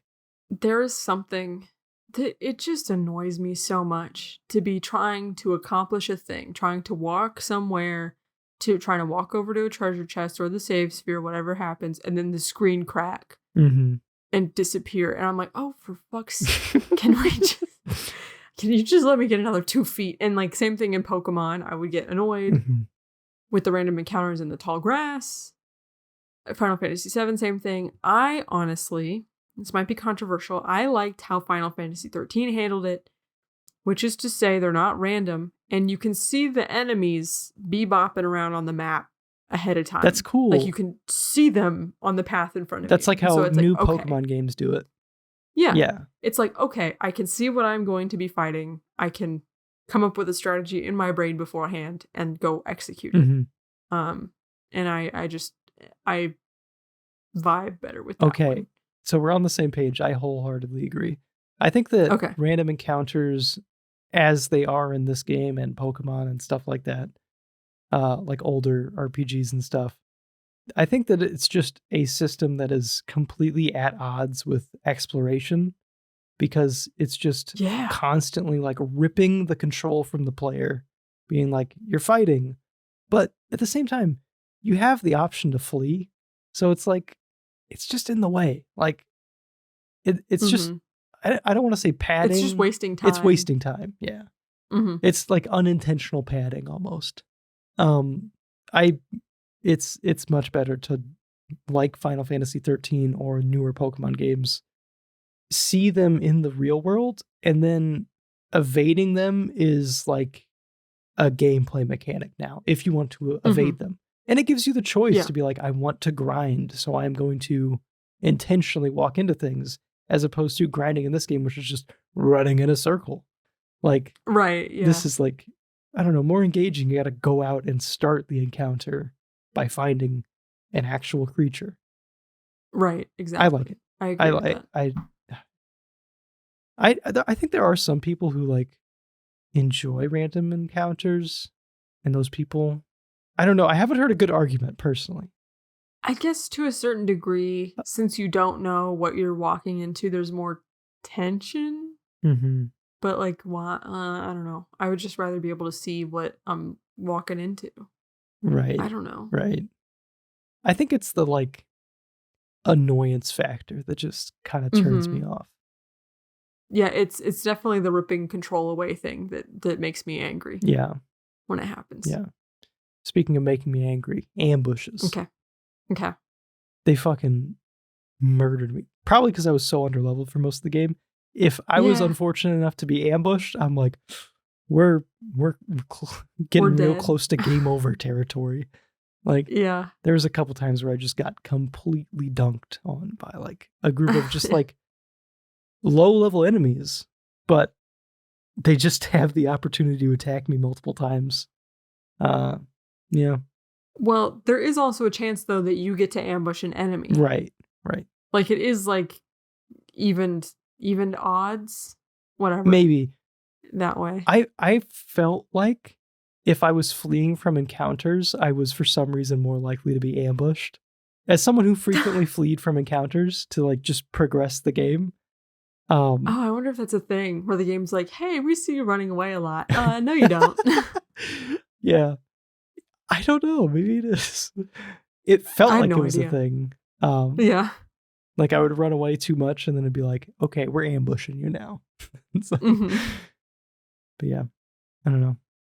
It's whatever. I don't know. It kind of goes hand in hand with random encounters with how I feel. It's like, it's just kind of frustrating a little bit, but I don't know. The water, the elemental aspect of this game was fairly difficult for me. Confusing. I just, my years of training, I'm like, I have to use water on fire. I have to use water on fire. It makes sense. It does. Yeah, sometimes I would like have a little notepad off to the side that would explain. Just a very simple diagram, like. Yes, no, I did. I had notes on the element, weaknesses, strengths, whatever, and also the attack pattern for a couple bosses, because a couple of them follow like a trackable cycle. One of them is the big blob monster thing, I think. And then I think one of the Seymour fights, he casts magic in a very specific order. Yeah, I know what you mean. And so you can cast the bar, like bar thunder, bar. Or is it bar in this game? I don't know. But you mean like the high tier thunder?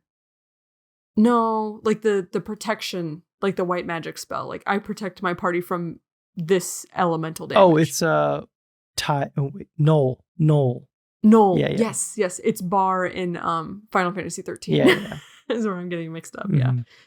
But yeah, null. I would use the null spells. That was pretty useful too. I would like often set up in like some boss fights. Oh, what was the one? There's like some boss where it had like all the elements or something. So I'm just like, maybe it was Sin Spawn. I don't remember, but I would just go through like a very elongated setup phase where I'm just like spamming all these boosts and I'm getting everybody, every single null, and I'm just like, then I just roll through the rest of the fight. Right, like come at me, bitch. It is very satisfying to be like, I've done all the setup, and now I can just annihilate you. Which I guess is just like JRPGs in general, where it's like, I've done all this grinding, I'm level 5,000. You are now going to get one shot, and that's just how the game is going to go. Because I've earned this. Right. So yeah. Oh, I have a mechanics question, and I'm curious if you could explain this to me. There is literally no reason to lead with anybody but your fastest members, because you get to swap for free. So let's say that for just to keep it simple, the party is just one member, or the fights are just one instead of three. I would always lead with my fastest character, let's just say Titus, because when the battle starts, Titus is first in the turn order because he's likely to be faster than the enemies. I could swap to like my slowest character, Auron, for example, and attack first still. Like for some reason, Auron... within Titus's turn. Yeah. Yeah. For some reason, Auron has Titus's speed. Like I guess in Pokemon. Like, but just for that one move. I guess you're right. You're right. Yeah. Yeah. But I still see what you're saying. There's no reason to not, unless I'm not thinking. I mean, I guess you could be ambushed. Yeah. But other than that, I don't see any reason. So you are right. But okay, so let's say you start, you have your party set up. All of your 3 fastest party members are in the battle team. Okay, let's say you get into a fight, and because you started with your 3 fastest, but maybe they don't hit as hard, let's say you swap to your slower heavy hitters, and then you win the fight with them. But for the next fight, it keeps track of like who was in your party last. Yeah, like who you finished the fight with. So the next fight you walk into, unless you go to the menu every single time you finish a fight and swap your party around again. And which is the annoying part. It can get annoying. Yeah, yes. Like if there is no consequence that I'm seeing for, like, you always want your fastest members, so you end up swapping stuff, which isn't fun. Yeah, kind of. I mean, unless you just deal with it. Yeah, I mean, my battle team, honestly, was always kind of in rotation because in order for everybody to level up, they have to participate in battles. Yeah. And I wanted to keep everybody in the same, like, general level area on the sphere grid. So I would swap them out enough anyway to where I didn't feel like I had a necessarily unfair advantage. It was just, I don't know. I like swapping for free, but I feel like there is a flaw to that system. Okay. And that is one of them, I guess. Okay. That's fair. I don't know if you could do it anyway. Like, you couldn't do the Pokemon thing where it's like you swap and then you gotta wait a turn. Because everything would have to be rebalanced to be not as hard because you constantly need to swap. Yeah. I don't know. It's just a weird one weird semi-gripe, not even really that big of a gripe, I guess, but it's weird. Yeah. I was going to say Pokemon, I feel like almost takes it too far in the other direction where like using setup moves is too punishing because your HP gets chipped away so quickly. And like swapping is very punishing because you lose a turn effectively just to take another hit and your HP gets taken away so quickly. So it's like, I don't know. Maybe there's a balance in there somewhere. But yeah. Someone will make the perfect turn-based game eventually with the perfect rule set. Okay. Sure. I don't know if you ran into this issue, but I felt like there were times where the camera, it's got like a dynamic camera system, where like it'll have different angles during combat and stuff. Cool. I felt like sometimes they were getting a little too cute with it, and I could not see what I was selecting. Or like I thought I was selecting something else, usually. Right. or like which direction you need to press to get to the part that you want to hit. You have to fight with it. Yeah, I agree. That's a problem. That's like a flaw. Just a little minor gripe again. Nothing major, but something I noticed. I did occasionally whack the wrong person. Yeah, I was gonna say, I think one time I accidentally selected Lulu and like went to swipe at her, and I was like, yeah. But she dodged it, thankfully, and I was like, oh, thank goodness. Oops. There'd be like times where you'd like run into like the very standard fiend setup where it's like you have a flying fiend, an armored fiend, and a fast fiend. And it's like, okay, this is a very simple like rock, paper, scissors thing. I'm just gonna click on the right people with the right party members and win. And the camera angle would be like set in a way where it's like, oh, I clicked on the wrong one. Now I'm getting mauled by a dog or something like that. Yeah. Which is just, it didn't happen too often, but it happened enough for me to take note of it. Yeah. Any other general strategies before we move on to bosses? No. Bosses. So for bosses, I did have the question, what was the most memorable boss fight for you? And how did you feel about the boss fights overall? I loved them. I think I said this earlier in the first recording session, but the boss fights were like what made the game for me as far as like a gameplay thing, or even some of the bigger like mini bosses or like fatter enemies and stuff. Just like I loved what it was able to do for turn-based combat as someone who's only coming from Pokemon. Seeing like a fully turn-based game that can be like as in-depth and demanding as some boss fights in this game were was really rewarding. You feel like you're cracking a little combat puzzle every time you like figure out how to defeat an enemy, which is fun. Exactly. It is fun. I liked it. I agree 100%. Yeah, I think the bosses are definitely the highlight of the gameplay aspect. And there's so many of them. They're very generous. I know. Yeah. Yeah, there's so many. And like I said, each one kind of has their little gimmick that you have to like figure out how to work with. Yeah. And like, that's what makes it the puzzle. I think they did a really good job. Yeah. As far as like memorable boss fights for me, unfortunately, it's the ones that cause the most frustration is the ones that stick out. But the Seymour ones. Yeah, Seymour Flux was the first one where I'm like, I've died at all. It's the first time I died in the game, and it's like, okay, I really gotta like work on my strategy here. Yeah. So that one was memorable for that reason. There were some really sloppy ones I had, like where I just kind of like fumbled my way through it. Evra? What's that? Evra? Dragon person? Yeah. Oh, that was a mess for me too. Yeah, so I didn't realize until I was in the boss fight that Riku was supposed to be the healer using the Albed. Like, I was collecting these Albed potions and I'm like, oh, it's just going to be like a high potion. Like I'm supposed to use it on my character as an item. And then it wasn't there and I'm like, oh, I don't know what this is. I guess everybody's just going to be using high potions. And then I realized that Riku was the only one that could use them, like with her use ability. Oh, I didn't pick up on that until I was in the middle of a dragon boss fight. Oh my gosh. But I figured it out. I used a bunch of items to like get through the boss fight, which kind of sucked, but it is what it is. You can buy items again, so it's not like too big of a deal. I was never out of gil ever. Yeah. So I was able to buy like powerful weapons and I never really even sold anything. So I was never strapped for cash. Yeah. But yeah, the first Seymour fight was weird too. There were many times where I think I mentioned this before. This is weird about doing 2 recordings, I guess, but I would reflect on one of my party members and then try to cast haste. And then I would inevitably, like, it would cast haste on the boss. And I'd be like, oh shit. Dang it. Yeah. Like I just made the boss way faster. And I did that for Seymour's first fight. So I cast haste on his little worm friend and he just started whooping my ass. Oh, so what I did for that one, because I knew he had this specific order that he would cast like magic spells in. I had my party, I forget who it was. I definitely had Riku and Yuna and somebody else.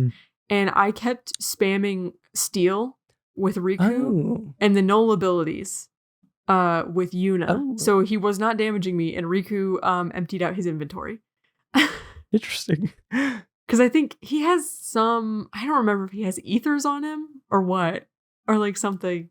That's funny. Yeah, like some like decent item, and I was like, "Fuck you, I'm taking it." Yeah, bitch. That's funny. I always thought that I didn't realize they had like an inventory. I kind of just thought everyone had one item. No, Seymour. It took me a while I had to empty stealing. out his inventory. Yes, he's just like, stop stealing from me. What? Yeah, fight me. And I'm just like, Null Thunder. You cannot touch me. And it's like, he's like trying to kill you guys. Like, God damn it. Yeah. I think there's some bosses. I don't remember if you can steal like really good spheres off of them to level up your characters. Oh, yeah, I think that is a thing. I think some of them you can steal like level spheres. Yeah, I think there's some boss that you can steal level spheres from. Mm-hmm. And I don't remember which ones off the top of my head, but that's something that I would try to rotate Riku in for because I kind of knew about it ahead of time. Man, it would be fun to play this game in like the most optimal way. You know what I mean? Like, yep. The way I was playing it versus the way other people were playing it, I'm like, they look like they're having more fun when they get to the final boss and they're doing like 9,999 damage. I'm like, yeah, you gotta take your time. That looks way more fun than what I was doing. Yeah. But it just takes so long. But yeah. It does. Yeah, what about you? I mean, any favorite bosses? I liked do you know the dragon, is it a dragon? Like the underwater thing in the zombie version. Yes. Yeah. And you use 2 Phoenix Downs on it, I think, and it dies. Do you know about that? No, I didn't know about that. I knew that it was a zombie, so you could like I was throwing the Albed healing at him. Oh, that also works, but yeah, Phoenix Downs do massive damage to that boss, and you can kill it with like 2 of them. I think. God damn it! I love this. I love the boss fights. They're so good. Yeah, I mean, like, it's so funny to have some that just have like an instant trump card like that. Because oh man, if I figured that out, I don't know what I'd do. I'd probably like enroll to like Harvard and put that on my resume or something. Like, this is how fucking clever I am. So smart. Yeah. Yeah, I actually think it's tradition for like the more like classic Final Fantasy games. I think in most of them there is at least one undead boss where that trick will work. That's cool. I like that. Yeah. It's like a gimmick for like each game where it's like, oh, here's your undead boss. Use your Phoenix Downs. Easy win. That's nice. That boss fight didn't cause me too much trouble because I had like 1,000 Albed potions and I just kept running. Like I was like behind a gate or something because you can keep running. And I'm just like throwing these potions at him from behind the gate and he's just getting healed to death. So yeah. Any other boss fights? I do have one more thing to say about boss fights if you don't have another boss fight.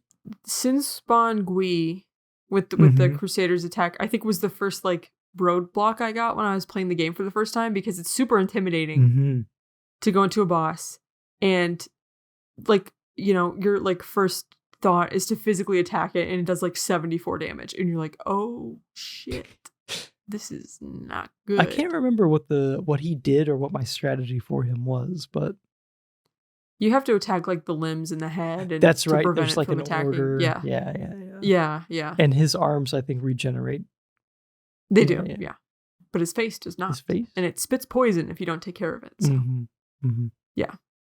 One thing that I have to say, and this may be just from like, I get it. I get why there's boss immunities, but it felt like I didn't really like the trial and error of finding out like, oh, this one's immune to bio. This one's immune to silence, darkness, like, or other like zombie, like status effects like that.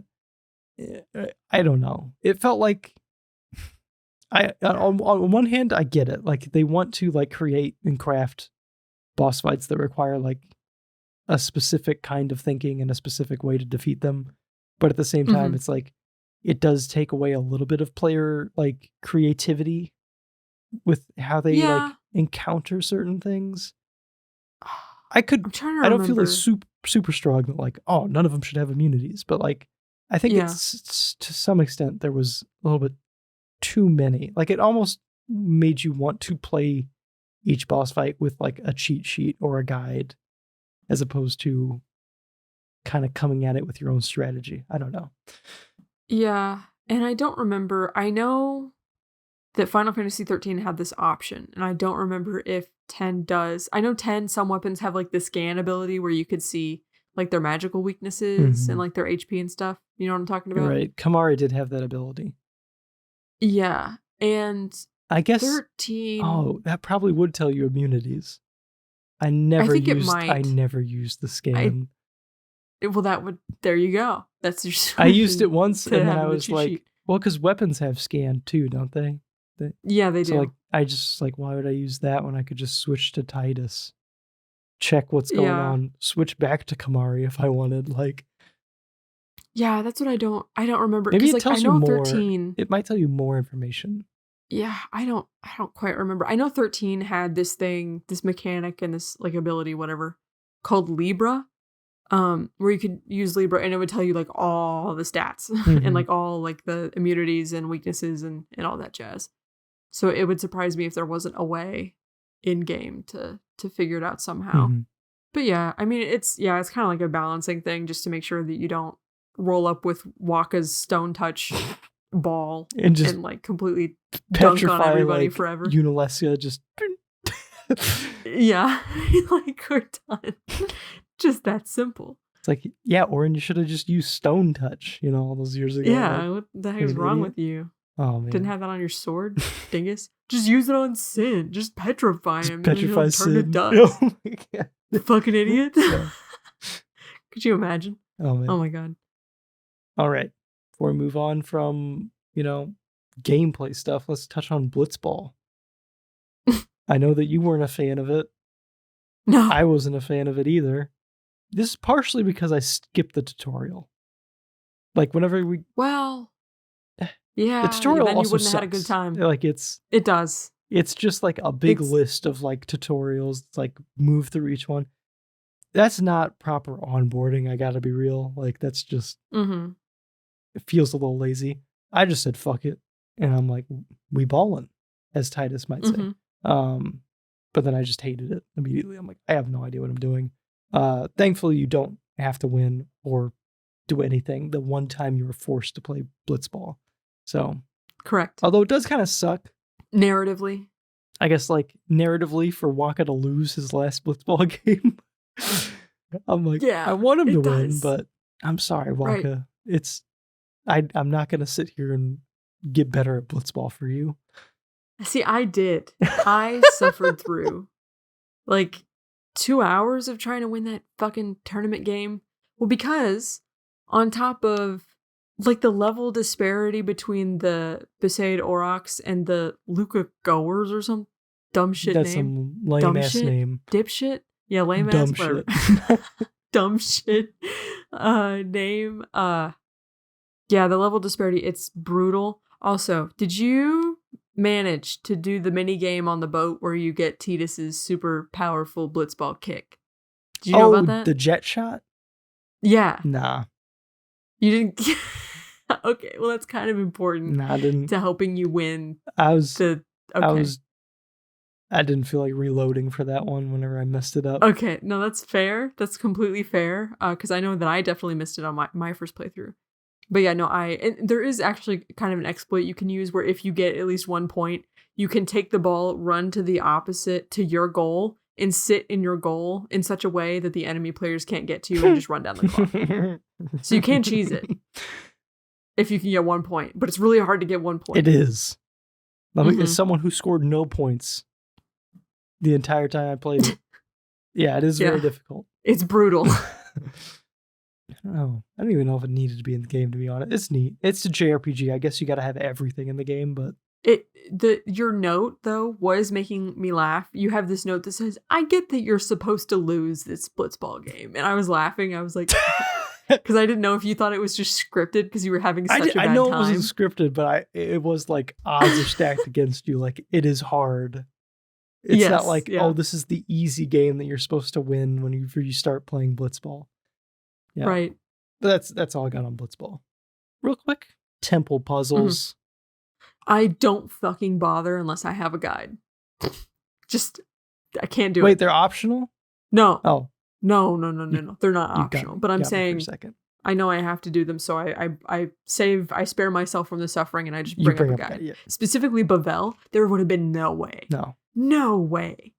No. I tried to do the first one, made it like 2 steps in, and then I'm like, I just want to get this over as fast as possible. Yeah.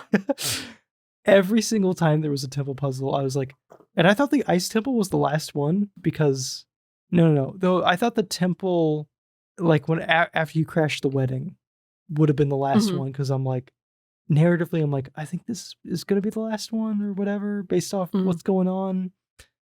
We're like leaving the Yevon stuff, and I'm like, okay, we're done. And then it wasn't the last one. I was like, oh, yeah. It was like, no. Oh man. And the music, something about the music is also it's also kind of grating. Yeah. Where it's like, shut up with your thinking music. There's something like sometimes I'm down for a puzzle. Most of the time I am not down for a puzzle though.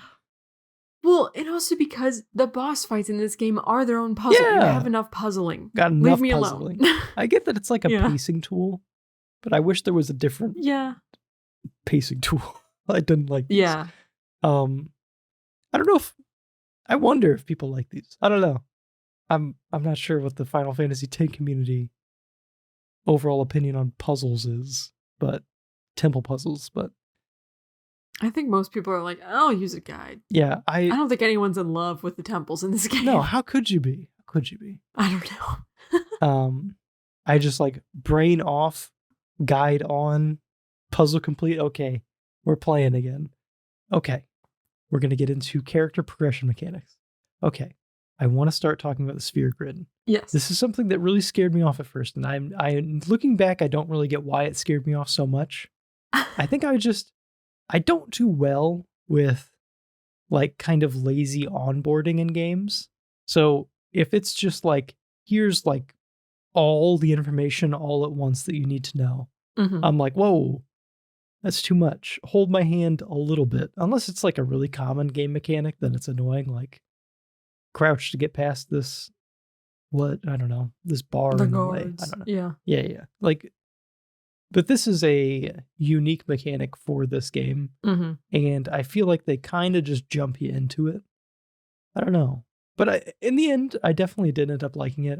But I'm curious, what are your overall thoughts on the sphere grid? Is it something that you enjoy? Do you like the sort of ability to jump into other people's like stats or, I don't know, abilities and stuff? Yeah, I think it's like a really fascinating choice to have like all of your party members like on the same grid at the same time. Like, I don't know, like visually it's really interesting, and also I do like the idea that if you do enough grinding, every character can unlock every ability. Like I don't know. I mean, I guess that would sort of like defeat the purpose of the party system, but like it's slow enough. Like your progression is slow enough that that's not really a thing until you get to like post game stuff. Because like every character does have their set path on the grid that you can't really deviate from until a certain point. So I think it's fine. I have no problems with it. I think it's it strikes a good balance between, like I said, giving each character their own path, but also like supporting experimentation and stuff like that with the player, especially if you decide to play with the expert sphere grid. It takes off like the some of like the barriers that prevent you from going off of like the intended path. So then it like really lets you play with experimentation. But that being said, you also can accidentally mess up your stats real bad and have a bad time. Is there any character that you feel like Kamari is kind of, I feel like the one out of all of them that is allowed to go almost anywhere to an extent, or could be kind of massaged into a lot of different roles. Yeah, he's like the first where it's the easiest to branch off the soonest into someone else's path. Yeah. But then that also kind of makes it confusing for inexperienced players. Like, what do you do with him? Which role would be most beneficial to build him out into? Right. Yeah. Because it does, he almost just feels like a backup or like a jack of all trades, but like not super great at any one thing. Right. Yeah. Do you feel like the sphere grid offers like, do you prefer it over like a traditional, I don't know, like if these were all each character was their individual like Skyrim skill tree? Like, does the overlapping part of it, do you think that adds to the game? Or do you think that it overcomplicates it? Like, do you prefer the system as it is now, or would separating characters out be better or worse? I would say for this game, I am fine with the system, and I don't think I would rather it be more like Skyrim or like something else where like each character has their own fixed path and you can never deviate from that path and teach them someone else's abilities. Because like I said, the point in the game where that ability to like wander around the entire grid becomes open to you, you should already have a good grasp on the gameplay and how the sphere grid works and stuff like that. So I feel like you would be able to make some pretty good decisions at that point, and also experimenting like, okay, like, you know, Titus is like my agile swordsman guy. Maybe I also want to give him some of Yuna's white magic so he can be, you know, more of like he already gives buffs to the party, but maybe I want him to be able to give even more buffs to the party, sort of a thing. I don't know. It's interesting to decide what secondary role you want each party member to take on. I went out of my way to give a lot of people haste, and then I found that to not be incredibly useful later on because of Hastka. Just send out Titus and get everybody hasted. Like I gave Orin haste and Kamari haste, and I went out of my way for both of those, and I was like, it's not really worth it. Because Orin, you never want to do anything except attack, it feels like, with Orin, because he doesn't come around that often. Like he's so much slower than everyone else. Yeah. I think he has... Does he have like a couple break abilities? He's like power break and something else? Armor break and mental break and stuff.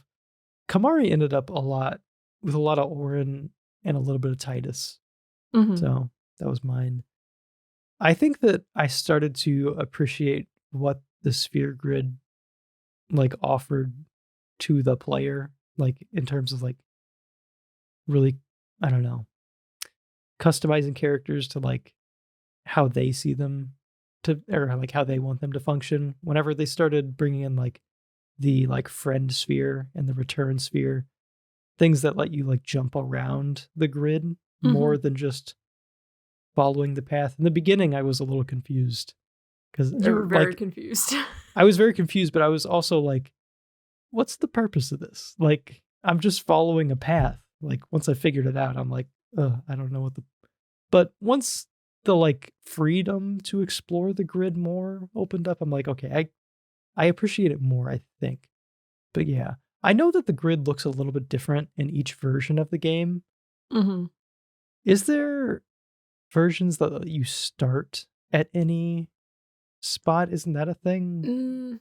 Not that I was aware of. I thought that like even with expert level sphere grid, you all start on the same spot, but like I said, you can just deviate from the paths, the set paths easier, or maybe it changes like the layout of it a little bit. I'm not sure. Yeah, I guguess picking where you start would be kind of busted. Yeah, because then you could get like something high level. Well, you might not have the mana to cast. You might not have the mana. Yeah. I don't know. Yeah. But still, it's a little. Yeah, that'd be a little weird, I guess. Yeah. In the PS2 version, there was like some quality of life things that, I don't know, I found annoying. Like the way that it's presented in the HD remaster looked a lot better to me whenever I saw glimpses of that, where you had the ability to zoom out really far and stuff like that. Yeah. Like you can't do that on the PS2, and that would have helped me like gather my bearings a lot more, I think. And also just like being able to see, I don't know if this was a thing in the HD remaster, but being able to see much more easily what everyone's path is, like by, I don't know, separating them into different colors. Yeah, if it was like color-coded. Yeah. You can see what's been activated, but you kind of have to, they all look the same. It's like there's just a dot over it. Right. So you have to like figure out who is where and stuff. So that would have been nice, because then you could have like more easily seen the places that you haven't been yet. and like look at what's to come in the future and like who is most likely to get those abilities. Mm-hmm. But yeah, that's stuff that has been fixed. So, oh yeah, this is I feel like it's anti JRPG in some ways, but personally, I prefer like smaller. If there's going to be like a skill tree in a game, I prefer it to be smaller and more consequential rather than kind of like what this game does, where it's like there's a bunch of little upgrades, like plus 2 strength and 200 health and stuff like that. I prefer like, I don't know, a level up almost like in D&D, I guess, where it's like a level up is a big deal and there's only like a few of them. Okay. And like substantial changes happen to your character when you level up. I don't know how you come down on this, because I do think it is a little game to game. Like, I don't know if this game needs that. I think it's mostly fine. But in general, do you prefer like big consequential, but I don't know, rolled out slower levels, or kind of like what this game does? Oh gosh, I don't know. It's hard. Well, I mean, this game is obviously balanced to its leveling system, and the other games with the different types of level ups are balanced to their leveling systems. So I'm trying to think.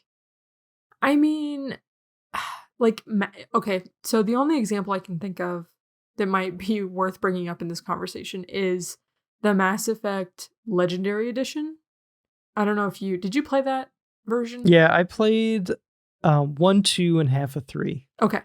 So in the original Mass Effect 1 version, you would level up super often. I think the level cap was like, I could be wrong, but I think it was like 60. So you would level up like all the time and you would get like a handful of skill points. Whereas I think in the Legendary Edition, they added this option where you could take, like the new leveling balancing or whatever, which they cut the max level to 30. And they doubled the experience needed to level up. So you like level up half as fast. But when you do level up, you get like a ton more points to work with. And I feel like that made each level up more significant because, you were able to change more stats in like a significant chunk instead of just like marginally improving them over time. I don't know. I mean, like for that game, I think the slower leveling but more significant leveling was a better choice. Because like before it felt like inconsequential to the point where sometimes you would forget that you leveled up and forget to spend your points. Yeah, it was constant. And that's kind of the thing in this game too. Like I think like on the player end, what it ends up changing is how often you're in menus. Like in this game, you're in menus frequently for short periods of time, I guess, to like, I don't know, you've just made it through an area. You got like 4 or 3 like sphere grid levels for everybody. And it's like, okay, let me just go and like click through everybody. Yeah. Whereas in like Baldur's Gate, which is just the other game I'm playing right now, if I level up, like if everybody levels up, it's like, okay, I haven't like looked at these characters like menus for a few hours of gameplay now. And now I'm going to spend like probably an hour like looking at everybody's like potentials and like, I don't know. It's like, it's kind of like front loading the leveling in some way, as opposed to checking in on like everyone's skill tree, like every few encounters, I guess. Right. I guess, I mean, like in this game, I didn't find returning to the sphere grid fairly often to be annoying. Like I found it kind of satisfying actually, because I don't know, I didn't hate it either, honestly. But there are some abilities in this game that, well, I mean, I guess it's not quite the same for me because I wasn't going in blind, but there are some like spots on the sphere grid that are really satisfying to get to because that ability is so good. Like getting the haste, it's like, oh yes, I got haste. That's true. Like reflect or whatever. It's like, oh, like it's like satisfying to get to it. But that's true. There are still moments where it's like you reach a spot on the grid and it's like, I am stronger now. Like I can, drop like a stronger version of a spell that I've been doing. Yeah.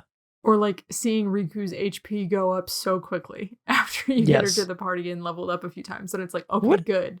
What does she start at? It's like something. Is it like less than 500? 700? Oh, maybe it's like 400 something. I don't know. I don't remember. It was enough to get like 2-shot. Bodied. Yeah. Yeah. So you've mentioned this like broken Riku build, and I'm curious about her build and like any other broken builds that you know of. Well, I assume everyone gets pretty busted in the late game. Like I've seen just like clips of people doing like, because I think you cap out on damage, like just at 10,000, right? Like 9,999. Yes, yeah, I believe so. So there was I think like a platinum trophy playthrough I watched, like a while ago to see like what the new game, or not the new game, the post game like content and like side stuff was, because there's like monster capturing shenanigans and like a ton of like optional bosses and stuff. But I think it was Dan's G08, Dan's Go 8. I don't know how he likes to say his channel name, but it was his playthrough. And he's like a big like Final Fantasy devotee, like has like a ton of playthroughs of Final Fantasy games. Anyway, I think his post-game broken party consisted of Waka, Tidus, and Riku. And a lot of it was based on Riku's like monster, her like, was it alchemy? I forget what it's called off the top of my head. I can't remember, but she has like an ability to mix ingredients together. So like items that you get from killing monsters. Was it crafting or? Yeah, like crafting or alchemy or mixing. I think it might be mix. But I was gonna say I watched this guy's playthrough whenever I didn't finish the game. Yeah. Yeah, no, he's good. I like him.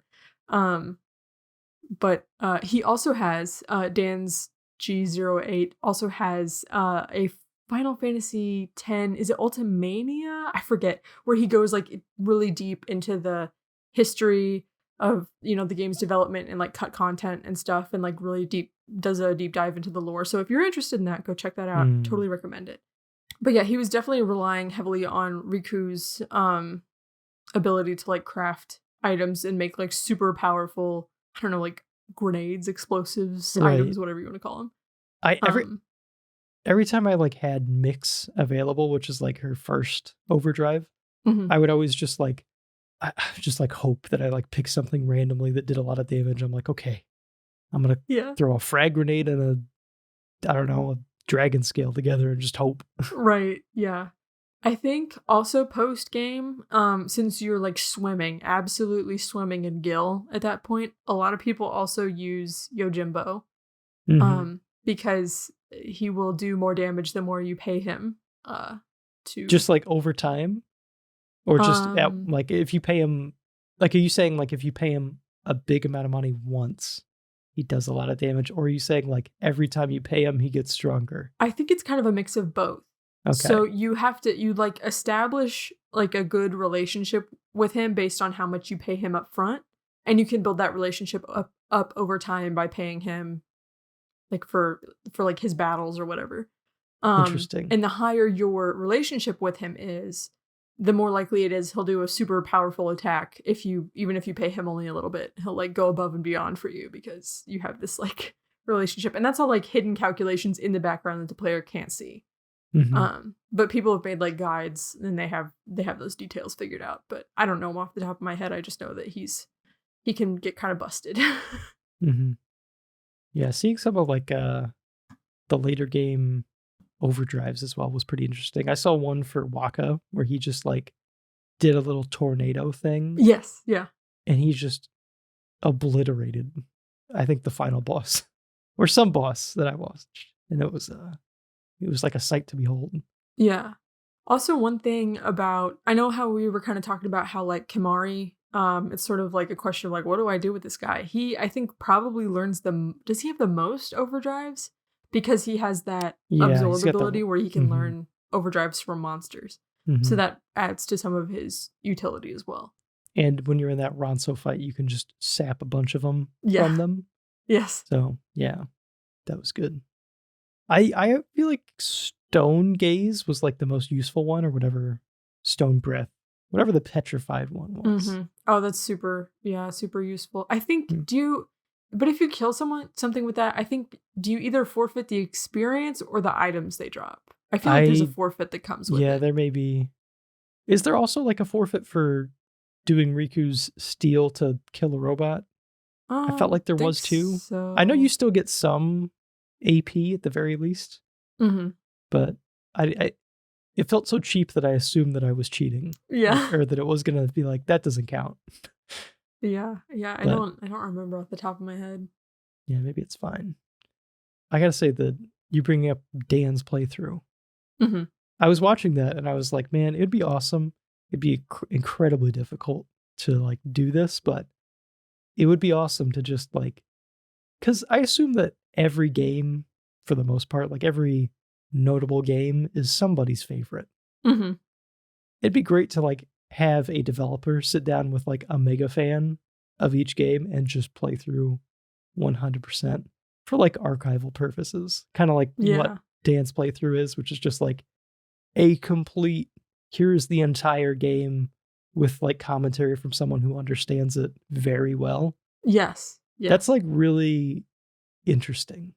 And I like that stuff like that exists. It'd be cool to like have like a developer plus, kind of like what they do at like GDQ, basically, where they have like a panel discussing the game while someone is playing it very well. Oh, for sure. Yeah, no, that's something that like I would eat up if that existed for this game.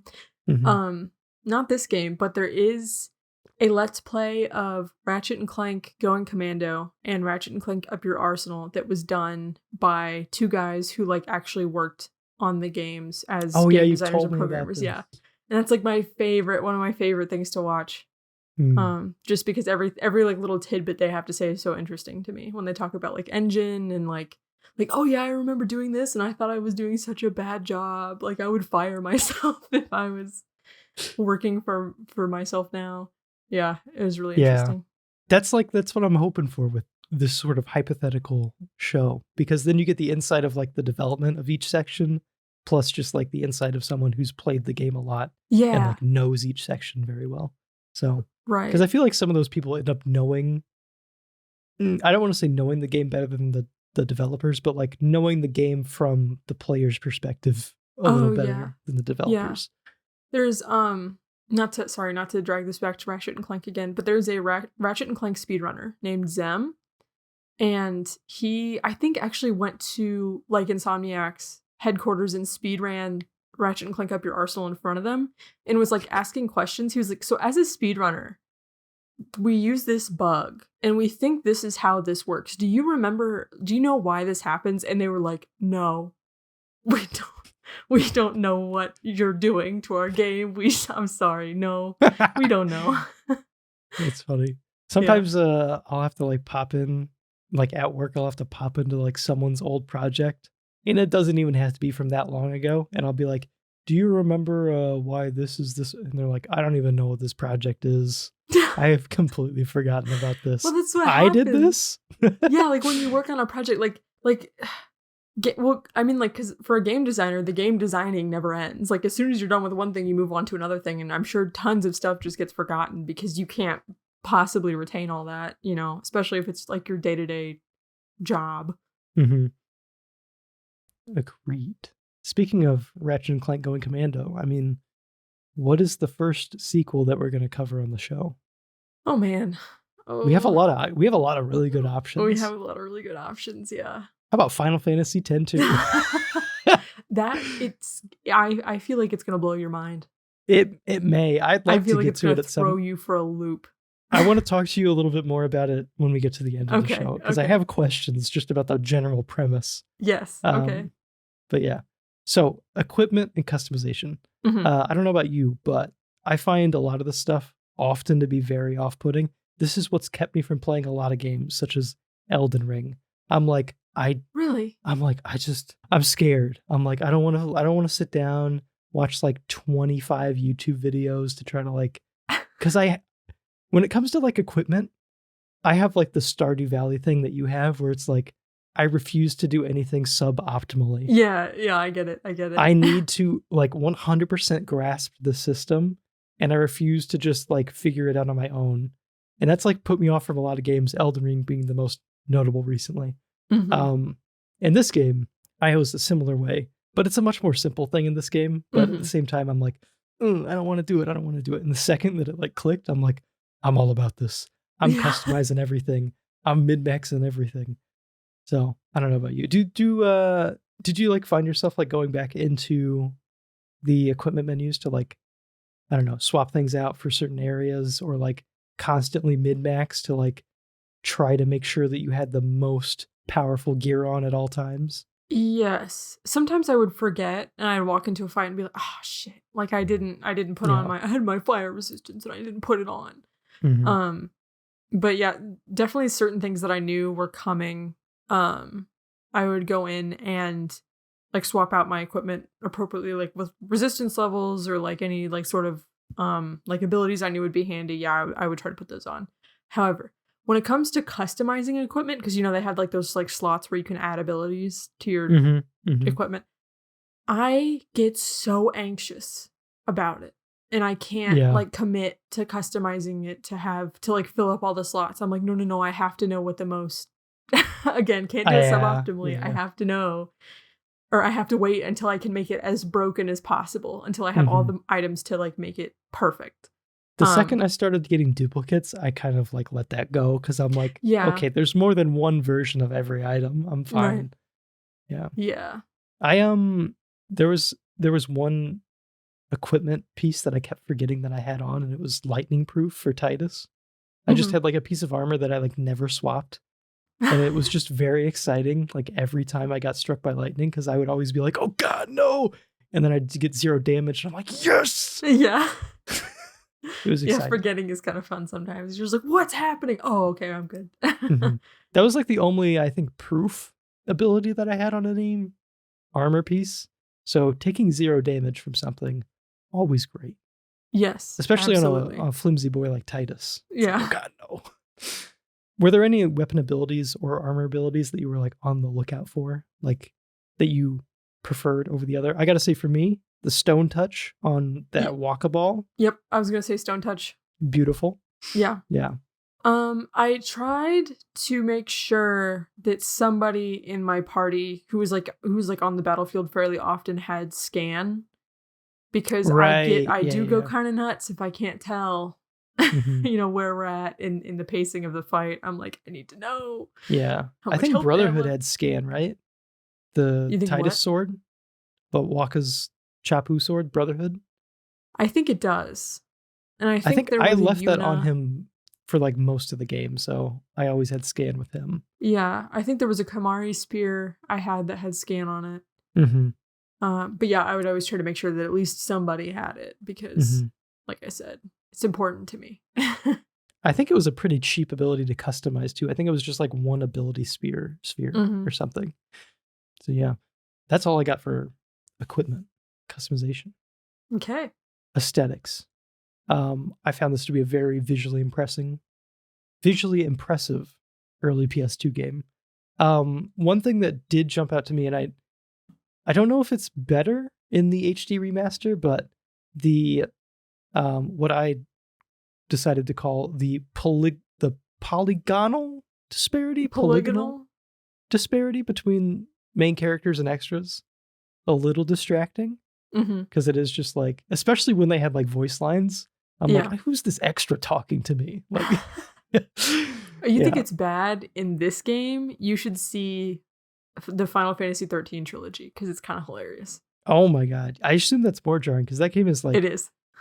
That game is like pretty good looking. So yeah, it's kind of jarring. Yeah. There's a dog, a specific dog in Final Fantasy 13-3 that gets memed on because it looks like a lump of mashed potatoes.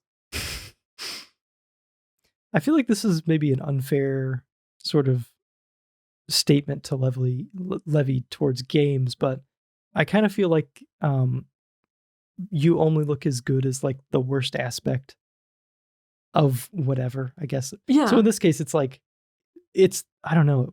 It's like, because everything else looks so much better than like the baseline of like this extra character, it's way more noticeable than it would be if everyone looked bad. Not saying everyone should look bad, but it is noticeable when like the bad stuff has to be part of the game.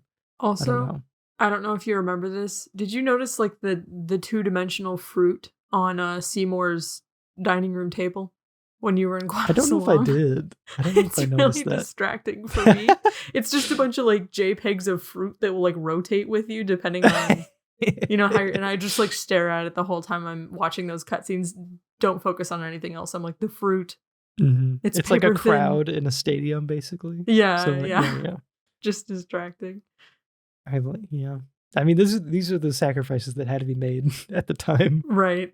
I think they allocated the resources appropriately because the main cast looks pretty great. Yeah, like it's nice and stylized, but I don't know. Still, like, I feel like the 3D cutscenes, like the pre-rendered stuff, toe the line a little bit closer to like Uncanny Valley, but in game everything feels like properly stylized to the point where it's not at all invoking that feeling. Yeah, no, I get that. Yeah, there's something about the lighting almost in the pre-rendered cutscenes that feels like uncanny or like I think something plasticky looking almost, but it's not that bad. No, I was gonna say I think the subsurface scattering on like skin and stuff is just a technology that did not exist yet. Yeah. So really, like, I don't know. It's the plasticky poor lighting feel is like probably what that is.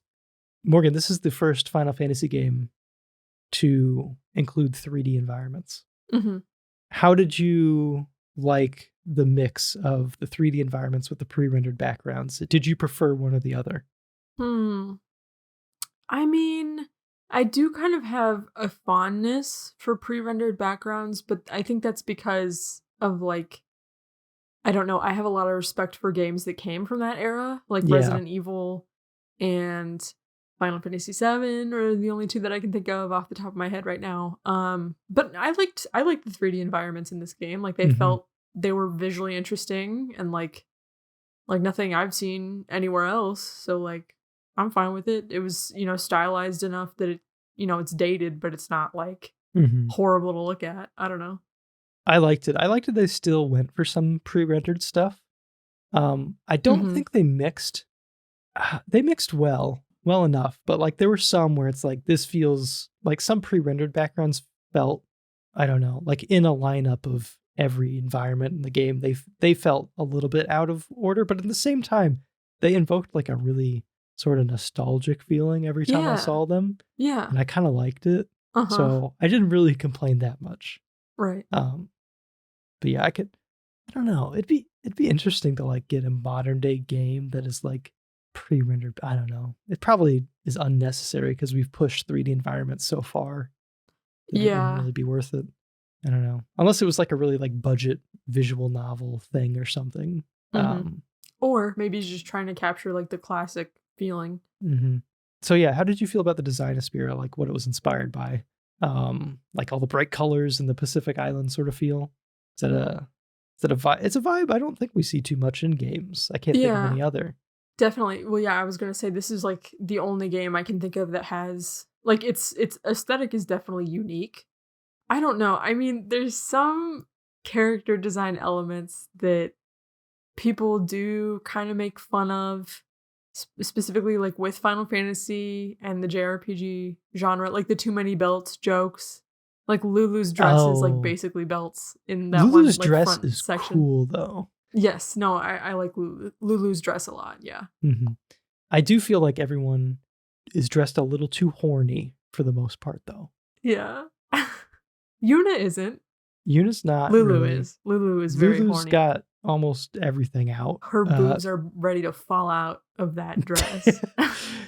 But yeah, that was like probably the most jarring one. The butt shots with Riku were kind of weird. Oh, is there butt shots? There's like two very obvious butt shots of Riku. One where you're on the boat with her and the camera like pans behind her and her butt takes up like half the screen. And then the other one when she's in like that suit at the beginning. Yeah. And then the other one where it's just after she tried to kidnap Yuna and she comes like crawling out of the water or whatever and she takes off her suit and you just see like her bent over butt while she peels this like tight suit off of her, and it's like, hey, now she's 15. Hey now. She is. Yeah. You made her 15. And then you did that. And you gave her the butt shots. Like, I know we can't see Lulu's butt, but like, come on. Also, Lulu has boob physics. Did you notice that? She does. She does, yes. That is such a thing in this era. Jeez. Specifically in like her like post battle like animations, like if Lulu was like gets like the last turn and she does like the like one of her animations while the like victory sounds are playing, her boobs will like jostle together with like physics a little bit, or maybe they're just really well animated. I don't know. But man, I like that the second that game developers had this power, they were like, it seems boobs. Like everyone was like, all right, we gotta add some boob physics. Tony, you're spending 2 weeks on boob physics. Go. That team over there, things. Don't bother them. They're hard at work on the boob physics. They're hard at making them things be thangin'. It's not jiggly enough, goddammit. Yeah, but also like another like typical like weird JRPG fantasy sort of thing is the asymmetrical outfits. Why does Titus have one pant leg longer than the other? Right. And why does he have one like weird sleeve and not on the other? I don't know. Mm-hmm. Is that like a cool part of, because you design characters, sort of. I mean, like, I for design fun. My own. Yeah. I made it sound like it was your job, but no. But like, is that like a I don't know, is that like a design style that you invoke, like asymmetrical outfits? So in animation and in art, there is this idea that asymmetry, well, I'm sure you know from like cinematography, that having an asymmetrical shot is better for like drawing your eye and grabbing attention. And that can play into animation in terms of like, I don't know, if you have like a character raising 2 arms, you don't want, hit my desk trying to demonstrate, but you don't want the character raising both arms the exact same way at the exact same time, because it's uncanny looking. Because humans, you know, when organic things move, there's naturally like a little bit of asymmetry in their movement, and that's just how it is, and that makes it feel more natural and less like robotic and weird. In terms of like fashion though, I have no idea. Like, I mean, what it feels like, and maybe it's just because of how people's tastes have changed over the decades between when this game came out and like now, but like Titus kind of has DeviantArt, like a 13-year-old on DeviantArt vibes. Right. Like oh, he has to have an asymmetrical outfit because that's what makes him unique and cool. Like the mismatched eye color thing that Yuna has. Like that. I noticed that late into the game, yeah. Yeah. Which, I mean, to be fair, Yuna's eye colors have lore significance because she's half Albed. So she has like one Albed green eye, and because Riku has green Albed eyes. So like it makes sense, but I don't know. What is that called? What's the two color eye thing called? Heterochromia. Yeah. That's an option in Baldur's Gate, and every time I make a character, because the character creator is fun to mess with. Yeah. I'm like, God, I mean, it might as well be mandatory, because how can I not do this? Right. Like, and I assume everyone is doing that every time they make a character. Yeah. Yeah. So like, I guess there can be an argument. I'm having trouble doing words tonight. You can make an argument that the asymmetrical outfit thing, I guess, is more eye-catching, but where I start to question it is like the functionality. Like, why does having one of your pant legs longer than the other make it more functional for what you do, Mr. Blitzball Star? Like, you think that's his kicking leg? I guess. I don't know. Yeah, it was just weird. And like the gauntlet. What does the gauntlet do for you during Blitzball? I don't know. He just looks cool. I mean, yeah, I guess. It's just and you know what? I'm not going to fault them for that, for wanting to make him look cool. I don't care. But like, I don't know. Yeah. I mean, yeah, I do think that the DeviantArt Association is apt, but maybe unfair, because it's definitely inspired by games like this. Like DeviantArt artists take a lot of inspiration from the. So if I'm ignoring that part of my brain that's like, this is DeviantArt stuff, stay away, danger. I do like how everyone looks. Like at the main cast, I'm like, everyone's got a nice little outfit. I'm down with it. Lulu could do with maybe a coat, but Cover them bangs up. Yeah. But I mean, like, everything's cool. I'm down for it. I have no idea what Kamari's wearing. Maybe he's naked. I literally don't know. I think he has a loincloth. If you put a gun to my head and said, does Kamari have clothes? I'd be like, I really don't remember. You just blocked that out. I just those manly purple lion muscles. Yeah, you're like, I know. I don't think you've seen The Office, right? Have I? I've seen like a decent chunk of it. You've seen some of it, yeah. There's like one joke I want to say in like a later season of The Office that is just everyone taking bets on whether or not Stanley has a mustache, and I just found it to be so funny because I'm like, I don't even know. He does, doesn't he? He does. Yeah. But in the moment, I'm like, this is so funny. How do none of us know, including, like I'm there with them, but... or like someone asking you, like, oh, what is this person's eye color? And you're like, oh what? God, I don't know. It could be anything. Yeah. It feels like such a man thing too. Like, I don't know. I'm forgetting what everyone's wearing. I used to like, in high school, I had like 4 of the same shirts that my church gave me. Yeah. And I would constantly wear them. And my defense was like, I don't remember what anyone else wore at any given point in time. No one's going to remember what I wore. But that was not true. No. That was not, that was absolutely not true. People probably noticed that I was wearing the same shirt over and over again and thought that I was stinky. So I just thought you really liked your church. No, it was just a free shirt. So just I had 4 of utility. Them. Yeah. And I'm like, well, what am I going to wear today? Church shirt, camo pants. Let's rock. Yeah. Okay, where so in the pre-rendered CGI cutscenes, I noticed that both Titus and Riku, they looked different. I thought Titus he had like dark skin and he like looked more Asian. Riku looked a lot more Asian. Yeah.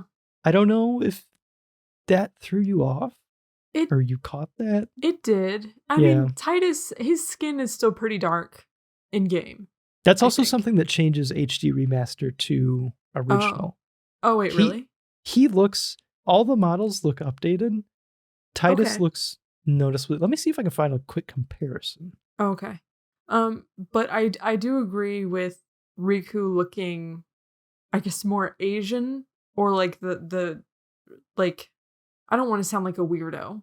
Yeah, we're not trying to be weird about it, I promise. But like, no, I'm not trying to be weird. Like the features of her face that like better indicate her race are definitely more prominent in the pre-rendered cutscenes. But I mean, to me that makes sense though, because I don't know what sort of limits they were working with the in-game models. Like, of course you can't get like a perfectly defined face if you have like a limit of like a specific amount of polygons or whatever. Mm-hmm. Like, that's whatever. It doesn't really bother me. I pulled up a quick comparison of Titus in the opening cutscene from the remaster to the original. Crazy. Yeah, he's pretty different. Yeah. His eyes are way bluer and they're like way wider. Yeah, there's like a different shape to him almost. Mm-hmm. Huh.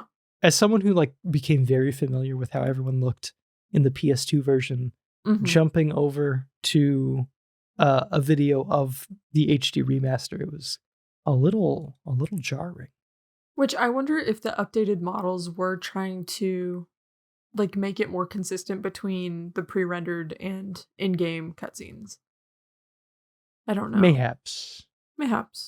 It's a little different. It almost made me wonder if like maybe the in-game character model changed for like a Western release or something. Something weird like that. I don't think that was the case though. Yeah, I don't know. I don't believe that was the case. But yeah.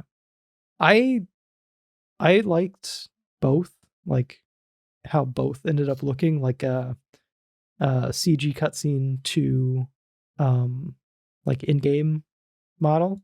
I feel like keeping it consistent or more consistent would have been nice, but it's whatever.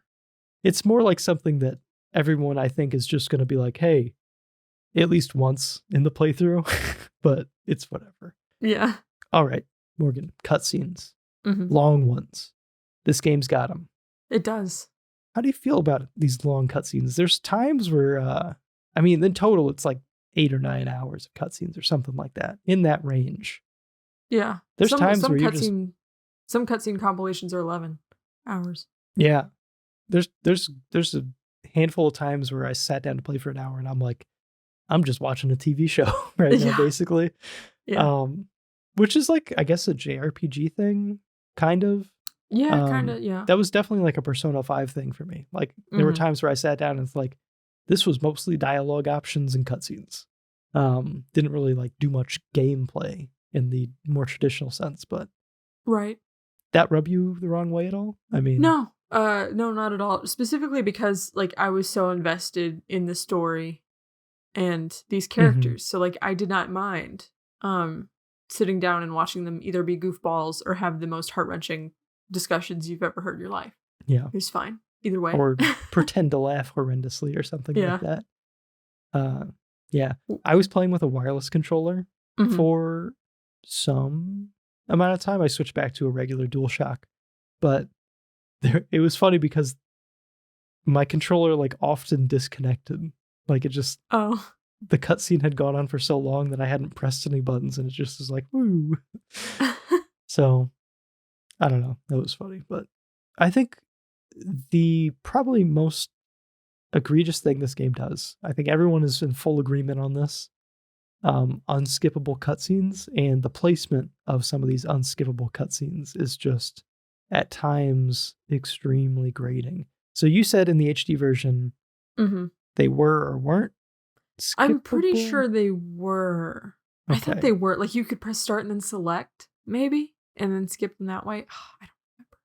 Because I don't remember ever having to skip them that much. Wanting to skip them that much. The only time where it became an issue for me, because it was my first time playing through the game, was boss fights like Seymour Flux, Unaleska. I got lucky and did not have to fight her too many times, but there is long cutscenes. It's like a 5-minute build-up to like get in the boss fight. It's kind of rough. And I really just like, it is cool. It's cool when Orin gives the speech and you're in the fight. That is cool. But there needs to be a way around that. Yeah. Because it's, I don't know, like you had to have noticed that while you were putting the game together, that like, oh, we made a hard boss fight. People are going to die. Have to rewatch this entire cuts. Like, I don't know. It feels a little egregious to me. Like, I don't know if there could have been like one autosave, maybe, and it just autosaves before a boss fight, and then you can reload that save. I don't know, but I would have liked a solution. But you're too good at the game. It didn't bother you. That's definitely like an issue with early games on the PS2. Yeah. Or games that came out like earlier in the PS2's life cycle, because Kingdom Hearts 1 has the same issue where you exciting.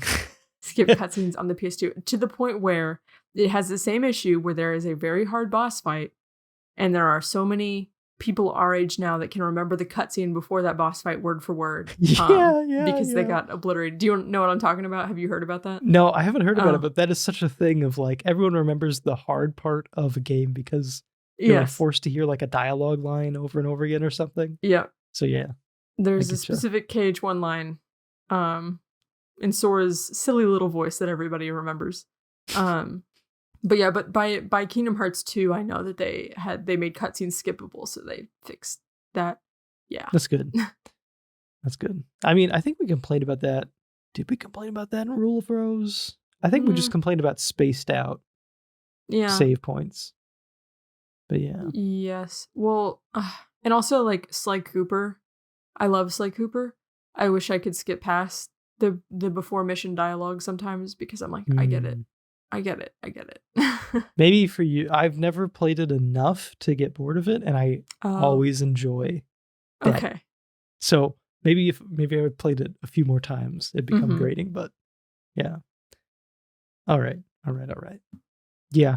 There's some dialogue that hits a little goofy. I don't know about you. I know everyone makes fun of the laughing scene, and I know that's apparently unfair to make fun of because it's taken out of context. It's taken out of context. It's supposed to be a ridiculous laugh. It's supposed to be ridiculous. Yes. I did hear that there were some issues with, so like timing wise. Yes. There's some phrases that are like shorter or longer in Japanese. Yes. So and that comes through sometimes where like you hear a voice line and it sounds like it was sped up a whole bunch and you're like, what? Why did they do that? Whether or not it has a good reason, it does make it feel pretty awkward. And I think, I don't know if this is the most famous one. It's the one that jumped out to me. It's the, I hope to see that statue with Yuna by my side. Yeah. They're talking about like a statue of Yuna eventually. And then, yeah, that's my favorite one because there's such a long pause. Right. With Yuna by my side. Just gets rushed. Yeah. Yeah. The one that stays in my mind the strongest, and it's not even a timing thing. It's just the delivery and the ability, like you can just make the line repeat over and over and over again. There's this little old lady in Besaid.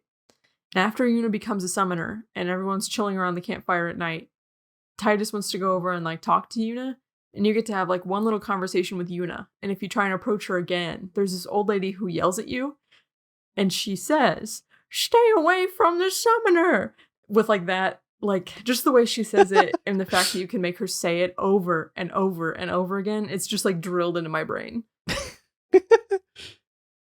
I think I did that. I think I did that a couple times. Yeah. At least once. Just to troll that old lady. Make her mad.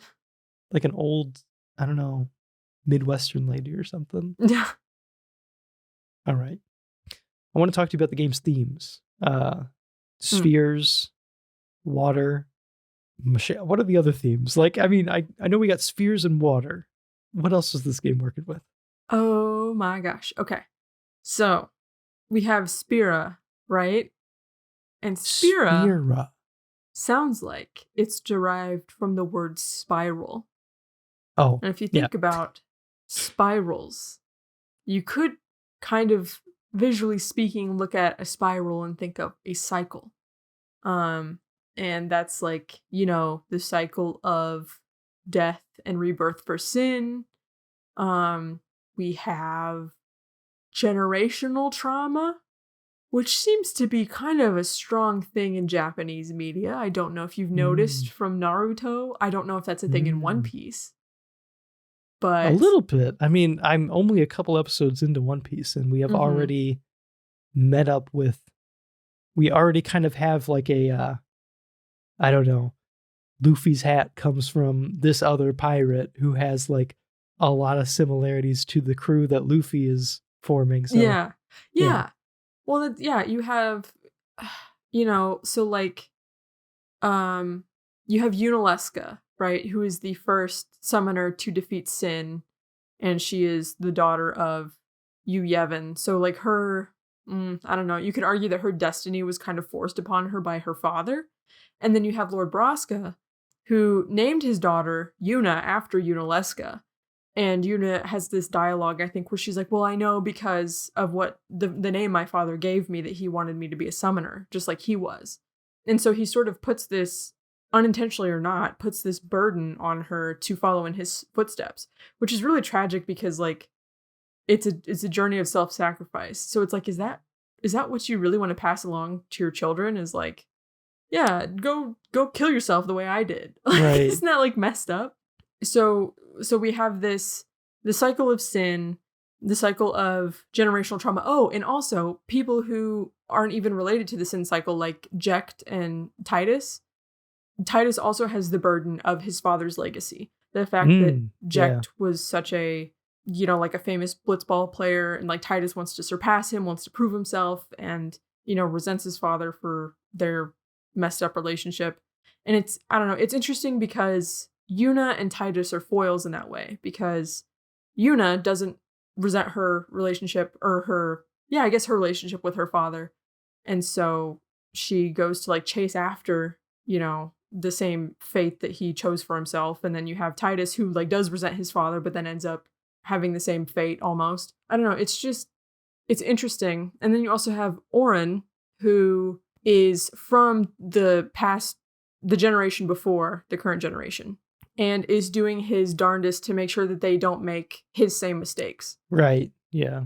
So he's sort of like not to compare it to Naruto, but he's sort of like the Kakashi, I guess. Or, you know, like passing the torch to, you know, his like kiddos, his gang of miscreants. Does have strong Kakashi energy. Yeah, he kind of does. And Titus is kind of a little shit like Naruto. I mean. Yeah. And they're both blonde. Weird. Both blonde. And like Waka and Lulu have also been impacted by like the whole sin thing. And they're both motivated probably like partially by Chapu, who also sacrificed himself to go fight sin. Because he has like this one line, or he has like a quote that someone else gives to Waka, who it's like, it's good to be with your girl, but keeping sin away from your girl is even better, sort of a thing. So again, this like idea of self-sacrifice. We also have the idea of sacrificing the present to uphold the past. Yeah. We have Yu Yevon, who is willing to cause endless death and destruction just so that the mere idea of his city can be maintained. Because Dream Zanarkand is not Zanarkand, but it's like the vibe. It's the idea of it.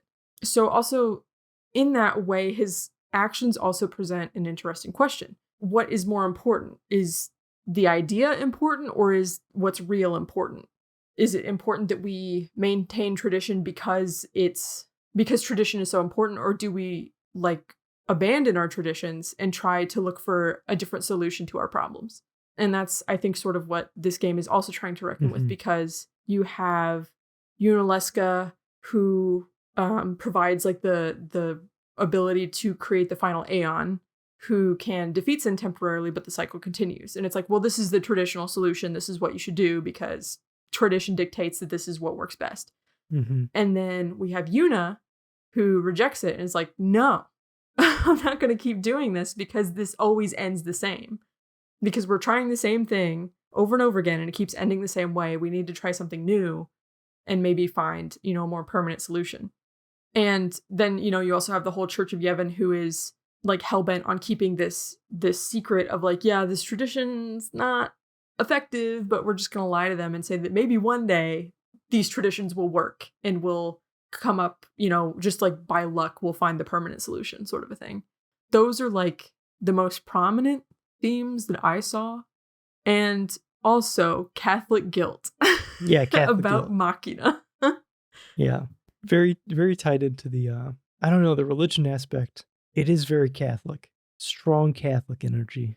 Right. Also this idea, I think the last idea I want to bring up is this thing about carrying on a tradition to the point where you don't even understand its origins and like original context anymore. Because I don't know Catholic if you caught energy. it. What? Catholic energy. Catholic energy. Well, I don't know if you caught it, but in the beginning of the game, Titus is preparing for his blitzball game, and they do like the little gesture with their hands where they form like a ball shape and then bow. And that was a gesture in Zanarkand, like from the real Zanarkand. In the modern day, that gesture has been like, I don't know, I guess like yoinked from whatever cultural roots it had in Zanarkand and turned into a prayer to Yu Yevon. Interesting. Yeah, and it's weird how like something that it's like meaningful to Titus, but not as meaningful as like a serious like prayer gesture. That'd be kind of like if in, you know, 10,000 years from now, New York has been destroyed, but we kind of view it as a holy city. And to pay homage to it, we say, hey, I'm walking here as a prayer. Right, exactly. Where it's like, that's not what you think that means. And that also does kind of bring up this question of how much of our own interpretations of our modern day religions are missing crucial cultural and historical context. Like, right. You know, that's a big can of worms that we don't have time to get into, but is worth thinking about. And this game makes you think about it a little bit. All right. That's enough theming talk. Insert joke about Lulu's spheres. Sure. Okay. That too. Okay, yeah, I'm curious to know like what aspects of Final Fantasy that were reused in this game. I don't know. Like, I know that there's Sid. I know that there's Chocobos. Mm-hmm. I think we talked about this a little bit, but there's no shoe puff drivers. No. Theme-wise, you said it can be a little bit, it's kind of game dependent. I don't know if there's like an overarching theme with any of these. It's game dependent. Some of them have like a really strong question of like embracing your fate versus fighting it. You know, like the concept of like destiny, following your destiny and being like, no, fuck that sucks. I'm not gonna do that. Okay. Major character death. A lot of Final Fantasy games have major character death. Which this game also had. Yes. 2. Unsuspected. It's a little bit of a twist, I guess. Because it's like, Yuna's gonna die, and then it's like, nope, it's Auron and Titus. Ironic and painful. Mm-hmm. But yeah, summons are also a thing that recur in like the game mechanics. But I think this one places maybe the most lore significance on summons. I could be wrong about that though. It felt like it. I mean, yeah, they're referred to as summoners. I mean, it's like a critical, like these are the saviors of the world. Yeah, for sure. So Legend of Zelda, obviously each game is its own set of lore. And I heard it said at some point that The Legend of Zelda is kind of meant to be interpreted as like an oral history that's like inaccurate and different every time, or like in different ways. But it's like the same general things where it's like knight, defeat evil, save princess. But like how it happens ends up different. Whether or not there's werewolves is different. Yeah. I didn't know if this had like a similar thing going, like if it did follow enough of the same beats, if it could be considered that way, but it doesn't sound like it. No, especially because like the main conflict and like the bad guy, like there is no bad guy that's recycled over and over, like Ganon or Ganondorf or whatever. And like the main character isn't consistent. Typically it's like a sword wielder, but like every other aspect about them is totally different. Okay. Yeah. This was a note that I wrote down going into it, I think. And I was like, doesn't seem like that, but yeah. Okay. Do you have any favorite music tracks?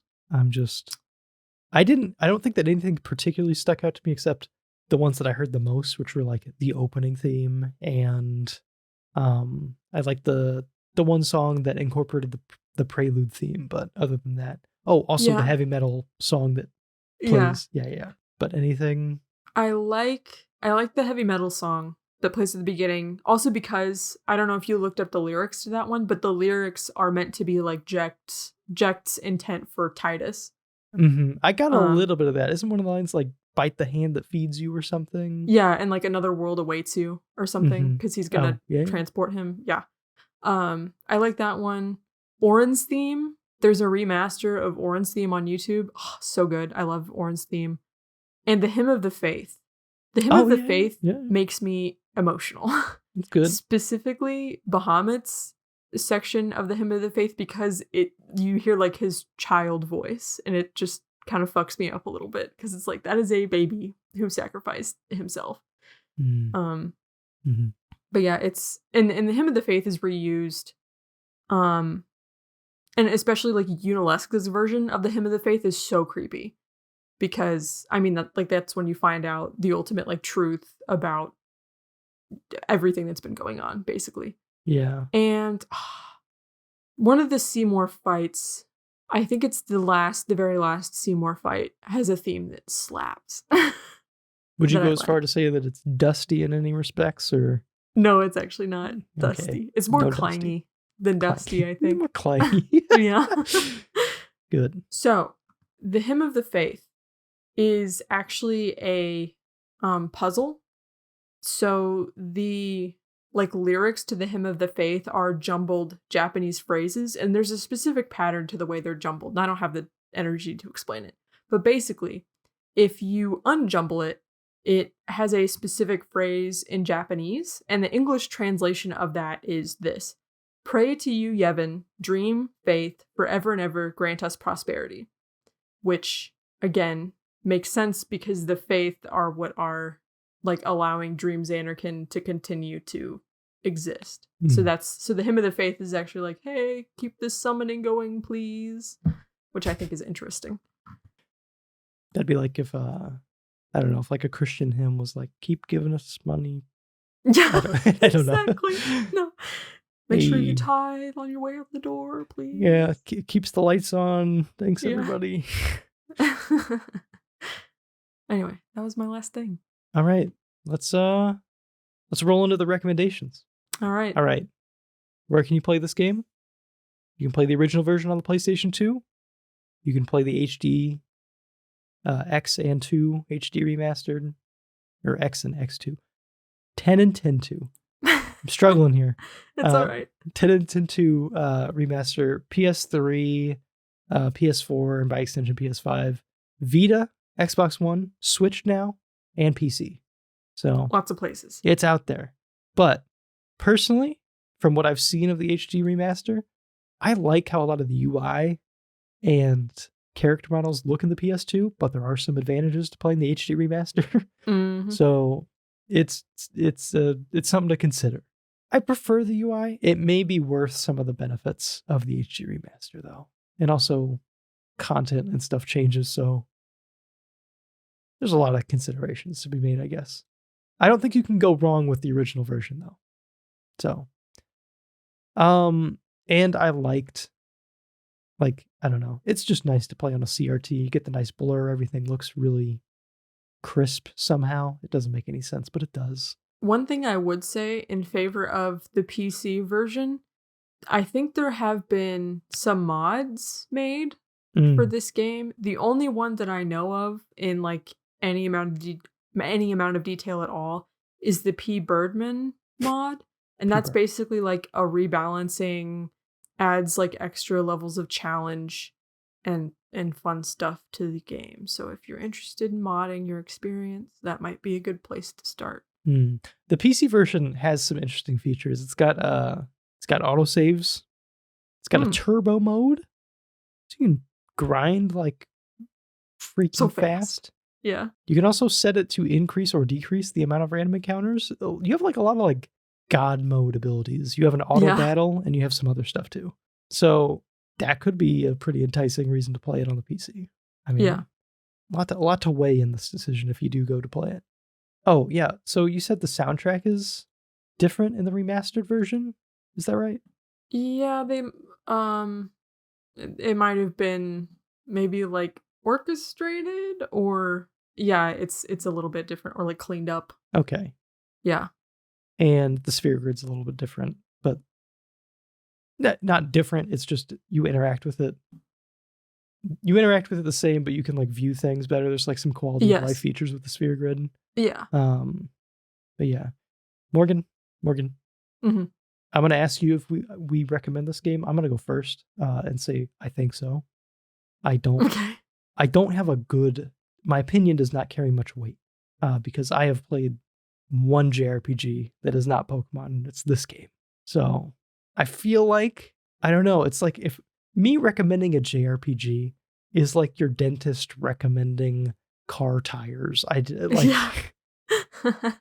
It's not really my field, but I had good luck with this one, I guess, and it was enjoyable. So yeah. But what do you think? Oh, shoot, there was something I was going to say. Oh, I did watch quite a while ago. I think it was Super Buttery Buns. Oh, do you remember her?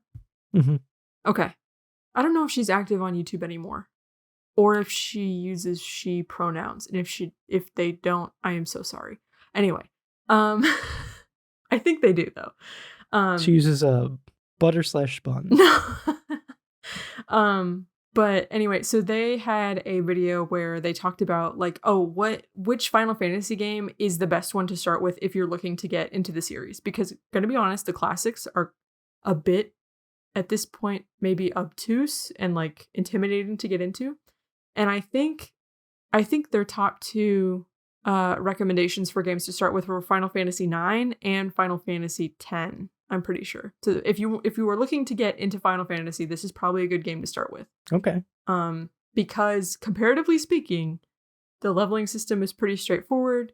The narrative is really good, and the gameplay is pretty fun for a JRPG. So I love this game so dearly. It is absolutely one of my favorite PS2 titles. And it's really hard to decide between the Final Fantasy 13 trilogy and this one, which one is my favorite. Like, I feel like I go back and forth all the time. So like this, I do love this game very much, and I do recommend it. All right, there you have it, boys. And girls. Well, boys and 40%-ish girls. Well, like 30%-ish girls.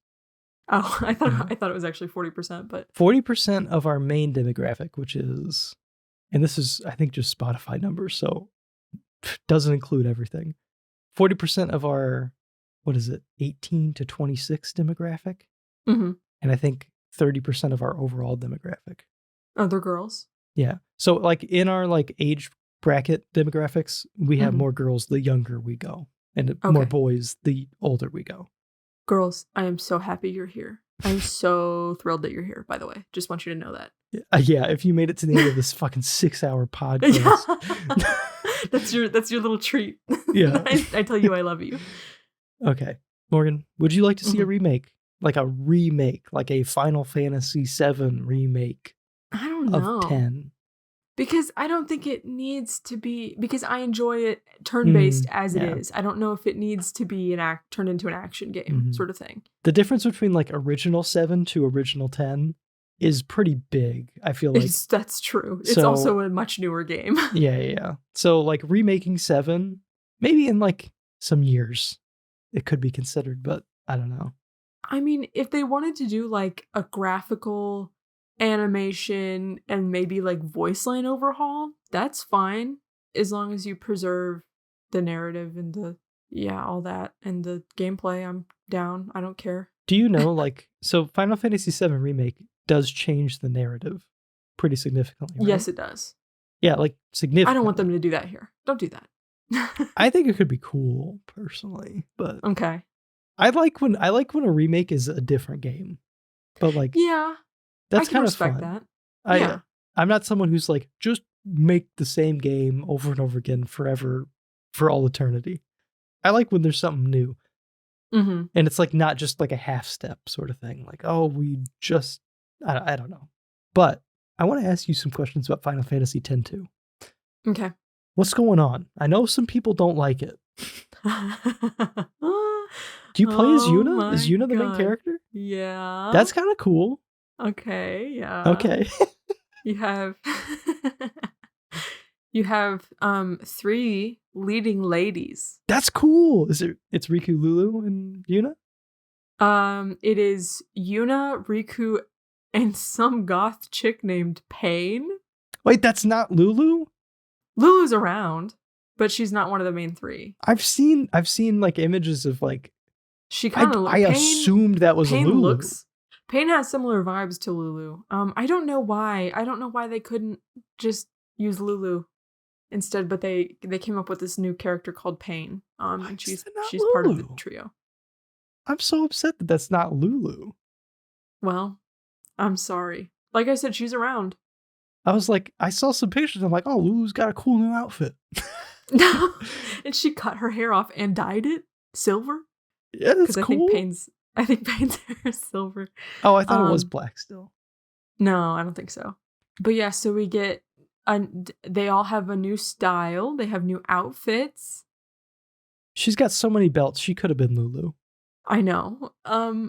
Yeah, I don't, like I said, I know that there was some sort of executive decision of some kind to come to replace Lulu with Pain. I don't remember what it was. So we are in a world, that left off after the utter collapse of Yevon. Tidus is no more. Yeah, I was wondering, like what that was all about. I mean, because Tidus is dead, so it's kind of like, yeah. Right. So life must go on. Auron and Tidus are no more. But everyone else is still kicking it, still around. So that's interesting.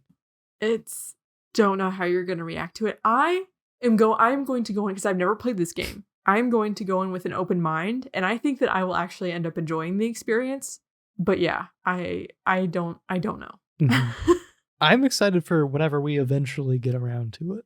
Also, just so you're aware, the horny meter in this game, they cranked it up for the second one. Oh God. What happened? They cranked it, you know what I'm saying? They were already dressed like strippers. I feel like it gets worse. This is what happens when you give game developers power. I mean, they use it for horny mean. I don't know. Yeah. I guess this wouldn't be a spoiler because it's literally at the start of the game. Yuna and Riku and Pain are a pop star trio. Okay, what's going on with this? Okay? Are you sure that Yes. That's what's happening now? Yeah. We're pop star trios. Yes. I'm looking at Yuna holding some machine guns right now. Yeah, there's guns. Because mocking is not forbidden anymore. Because it don't matter. Sin. I'm seeing a lot of guns right now. Okay. That's interesting. Yeah. That is interesting. I see Yuna's also got some ass cheek out a little bit. Yeah. I told you they cranked up the horniness. They did crank up the horny meter. Riku seems to have lost her shirt. Yes. All right. Final Fantasy X-2, can't wait. Hopefully they at least aged everybody up before they crank the horny meter up too. I have no idea. Because these are minors. Okay. Final Fantasy X-3. I mean, maybe we can talk more about that if we do X-2, but is that even like a possibility? Well, so there's 10, there's X-2. Everyone loves 10. X-2 made people piss their pants. They were like, what the fuck did you do? And then they came out with an audio drama thing that like takes place after X-2, and people piss their pants even harder, and they were like, fuck this is horrible. What I just put on a new pair of pants. Yeah. You pissed them again. Yeah. And the last I heard a faint rumor, like maybe 2 years ago, that X-3 was being considered. And people were like, oh, I don't know why they're suddenly rich snobs now. They were like, oh, if they make a X-3, they have to make it a prequel. It has to be about Braska and Jecht and Auron. And I am of the opinion where I am like, no, because we already know that story from Jecht's sphere recordings that you can find in-game, and we already know how it ends. Yeah. So I am of the opinion, no, we don't need a prequel. That's already been explained and provided for us. I don't know. Mm-hmm. I don't know if there needs to be a X-3. I don't know. There does not also need to be a X-3 based on the audio drama, because like I said, it pissed everybody off. So oh, that's just, like it was like fucked cool. Up. I think I read it once and I was like, oh, this is horrible. Why would you do this? Well, maybe we'll do an episode about that. I could be wrong. I could be misremembering.